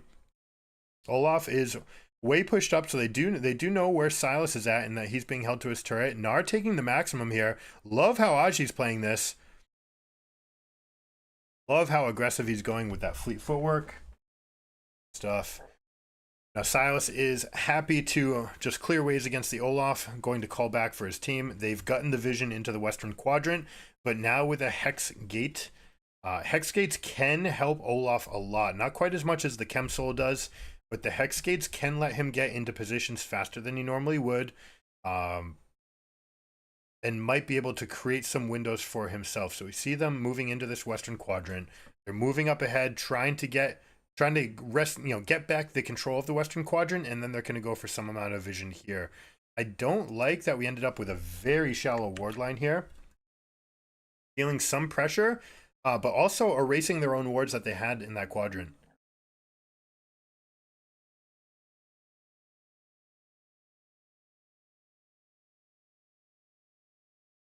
Now, BDS is going to want to continue these fights, right? Maokai's going to fall off a bit. Olaf is going to fall off a lot. Kai'Sa as well. This build, this is about as strong as they're going to be in this game. They don't want to allow Gnar to get onto those massive items. He's going for Hullbreaker, which is very interesting, saying that I want to actually beat the Olaf in the side lane. I don't know that this is going to work. Looks like we're going to have Jaksho versus Hullbreaker. So definitely there's going to be a distinct difference in their power once they come into the fight. This one losing his stats as he starts the fight, and this one gaining stats as he goes. So very, very interesting. Also important for Olaf, since you're giving up a lot of your stats when you go into your Ragnarok, when you're going into that ultimate, you give up so many stats. Jaksho helps you to get those stats back when it's most important. All right. Resistances have diminishing returns. So when you're at 100, gaining 30 extra armor and resistance, that's nice, but it's not tons. It doesn't do tons. But when you're at 0 and you gain 30, that's a lot. Okay, so when you're talking about the difference between mitigating 0 damage and mitigating like 26%, there's a significant difference there compared to mitigating half of the damage versus mitigating 55% is almost nothing. That's a 5% change compared to like 26. I'm not sure on the exact numbers there, but basically for the first 100 armor that you have is going to be the amount of damage. So it's 100 plus your resistance. What is it? This is the ratio. This is how much damage gets dealt. So to deal 100 damage, you need to deal whatever their resistance is plus 100. So if they're at 100, you need to deal 200 to hit them for 100. If they're 130, you need to hit them for 230 raw for it to count as 100. That's where the math triggers in. I have lost my ability to just put that on the tip of a hat. I'm sure you guys have it though. But here we go. We're scaling 2 items BDS, 2 items. We're going to go Rabadon second. Very interesting. Not opting for the attack speed or the cooldown, but opting for just the raw damage into these fights. We're also going to have the Gnasher's Tooth, which will get all of the evolutions online. Actually, probably not the attack speed. Not quite yet, right? And we have, of course, Radiant Virtue from Alistar. One of the best ultimate item synergies in the game. Just say like, hey, I need to shed all negative effects. I'm in the middle of hell and I need to break free. Radiant Virtue is perfect in those situations.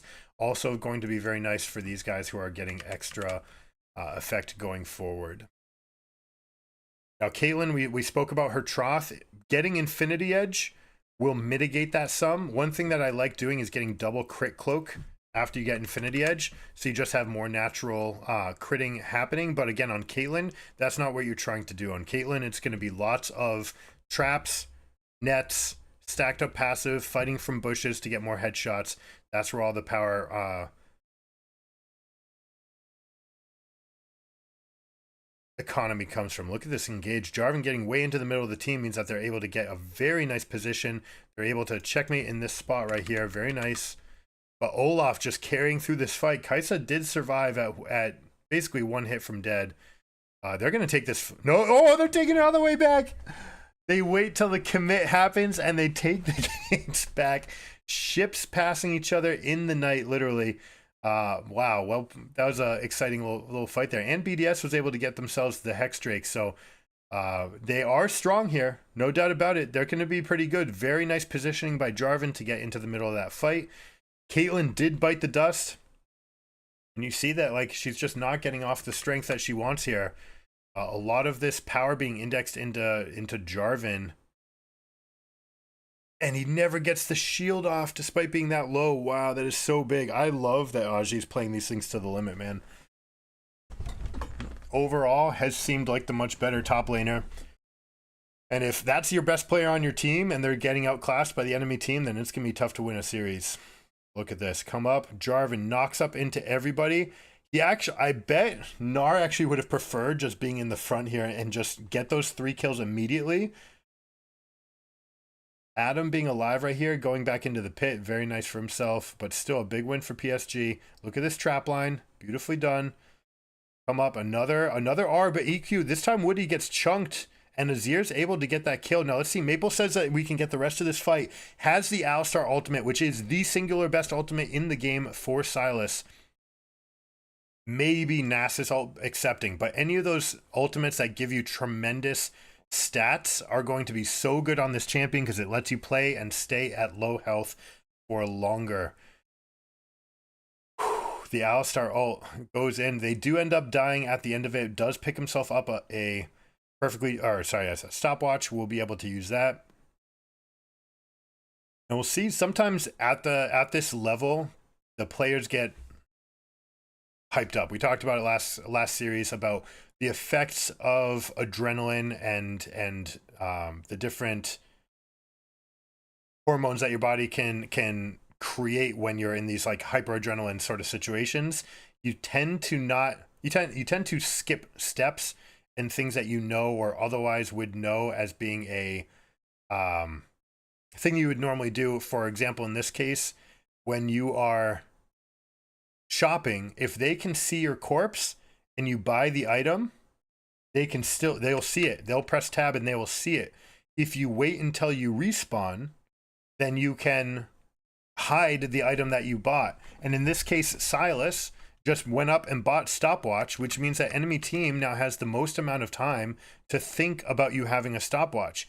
The best play, the singular best thing you can do, is to buy one other item that is not stopwatch. Like, make it look like you're buying something else entirely. Like buy a blasting wand. All right, make it look like you're not getting stopwatch. Then you press undo, they will see that you bought the item that they're thinking of, or that they saw, that blasting wand, and then you can undo and pick up the stopwatch. Last known information, they will think you have blasting wand, you actually have stopwatch. That can be the difference between winning and losing a fight at this level. It takes about a quarter second to do for these guys. Now let's take a look at this fight. Battle lines have been drawn. They get the pick onto Jarvan despite the wall being used. They're able to hold this position for themselves. And now, do you risk running into an Olaf here? Olaf is in the middle of the team. They're trying to consolidate the forces, but PSG has made their way in, but somehow Waco ends up inside the pit. You'd like to be in this pit. You'd like to be in this grass field as a Caitlyn, and it means that Olaf is just carrying this fight. Now Nar's going to go in. Nar's feeling very strong, and now that there's no teammates around, he's actually got the Hullbreaker bonus as well, but you cannot face check into Olaf here. Olaf will go ahead and win this fight if he lands a single Q. No, never mind. I lied. It's the fleet footwork, the extra move speed. Oh no. Oh no, this is demonic embrace. Oh my gosh, if that that guy's heart must look at him smile. He's just like, that was scary. Man, that's exciting.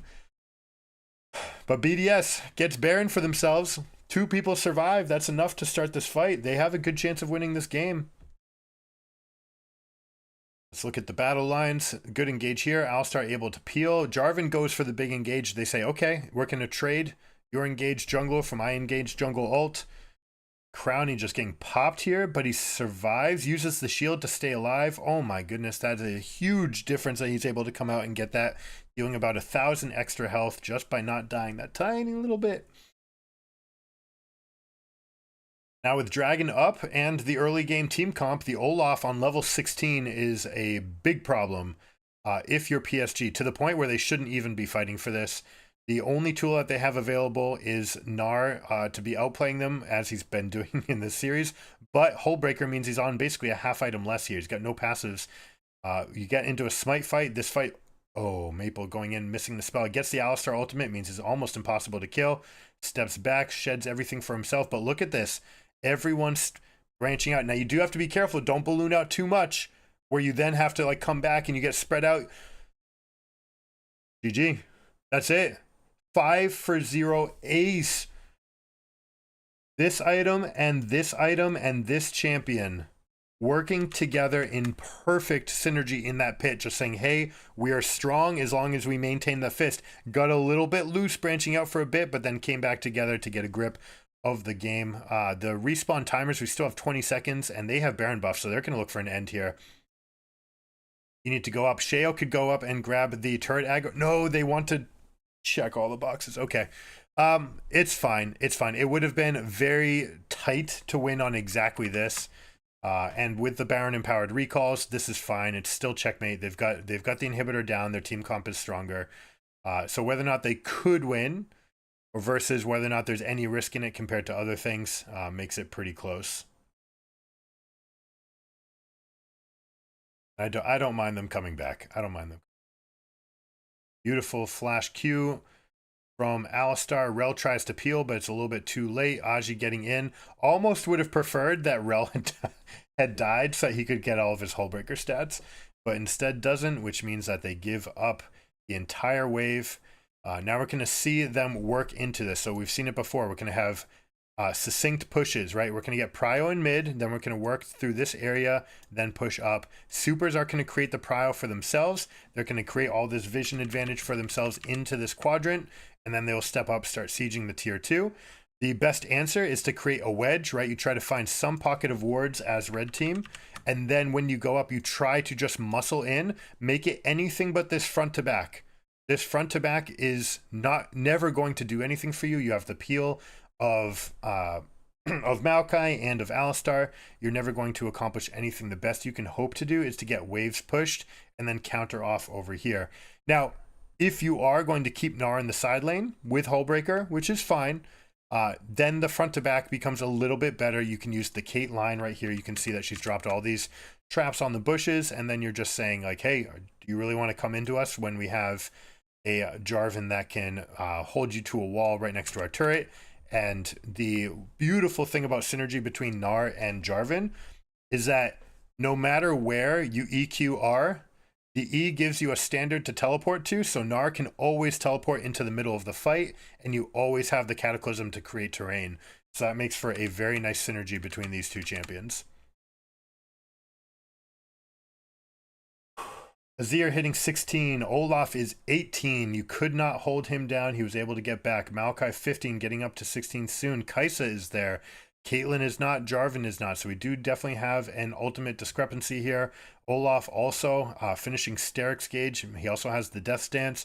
Means he's got tons of ability to get low, stay low. This is one of the most important items onto Olaf. I think Jaksho is another one where you can just go up and say, hey, I can go up and I can take myself from the brink and come up. I'm building up stats. As you bring me down, my Steric's Gauge gives me that extra health buffer. That's enough time to allow my Jaksho to trigger, get me the rest of the way.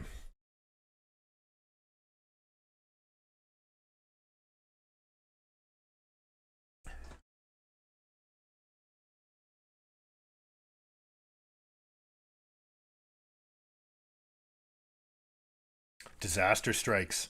41 seconds. So Nuke will be responding in time to be part of the Baron fight. You see that they got this kill. That means they're going to go straight back into their base. They're going to buy the maximum amount that they can right now and get back onto the map. They're going to try to draw themselves line of scrimmage plus a deep ward. All right, they want to have the beachside wards. If you are answering this right now, saplings all over the place. Plus, look at all the wards that they have. They have an entire arc. This is what I love to see. You're anticipating a Baron Siege. Look at these deep lines of wards to prepare for this situation. It's going to be a super exciting finish to this game. Now, PSG, what can they get done in the 10-second window where we have Baron up, but no Azir? Probably nothing, because they're not strong enough to actually go into the pit, and Azir has too many wards to teleport to. They're going to be fighting for mid lane prio. Against an Alistar, that's a task. He goes with Flash in, multiple knockups, but no one's there to consolidate any amount of this damage. You don't have Azir yet. They were still teleporting, so not quite in, but Olaf says, now's the time. Let me start diving. Notice that he's not going after the Caitlyn. See how he goes after Sylas? Very, very important. Caitlyn is thinking about the whole game. How am I going to step away from Olaf? I've got my net. I've got my flash. I've got all these tools. I'm super long range, right? 600, what is it, 650 or 675 range? The longest range champion in the game, whereas Sylas has to be in melee range to be able to do their spells. So going after this target, not this one. Save the cape for later, and then you'll be able to get. But you see the value of Ghost. You see the value of the Steric's Gauge, where he's able to just get into the middle of that fight. Now, Nuke repositioning the fight, able to get himself a shield off. But look at this, 1 versus 4. Adam, can he rejoin this fight? Is going to consolidate a little bit. Woody misses on the flash, and we get Hextech Soul. Can't overstate enough what this does for Olaf. All right, Hextech Soul is a huge spike for him. Anyone on his team dealing any amount of damage will create a slow and will turn on the approach velocity. So this is going to be a big deal for him with this build. This is one of those souls where you can mortgage everything for, but at the same time, like, how much else did you have to plan for to try to get soul this game? Your team's probably pretty strong in this spot anyways. Love that Olaf waited for the stun to actually come online before he turned on the Ragnarok. This has got to be a bait. Yeah, look at this. They just baited the crap out of this guy. They say, Aji, you want to jump over the wall? We're going to start this, and no, the moment you take it, we're just going to collapse. You see, they were already holding this, and they just moved back the second he took it. That is a huge punt. Aji, who is playing so phenomenally this series, ends up with a pretty big mistake here. Get the Baron for themselves. The answer should just be pushing mid. They should try to put them in a spot, forcing them to recall, taking these waves down, get 1/3 of this turret down, and then move over and control vision in this area to prepare for Dragon eventually. But instead, BDS, because you had syncopated backs here, they tried to do some kind of weird hold in the south quadrant. BDS correctly recognizes that and goes for a re-push into mid. They're going to threaten this. They've got Azir pushing in top. They do have to be careful. Second time that we've seen today that mid laner has gone off by themselves for the push, and it means that they don't quite have enough for the inhibitor take. It does mean that they're able to get this K from the gold lead, and they're able to get all the waves in. It does mean that they're going to have a huge shop to the count of full items on Kai'Sa. Let's take a look at this again.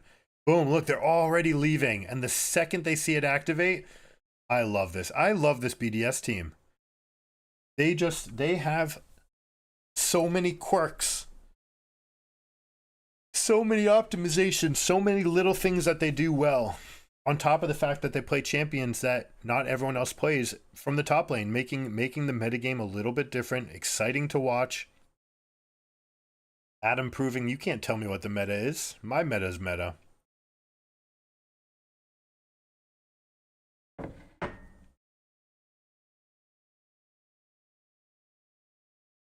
Now we'll get a chance to see their technique. I would have preferred, with this much time left until Elder, I'd prefer to go on the top wave. You'd like this inhibitor to be broken for the Elder Dragon. You want someone to be as far away as possible, forcing it to be a teleport player to answer that wave. But instead they opt for the bot lane siege, saying like, hey, we want to control this quadrant anyways. So by pushing mid and a bot, we'll be able to do that for ourselves.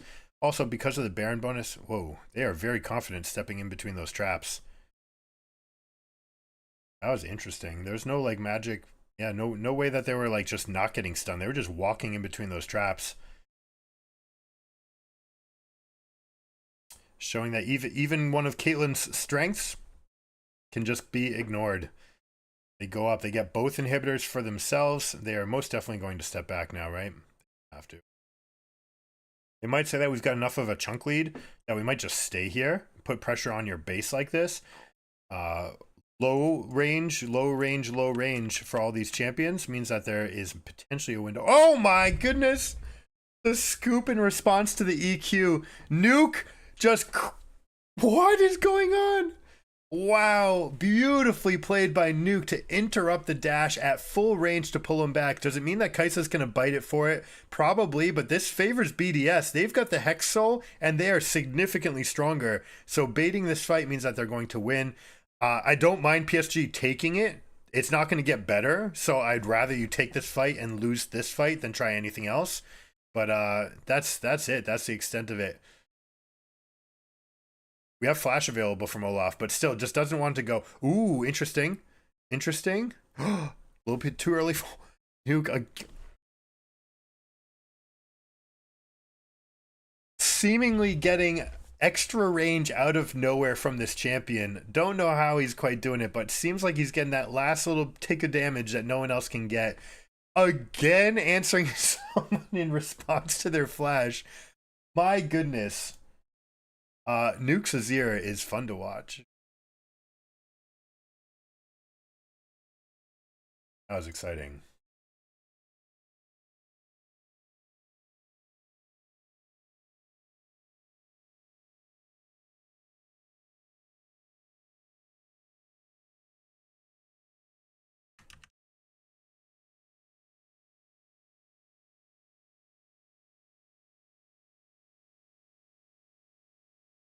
All right, Kennen Rumble again. Olaf getting banned. Trying to hand him a pit. They go for counterpick. They're on red team, so he's going to go for exactly the counterpick. Let's see what he gets. I actually want to have this moment. I'm going to record this for the video. All right, so they get counterpick Jax.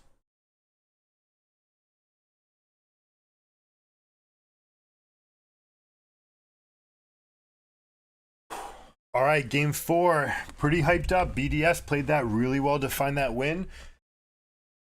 PSG looking to set another trap for them, saying, you know what, we can just play. This is what I love doing. You get one ward down so that you can see what might be coming in, and then they're holding this line of scrimmage, saying that we could get a punish in a 5v5. Look at this. Oh, the edge. The absolute edge of that sweeping gets to it. If they had moved this over slightly, this is a slight imperfection. You could have had it over slightly so it still sees without being seen. Would like to see that improved from PSG, but BDS with a game-saving trickle of vision on a sweeper. If you guys do play for invades in your games, make sure you bring sweeper, guys. This is one of the big advantages you can get yourself, is a tremendous amount of vision advantage.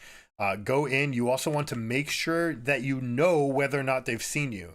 If you know that they haven't seen you, that empowers you. If you know that they have seen you, then you collect the extra gold and experience from the ward, and you can adjust and make a play backwards. Finally seeing Cassiopeia. It's about time. Cassiopeia, we think, is one of the strongest champions on the patch, period. Very easy. You're probably going to see like Lost Chapter into the rest of the itemization like Rylai's. At least that's how the bot lane Cassiopeias are played. Very strong champion with Rod as well. Now, one of the things about Rod, everyone rushes it, and it makes a lot of sense why you rush it. You want your stats as early as possible. If you're getting it at like 10 minutes, then it turns on by 20, which is in time for the second item spikes. That's pretty good. But another option you can do is something like Catalyst or tier. You can go Catalyst tier, build out your second and third item, and then go for Rod. And the difference there is then you're taking level 15 and turning it to level 16. So you have a little bit of a weaker moment in that 10 to 20 range. You're a little bit stronger 10 to 20. You're a little bit weaker in 20 to like 28 while people are getting third items. But then when you go, you jump. No matter what level you're at, you'll always gain a level with Rod of Ages, meaning that you can get that tremendous spike for yourself.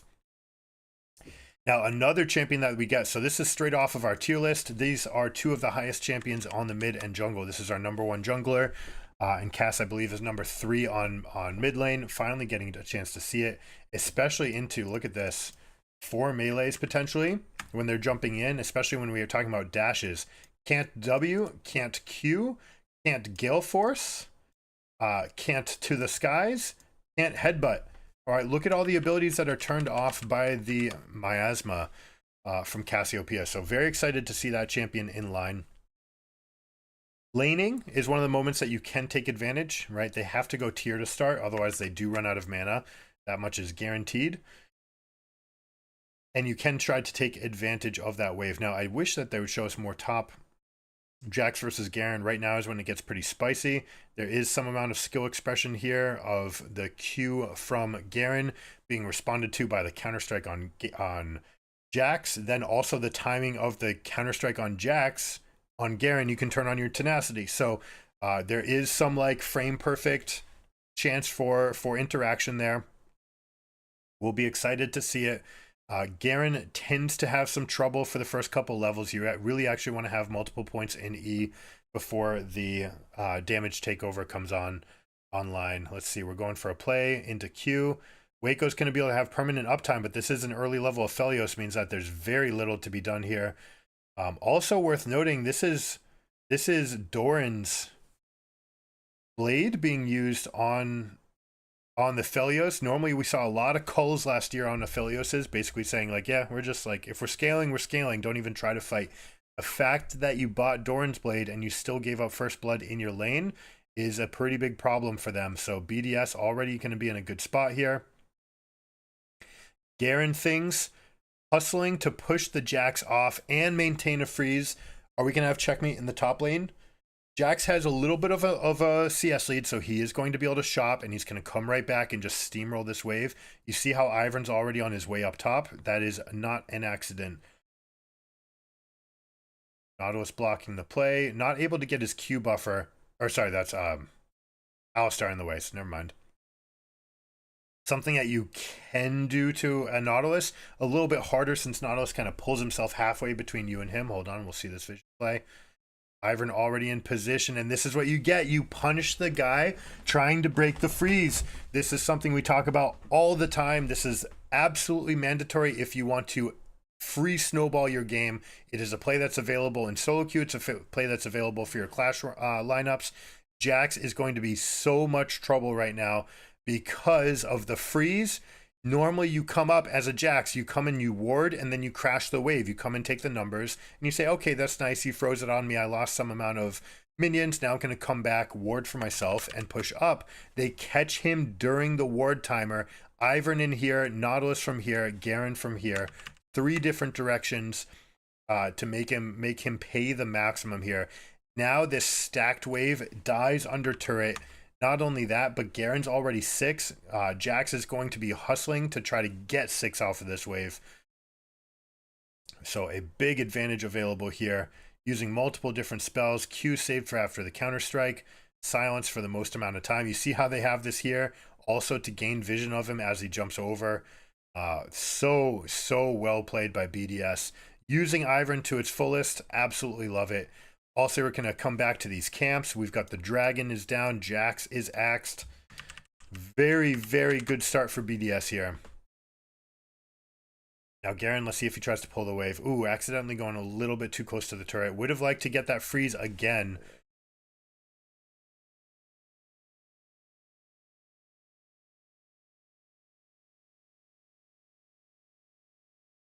They're going to be in a good spot no matter how you cut it. We do see the Lost Chapter, kind of a nod to how weak Rod of Ages, how weak Catalyst has become ever since they changed it. If you remember, on the item release, Catalyst cost 1100, and you had this like League of Rod of Ages where everyone picked Catalyst. Lost Chapter was 1300. They have since swapped those, and now basically you never see Roa even on the champions where it's good, because Lost Chapter is too important. And it's also just, it just happens to be that number that you're in mid wave and you're like, okay, you know, 9 waves have come by, it's 5 minutes. Yeah, like I have Lost Chapter money. I do not have 1300 gold money. And that's on purpose, right? That first break, that really matters for these level 6 spikes. You want to make sure you're as strong as possible. And it's just very difficult to have 1300 gold at that stage in the game.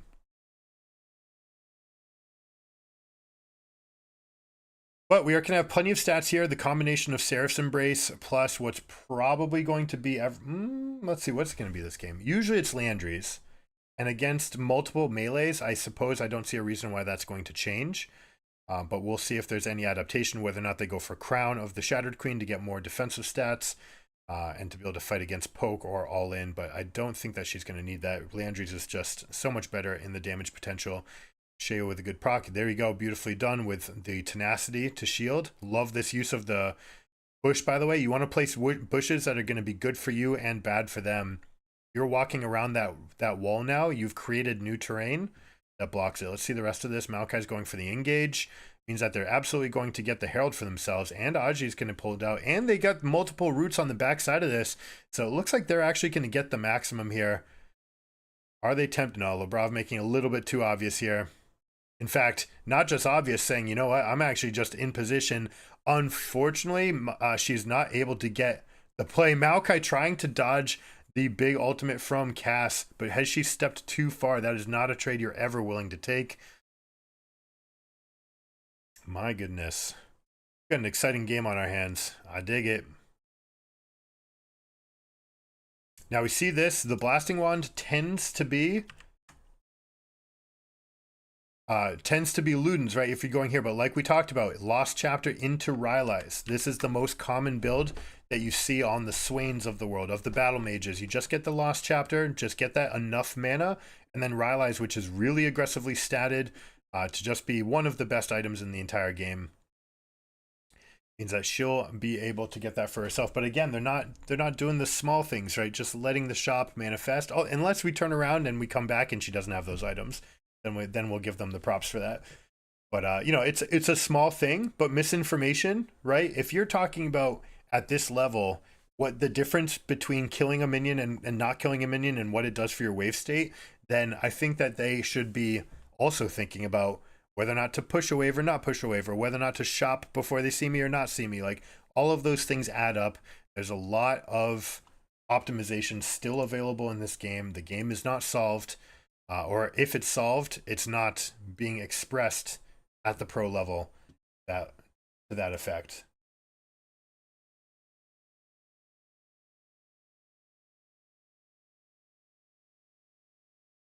So how do they react to a little bit of a weaker play here? You see Jax trying to get in, is going to use Counter-Strike to get a Demolish proc off. It's actually very interesting to see that he went Demolish. Kind of a, I mean, when I say kind of, I mean a lot of bit disrespectful. We see a flash here. He's going to take this fight for himself. But the E mitigating enough damage. Jax has enough tools, but the rest of the team is able to go forward. Cass is going to win this. You see the power of Ivern. Even if you were to go Magic Resist, which there is no reason here to not go Hex Drinker before the rest of your build. You're playing into Kaisa, Nautilus, Ivern, Cassiopeia. This should be a Hex Drinker first. Then you can go ahead and finish the rest of your item. Then the added benefit was that it's not going to slow down your Manamune at all, because it still takes that time to stack the tier, no matter how you cut it. Beautiful teleport by Nuke. You see that ward down. They could have also gone over here to get a better position potentially, but they get completely one-sided trade here. Crowny's going to say the best way out is in, going to go for this kill. Flashing forward, can he get one more attack? No, and it means that they're actually going to lose both other players. Potentially due from the fact that the teleport came here instead of here. I'm not positive that the ward wasn't down, but that's worth checking into. And PSG survives what could have been a back-breaking play, having lost mid, and if they lose bot and having Cass getting all those kills in return would have been such a big spike. You see the synergy Ivern here using Q, getting the Daisy proc, using the shield to slow him down to make sure that you can hold him in place. Beautiful chain of events for them there. Let's check this play. All right, so there is no other ward here. Yeah, so Labrov, you see that? Boom, I absolutely love this ward being dropped. In the pit, you know that the fight's going to progress into this grass, into this bush. You want to have this available to yourself. Now they end up overcommitting. 2 people getting hit, not the end of the world, but all 3 getting hit by the Bramble Smash is a big deal. It also means that they don't have the Miasma available for the Jace. They end up losing 2 carries and somehow still get back on the map in time for Dragon. Well, sometimes that's what the replays are. They don't have any respect for what it's like to prepare an objective or what that means. The observers can never be trusted for that. But anyways, BDS is able to get second Dragon for themselves. That'll be very nice for later in the game when we're talking about Ivern setting up death bushes. There's a lot of cool things you can do. You see how they're warping the vision here. That control ward is very interesting, actually. Like, it gives them a nice little pocket that they can survive in and hold vision. But we'll see if we get those. Ivern should basically never make it through picks and bans. I think it's that much stronger than every other jungler right now. Oh my goodness, that's the ultimate. And then you wait for the counter-strike to go down. You buffer the R cast. You know that Jax is going to hold on to that E for as long as possible, right? So you wait. You wait so that you can cast your ultimate as you're being stunned by the Jax. That way you still get it off. Boom, and he gets the hit. Dunks him and gets that kill. Garen diff, guys. I don't care how good Renekton looks in your drafts. Adam does not play it at the same level that he plays his other champions. We've talked about some of the things that Renekton players can do differently, but Adam just has a different understanding of the gods, all right? Garen, Olaf, Darius, Set. We want to see him on those champions and those champions only. BDS looking strong. I mean, it is exciting to see. It is exciting to see the innovation and seeing like different levels, and I'm excited if BDS makes it out, but it would be a shame if PSG does not make it into the main draw. There's frankly no reason why NA should have a second team before PSG should be in the main draw. Like, to me, that's absolutely ludicrous.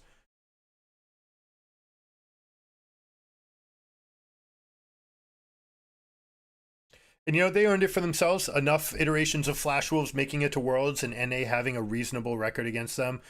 So they have merited that invite, but I feel like something's wrong where you don't have the #1 seed from these teams in. Like, Vietnam and Taiwan have proven that they are competitive. These teams are great. Hopefully in 2024, they just get a bid, and then they get other teams that have to fight against other teams from NA, because NA has not proven to be enough better than these teams to get that spot. Europe, yes. And I don't mind Europe having a 4th team that gets to be in the play-ins, but if Europe's 4th team is costing Taiwan's 1st team, I would not like that result.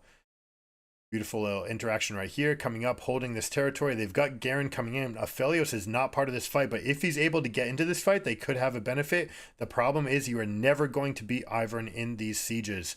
There's too much advantageous bushes that you can lay down, creating vision advantages. Basically, you know where your wards are. You can put the bushes in spots that allow you to either kite. The best spots are around these walls. That means that you can go in and out of these terminals without being seen by wards that would normally see you. Very importantly, also to not connect bushes sometimes. Like, see how these are not connected? That means that you can actually lay vision into one or the other and hold the bushes there for longer. Look at this. Adam's absolutely just taking this.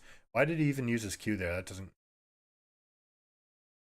Oh, maybe must have just been trying to land the Q while in the Counter-Strike defensive animation.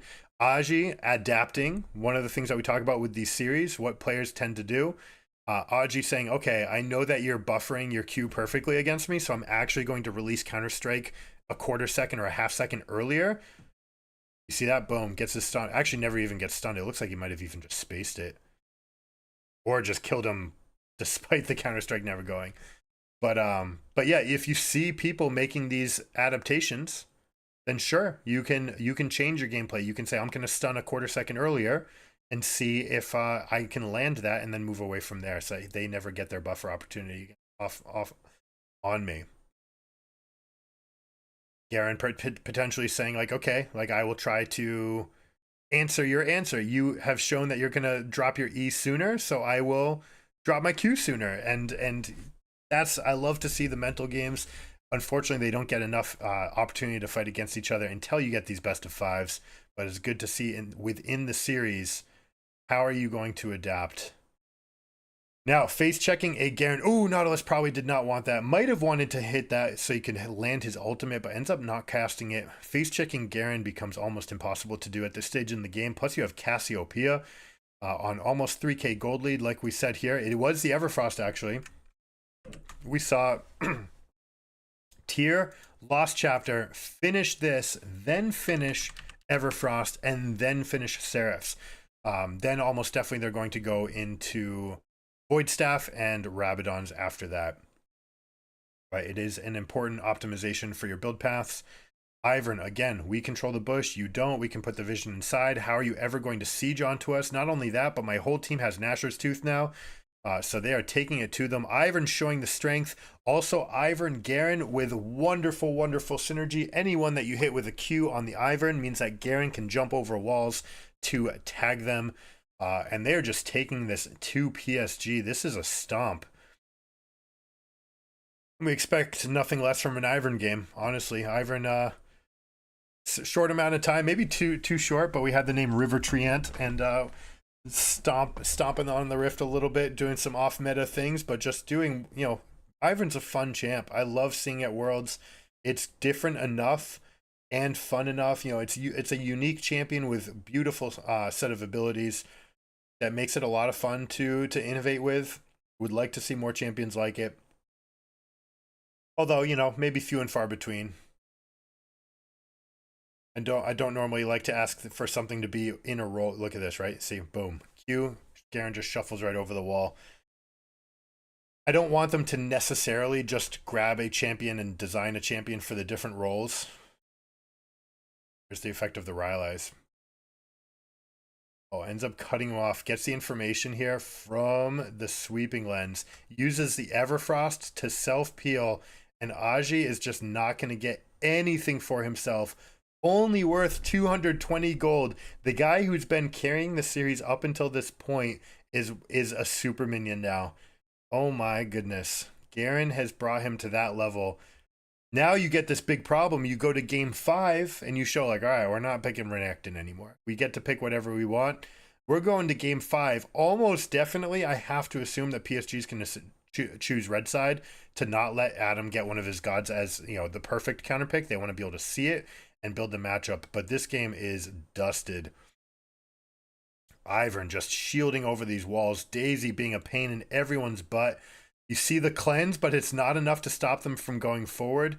Nautilus actually missing auto attack right there onto Aphelios, and that was an Aphelios with no cleanse, so that was absolutely a window that they could have taken for themselves. God, Ivern this whole time has just been ripping them apart. They haven't taken the moment to just go and battle this thing down. Look at the size of these shields, by the way. All right, they try to find a window, but Duskblade is an item, guys. Thanks, Riot. Great item you've made there. For the second time this fight, Kaisa goes invulnerable to not die in return to the Jax. No, wait. That was just her E. Never mind. It's fine. It wasn't Duskblade. She just did it on her own accord. That's fine. Balanced. Kaisa's a wonderful champion. It is Jace is the only one with it. Look at this movement. Boom. Phase Rush just never giving him a window.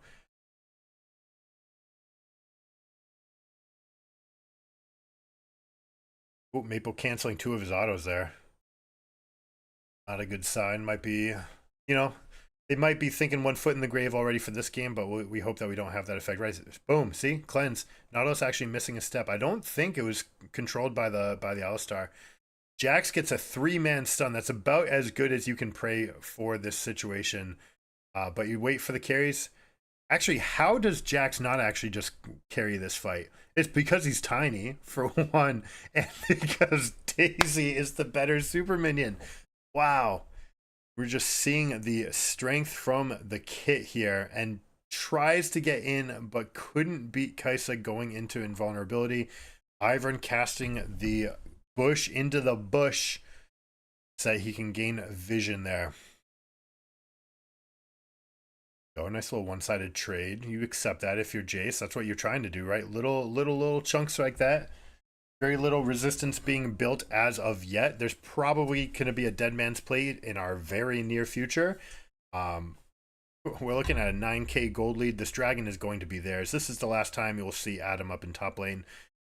Mid lane Prio, Kaisa pushing. Now here's an example, right? No need to fast push that.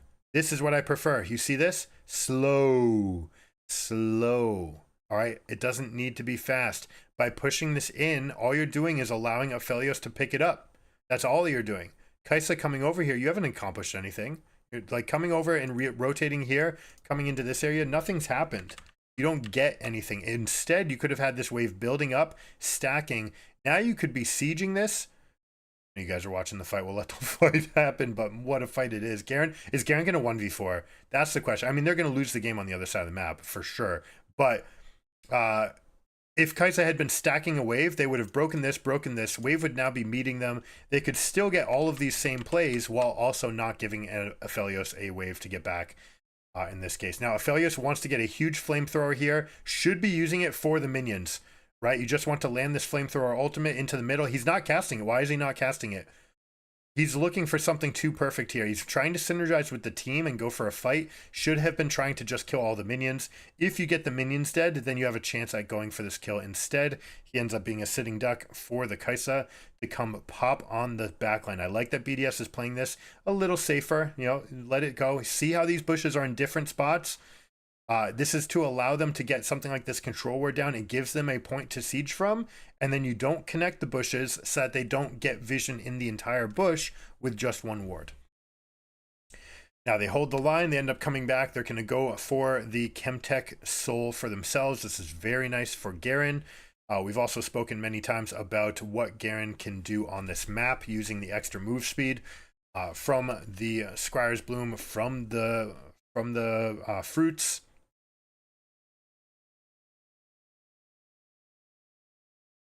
Wow, look at this. They think they're 2v1ing him, and he's just 1v2ing easily hitting both of them. Love that job by Maple jumping over. You see how he didn't go for the Q onto the Garen? He jumped over him with to the skies, jumping over the top. Very nicely done to get to there. Now these bushes, even though they can see into them, this is enough for your team to get the on-hit procs. Very valuable on a champion like Kaisa. And also when you have Ivern, you should instantly consider whether or not Rageblade is the best build for your champion, because Rageblade will get the added effects from the on-hit build from the Ivern. On top of that, you might even be getting Ardent Sensor, so stack all of those effects and it really does add up.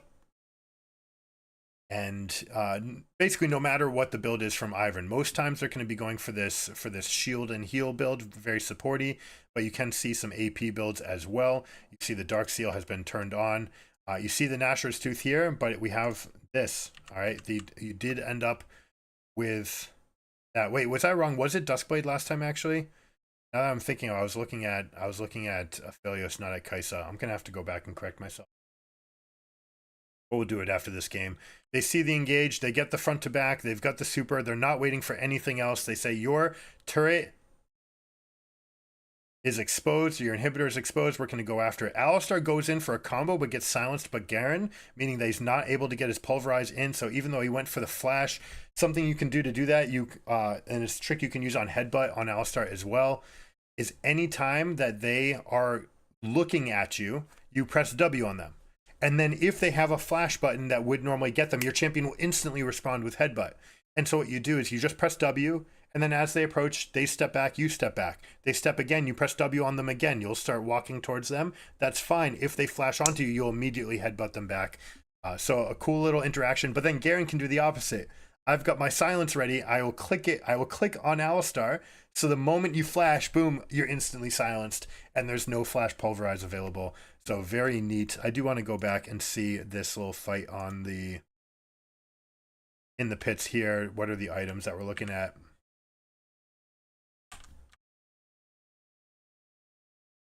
Okay, yeah.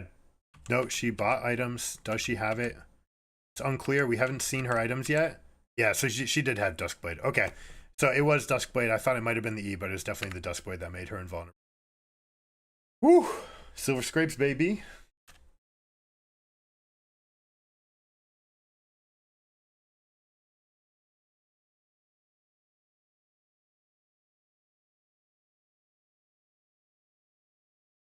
All right, the all-important draft. Same thing as always. If you are BDS, you ban these two champions no matter what, and then you sculpt the draft after that. All right, you make this your play. It becomes as little exploitable as possible if you start with these bans, and then you go for your adaptation, and you get the most out of it. But we see on the other side, again, no bans. They did pick blue for themselves.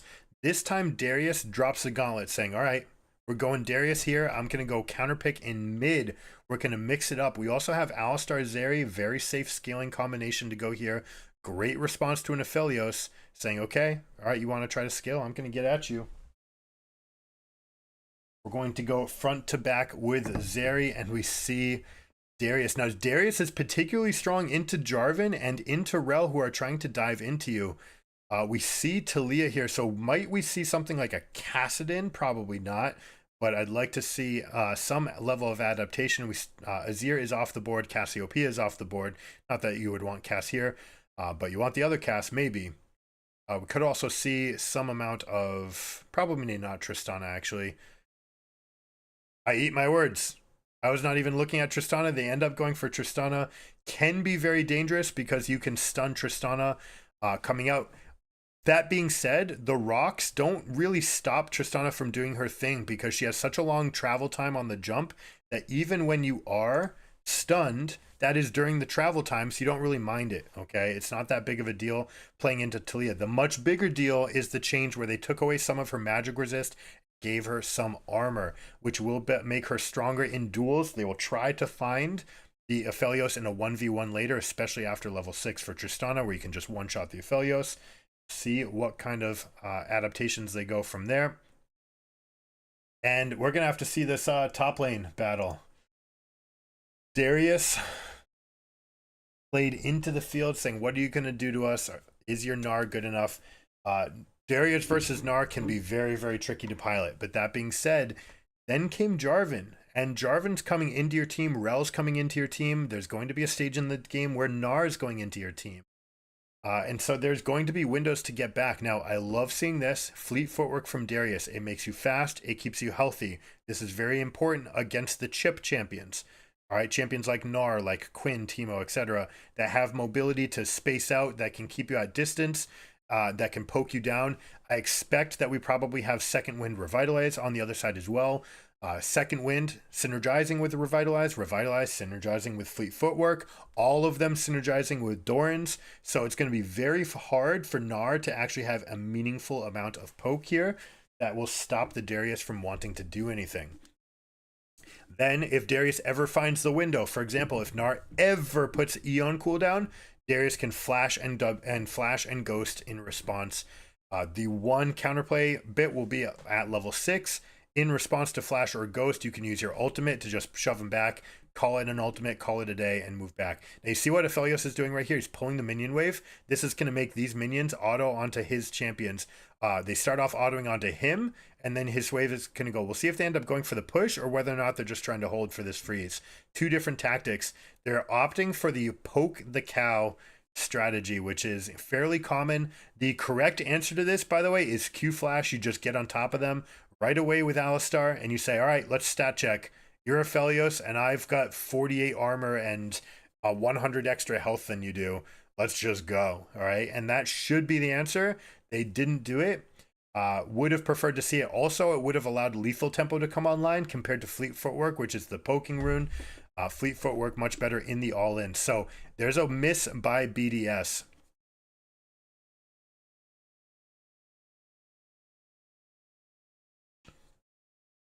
Now, interesting to see here, we have a Doran shield from Gnar, which I believe is just a mistake. You want that Doran's blade, you need to make sure that you're hitting for the maximum. I understand the desire for the Doran's shield makes it very hard for Darius to get any amount of chip damage. But that said, you should be playing this matchup from 100% at all times anyways, especially with fleet footwork.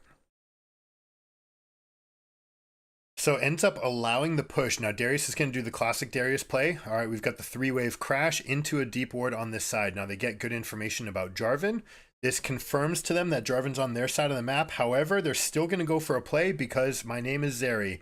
We have the jump in from Alistar. They have to call back the play though because that was too slow. If everything happened quickly, you'd be good. But now you have to play for the fact that Jarvan might be swooping in, which is exactly what was happening.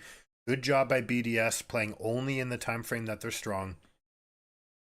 And now they have to be careful. And based on these changes, this is actually really risky. Jarvan's on 5 camps versus 3 camps from Maokai. So if this does not turn into a good play for BDS, they will have a significant farm disadvantage here. We'll see. Jumping over the wall. Did Crownie? No, she jumped over. Okay. There he jumped over and then flashed back, all to try to keep the supports alive, not give up that first blood. Very poor beginning of the game. Alistar missing out on level 1 plays. The fact that Gnar is, we'll talk about that on the other side. But the fact that they're not able to consolidate any amount of kills here or capture any deaths. The fact that they have to use flashes to get out of these situations, multiple. So we're going to have summoner advantage for PSG.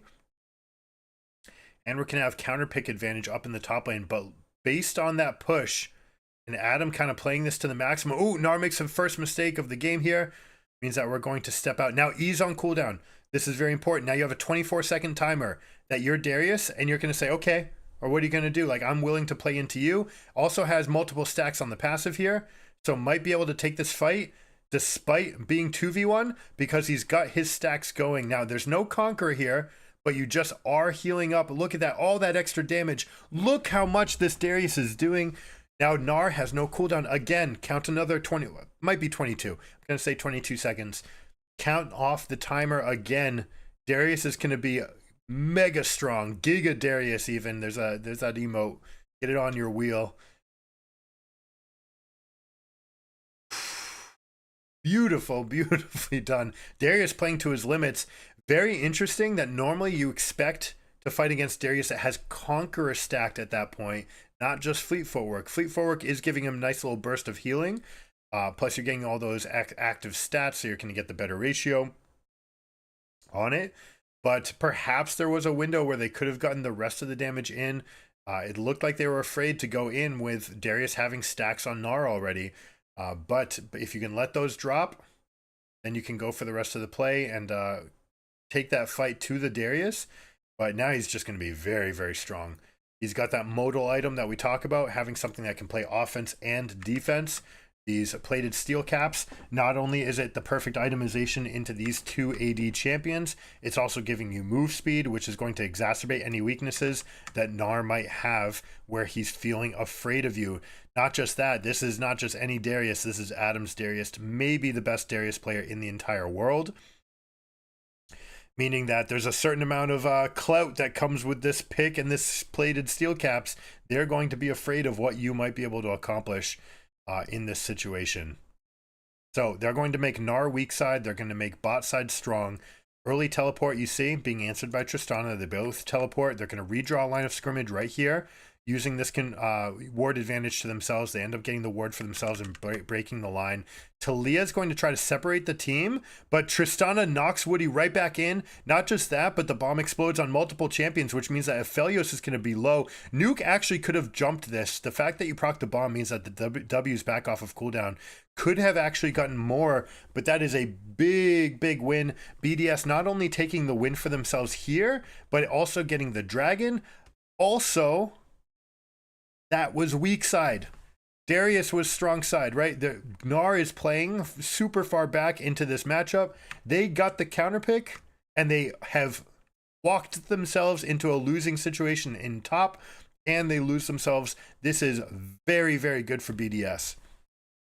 2 kills onto Tristana is going to start the snowball. She also got a plate for herself, so she is way ahead on the scaling front.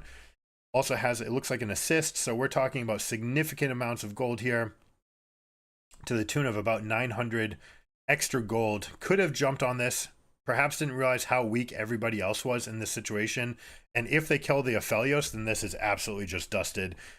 Done game if you kill Aphelios, because then you turn around and come get that kill anyways. But opts for the safer play. Might regret that later. Beautiful last hitting technique there from Nuke. You see Berserker Greaves plus Noon Quiver to help with the push, Berserker Greaves to help with the combo. Another modal item, right? You can play offense and defense. You can dodge more spells, but you can also get more of your combinations off.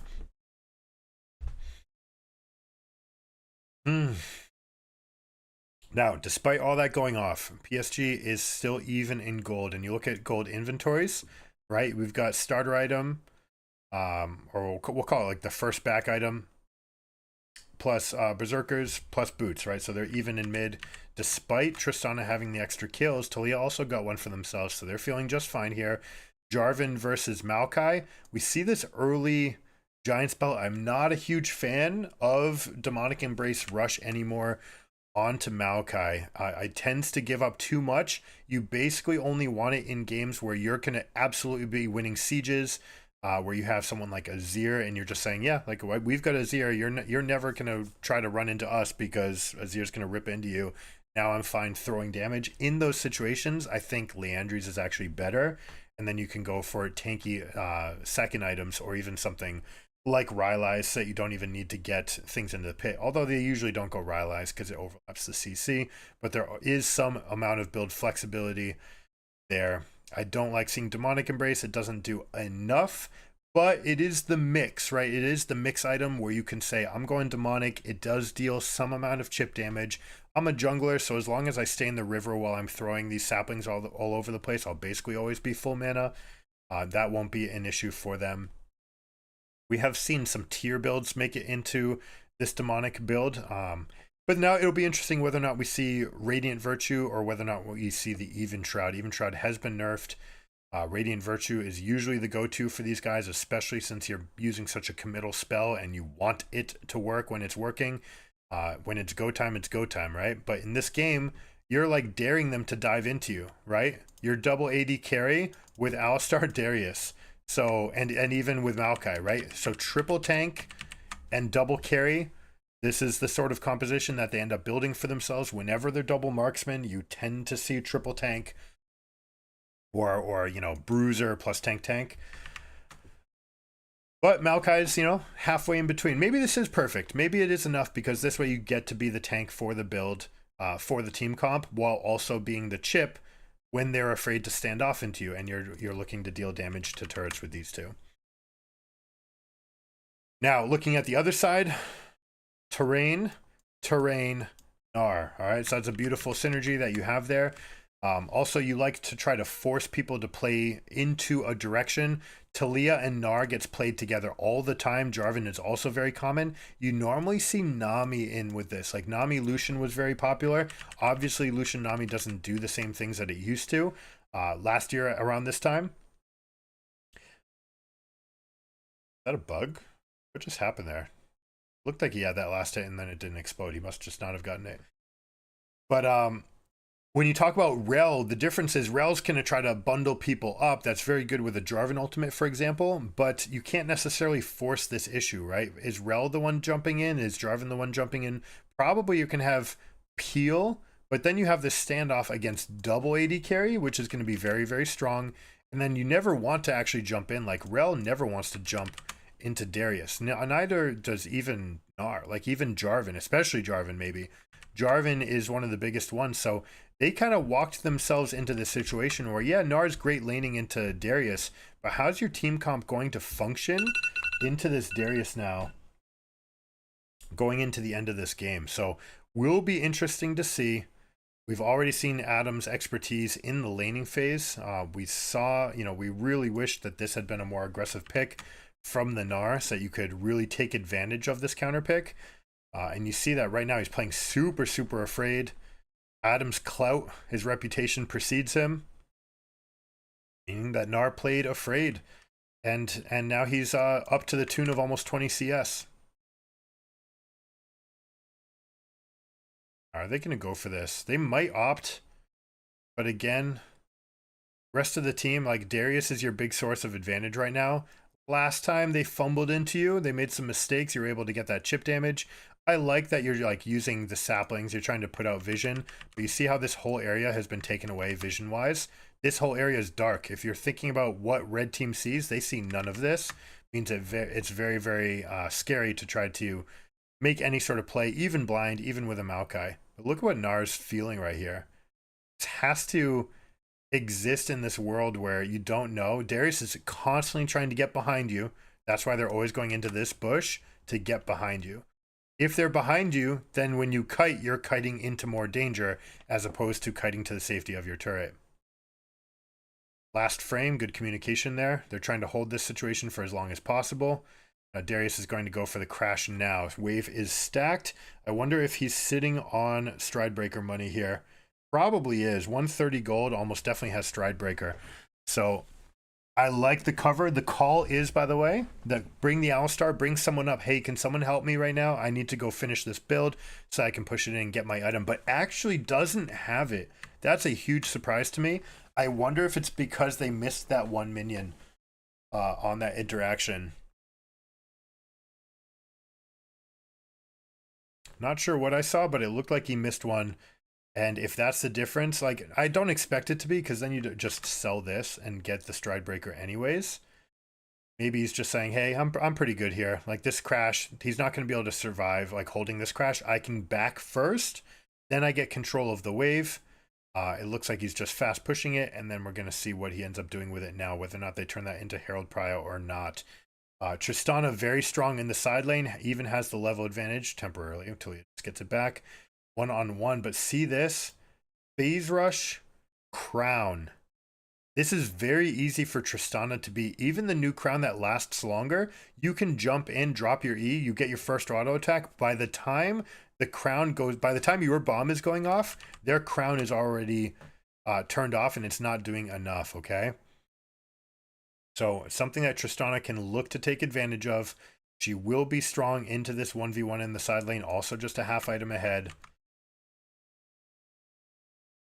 See the completed demonic embrace here, going for these chip shots, these situations. But again, like, he has not been showing that is willing to go into these fights. So the demonic isn't really doing anything. Like, this damage, like, look, sweet. One sapperling on an 8-second cooldown to deal that much damage to one champion, that's not important. This is why we don't like this item anymore. It's been nerfed enough. It was the strongest item for a very long time. But it took enough nerfs that it brought it out of meta. All right, Darius has gotten behind the Darius. We're going to see the Ghost using Stridebreaker first, not using the pull until they need to absolutely do it. That is a dead Gnar. You see how they hold the E? You don't want to use the E. You want to respond to a jump with E. Ends up getting that kill with ease. And is just completely taking over this top lane. Gnar seemingly has no idea how to play this matchup.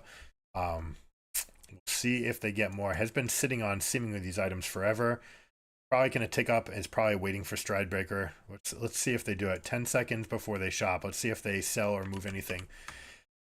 This is that moment that I was talking about, by the way. You could go and turn this into something else, like pretend you're buying Wit's End and then buy it. But I like this.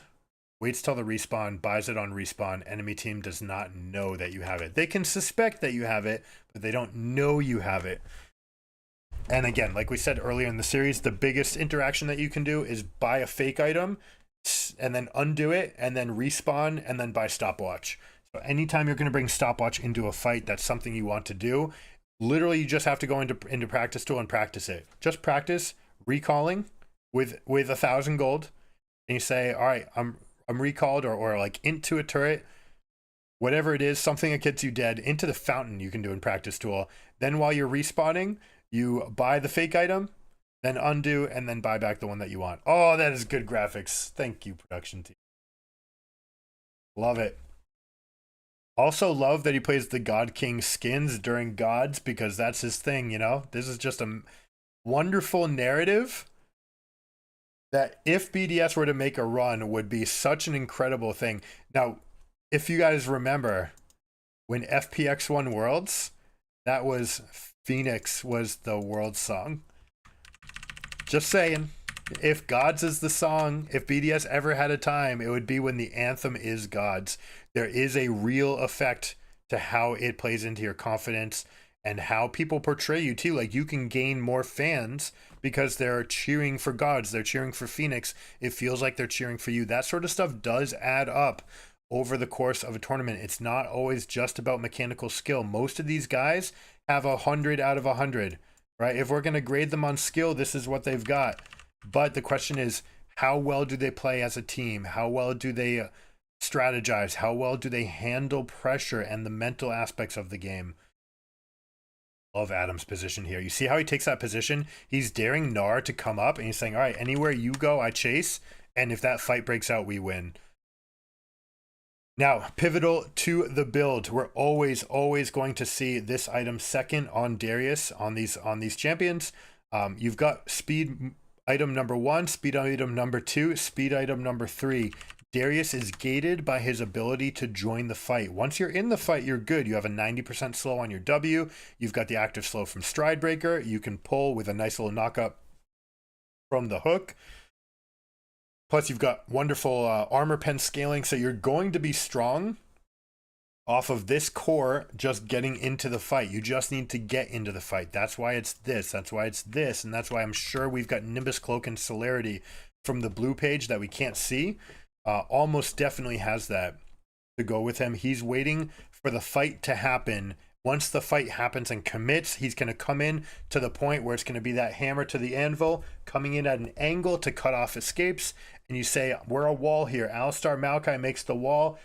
Adam on Darius is going to come in behind and make something happen. Now, Q-Flash, beautiful 3-man knockup. That's going to allow for the fight. You see that R is used onto Darius. Interesting. Oh no, the worst Talia knockup of all time.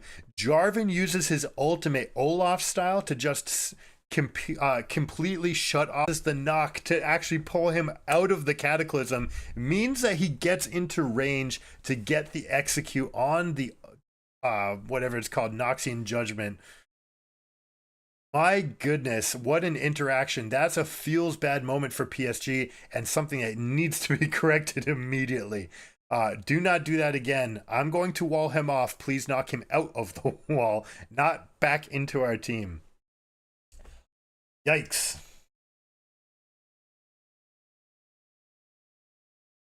That's a moment, though. That's a moment. Beautiful Q flash, the pulverized from Alistar coming in. You see that interaction, right?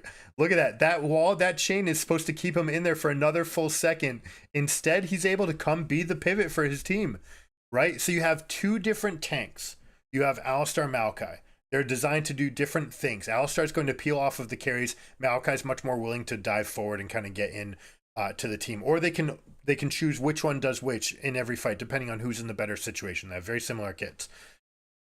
One goes forward, the other one stays back. So one becomes the engage and they hold position. The other one becomes the one that peels you off of the carries. Darius gets to exist in that line in between and punishes you for trying to go any further or stops you from wanting to re-engage onto the Maokai or the Alistar who does jump in. That is how these fights are going to function, especially now that you have Dead Man's Plate. Expect Darius to never auto attack anything until he's in for the fight. He's also not pivotal that he gets any more gold this game. You want your scaling champions to get much more of the gold, so he will exist in this avenue, trying to play for those. If you guys have been subscribed to the channel, then you know the tech that we use for these fighter off tank meta breaker picks. What you can do once you get to this stage where your core is done and it's your responsibility now to be with the team, there is an adaptation. So if you guys want to get that, make sure you like and subscribe, and you guys will be able to stay tuned for more. But for this game, we see Darius, he's just always going to go push the lane that's closest to the objective. All right, if Baron is up, he's going to push this side lane. Team is going to come through mid. You generate prio in both of those lanes. That lets you wedge in between. Kind of the shrug face, like, what are you going to do? Both of these sides are being pushed back on you. You just kind of have to lean. Look how Darius is with the team right here. Not even trying to create a flank, just holding down that line of scrimmage for the team. I wonder if they're going to go for a mid lane prio push and then go for dragon. They have significant vision for themselves. I would not give this up, but what they could do is push and then use that to get to dragon pit this way. It looks like Darius wants to stick it to the Gnar, and why wouldn't he? Gnar has been feeling afraid all game. We are going to see Black Cleaver into the armor stack, which is pretty nice. It is the only champion building any armor though, so the Black Cleaver can have a little bit of a redundancy here in this armor shred. It does mean that you're going to get him lower, but he's going to be fast enough and he has enough control of the fight. Like, do you really feel confident putting your extra stacks into this guy? Or when you're putting yourself into range, potentially of a Maokai engage, long distance, or an Alistar flank, or just him being here for an E-Flash. There you go. They get the Aphelios. Was that E-Flash? It looked like it was, although I'm not positive you can on Darius. Might have just been flashy. He does have a fairly quick cast to it. So end up getting the Aphelios. Now look at this. Darius not spending his attacks. He's letting Dead Man's Plate stack up. He's saying, all right, do you guys really want to come in here? If you do, I'll be right behind you. There it is. Comes up. He's holding everyone down. He uses Stride Breaker. He gets multiple stacks. Labrav is going to use his life to peel for the team. They're going to get away. Now, the miscommunication here. Nuke is going in while the rest of the team is going back. That was an opportunity for sure for BDS to continue this fight, especially with this Ghost being available and Darius being in such a good position. They would have been correct to take that. So a pretty big misplay means that they end up dying on 2 champions, and they're going to give up Dragon. So they're not getting the maximum out of this. The good news for them is that it happened right after the Baron came down, so they will be respawning with more than 2 minutes left on the map to get what they want. Let's see if this is Q5. No, it's Flash Q. But almost instantaneous anyways. Right? You better believe they're pressing those buttons together. Just like zero frames is what you want to give them for reaction. All right, Darius comes in. So let's pause for a moment. Right here. What does the rest of this fight look like? There was a little bit of chunk here. Adam is feeling a little bit bled out. Labrav is committed. They've used multiple spells and they have 1 pick, right? There's no Aphelios here. Yeah, they're just definitely stronger, especially since Tristana has not used anything. You could even look to reposition this fight over to this side and take the fight from here, but you've got Crowny on Zeri able to take this fight. If anything comes out, they should have been able to go after. Maokai also could have come in and fronted for them. It didn't need to be Alistar getting chunked, but certainly a little bit of miscommunication there. The play was available. They didn't take the maximum, but that's all good. They still have a decent amount of lead for themselves. A K in the bank. Red buff going to be passed around. Look at the formation again. Darius here, 4 people mid. Brav actually getting chunked. Needs to use his ultimate. The whiff on the Aphelios, it's not a whiff, but not dealing enough damage. And plus, it's into the Alistar ultimate. Means that the chunk is real, and it means that they have to back off. They're going to have to try this again.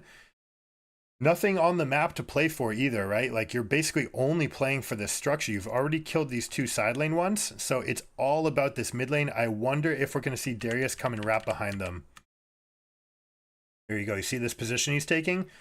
I like this. I much prefer this to him being in the side lane. I like him being in a flanking position, basically, even if nothing else were to happen, just to make them think about his position. Put the stress on them. Make their heartbeat rise. It doesn't need to be perfect. As long as it's making them play worse, that will have its effect. And that also has effect as the game continues.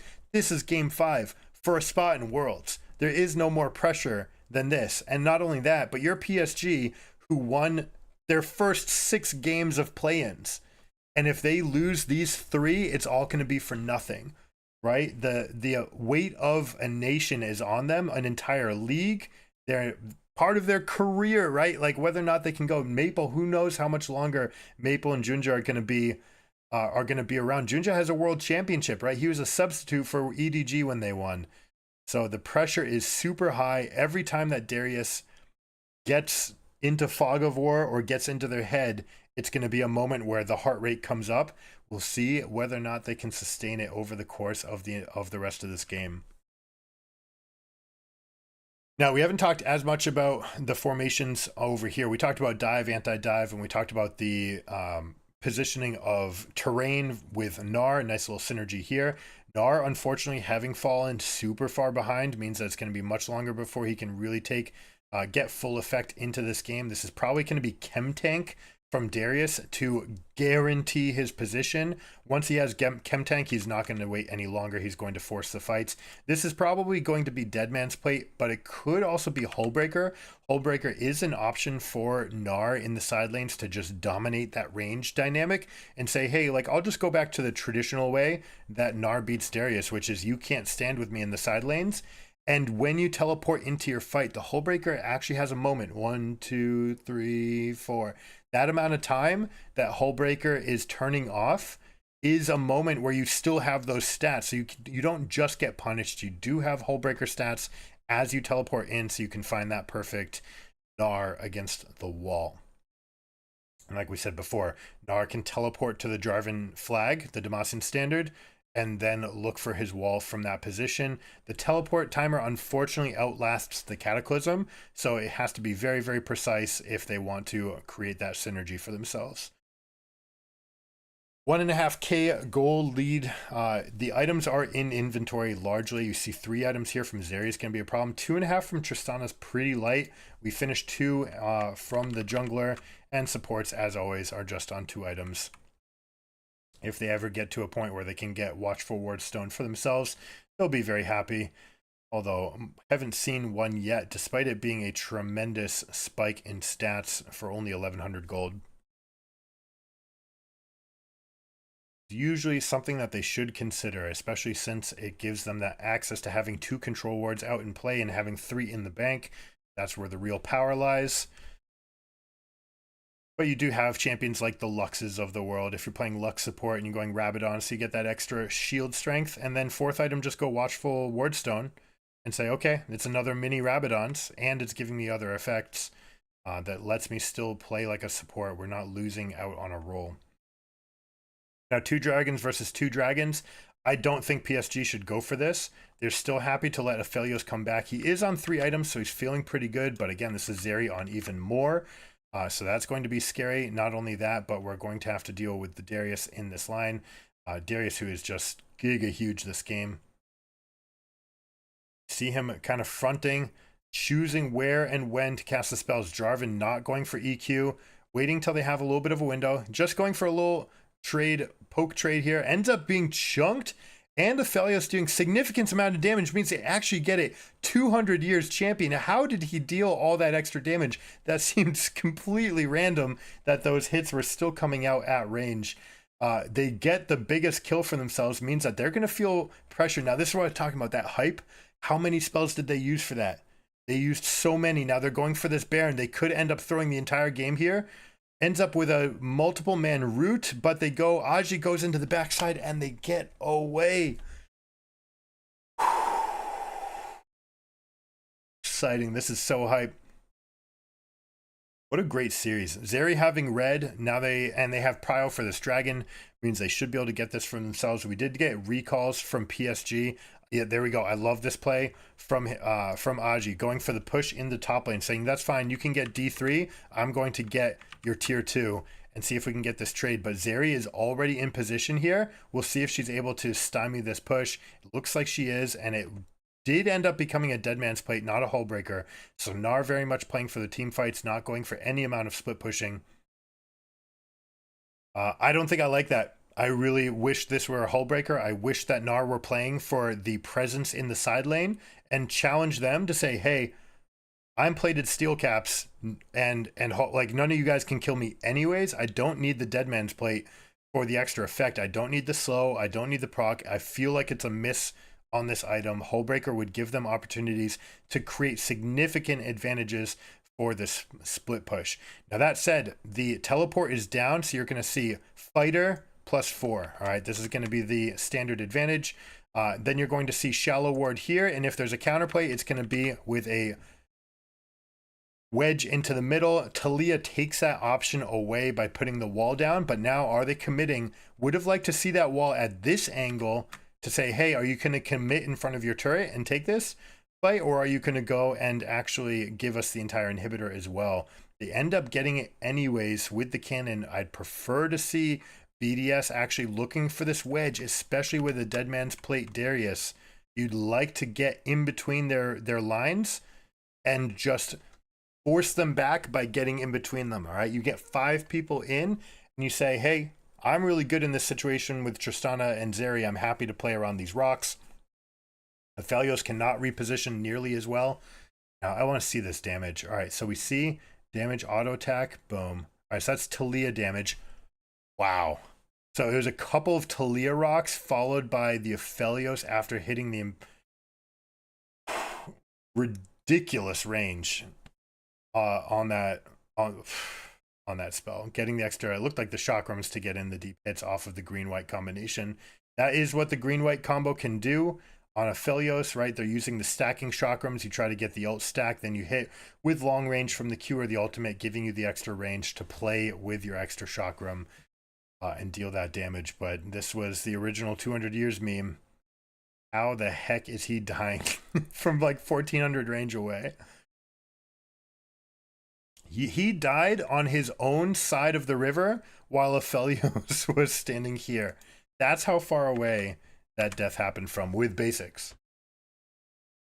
But anyways, here we go. The rest of the siege. PSG. Can they take it home? They're up 2.5k for themselves. Darius is going to be outscaled. We end up seeing Randuin's Omen. It looks like it's just going to be the random Megatron cloak. This is a very common thing people will do when there's just one threat that you want to mitigate for. So that's what he's doing with this. Wouldn't have minded seeing a turbo chem tank to just get into position. Randuin's is a little bit over indexing on the slows, but still gives you another slow to the kit. I don't expect that he's going to need to put it, but it will. You know, this was the one guy who could kill him last time. He's not going to die to AD damage, and he's got that Megatron. Let's see. They've got the fight, the punch against the wall, but they do kill the Gnar completely one-sided, and Adam's ghosting. He's going to be able to catch anybody here. There's no getting away from him. He's walking away, though, afraid of what might happen on this corridor. That's why he steps away. The prize that BDS gets for themselves is they get to fix their base. That's it. All right, they cannot take any more off of this. There's no major objective. So as far as Gnar deaths go, that's about the best one you can hope for. You say, hey, like if this goes right, we can win the game for ourselves. If it goes wrong, nothing bad will really happen to us. Look at the chunk damage. Darius actually surviving this. Are you kidding me? And taking this fight. There's no way he can take this. That felt like an overplay. He's like, yeah, I can probably do this. That's the difference between Fleet and Conqueror, by the way. When you're used to playing with Conqueror, you might think that maybe you've got the healing stacks to go off of that. Probably going to regret the fact that he went for that fight here. Let's see. E-pull into Jarvan. Gnar is going. You have a 4-man pulverize from Labrov again. Means that they're able to get that kill. And you see the big chase. I would have rather you force that fight here, right? Like, Comparing it to this spot, I don't think this was a bait, by the way. I think he truly just didn't check his box. You normally want to get against that wall. Taking this fight, you've got big stacks. You've got all the extra stacks going off here as the Darius has a tremendous amount of stats, but it's not enough. Compare that to if he took it in this corridor with his entire team barreling down on them. Sure, maybe they 3v1 you here, but you've got enough stats to withhold this, right? You've built for tank. You can survive this easily, and if they go on you, your team would have lost. So a bit of a miss there by Adam. Could have found that window, but it's going to come down to this. Like, we're talking about 7th Dragon, guaranteed soul for somebody. It's Cloud Soul, which is the best one in the game for Darius, and to get these rotations.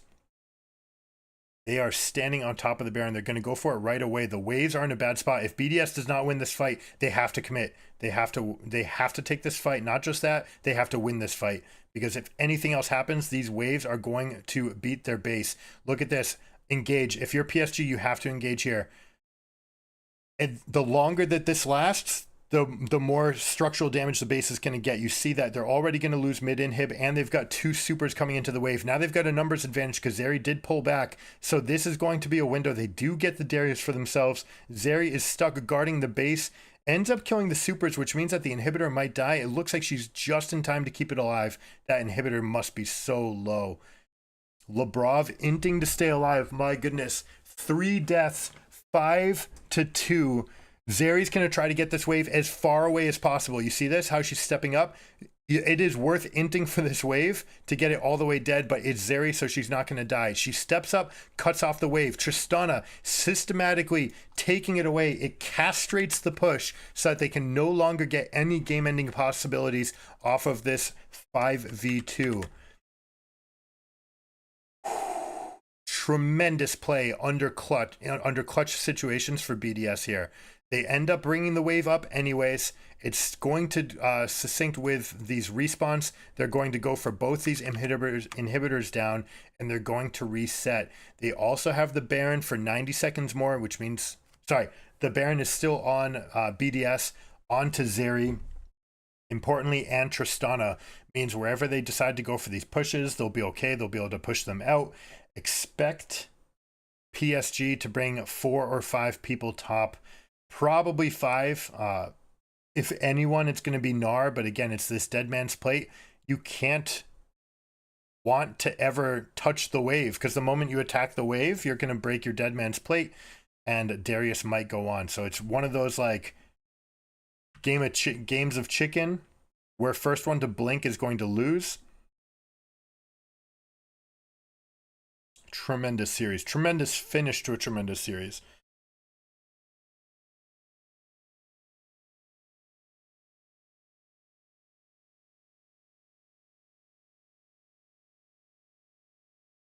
Gosh, my kids are waiting at school for me. But you know, it's worth it. Thanks for joining me for this. I'm glad we saw a 40-minute banger to end this thing off. Hopefully it's not another 10 minutes though. Yikes. Gonna give a quick message real quick.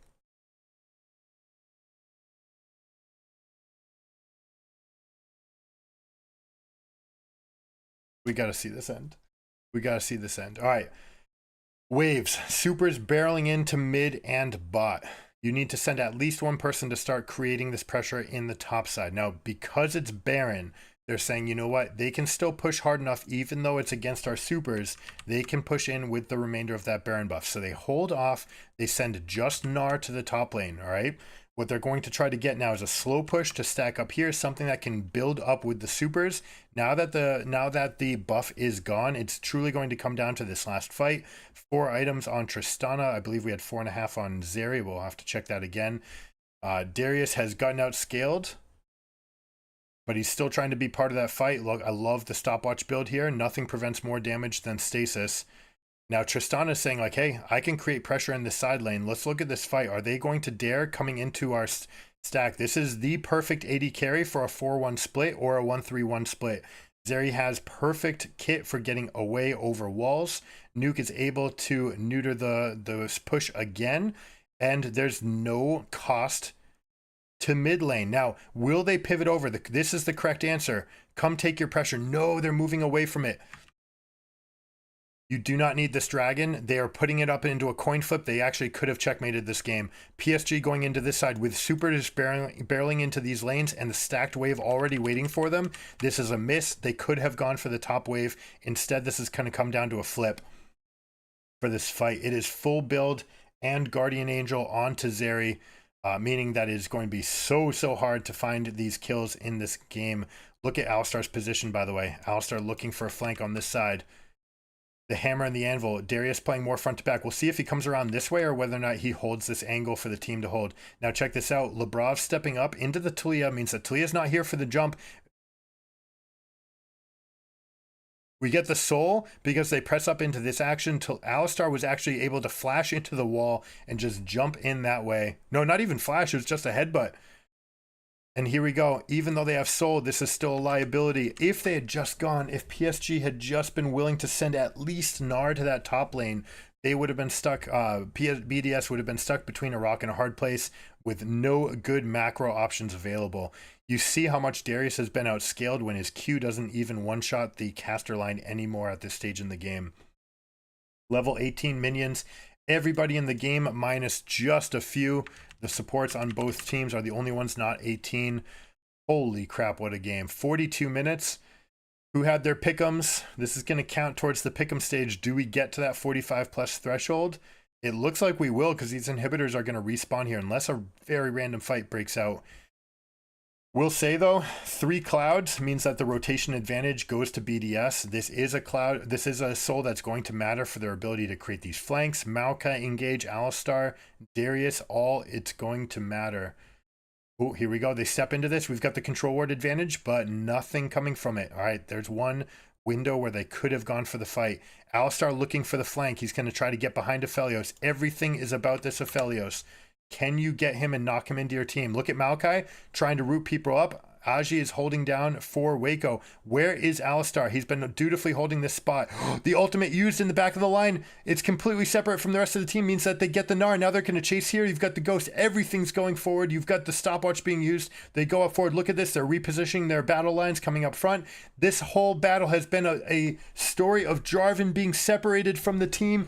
And 5-0. The stopwatch keeps them alive. 0 resets. They get the win fight. And BDS wins the game of the tournament so far.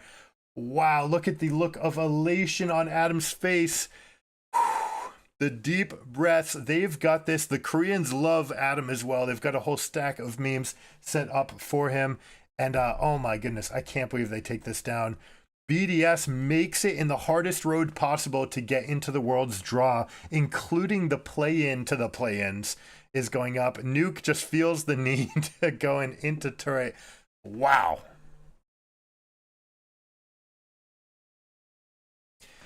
Hey,